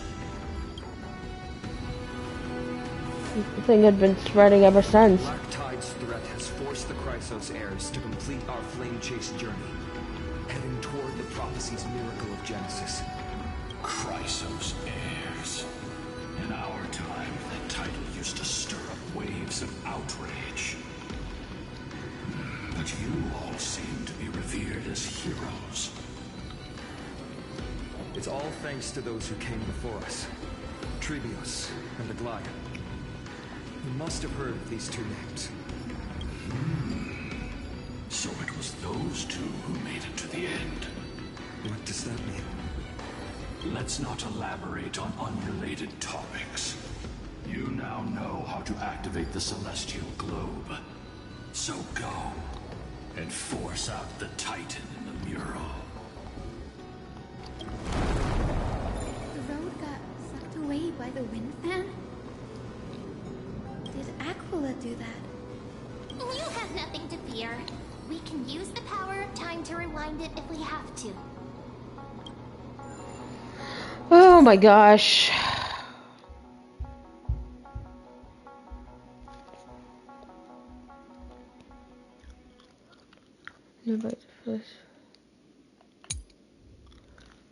Okay. Don't get blown away, Bubbles. That would be very sad. It didn't work. The prayer's power didn't last long enough. And we couldn't get the fans to keep turning in the other direction. Maybe that device can help? Go check it out if you need to.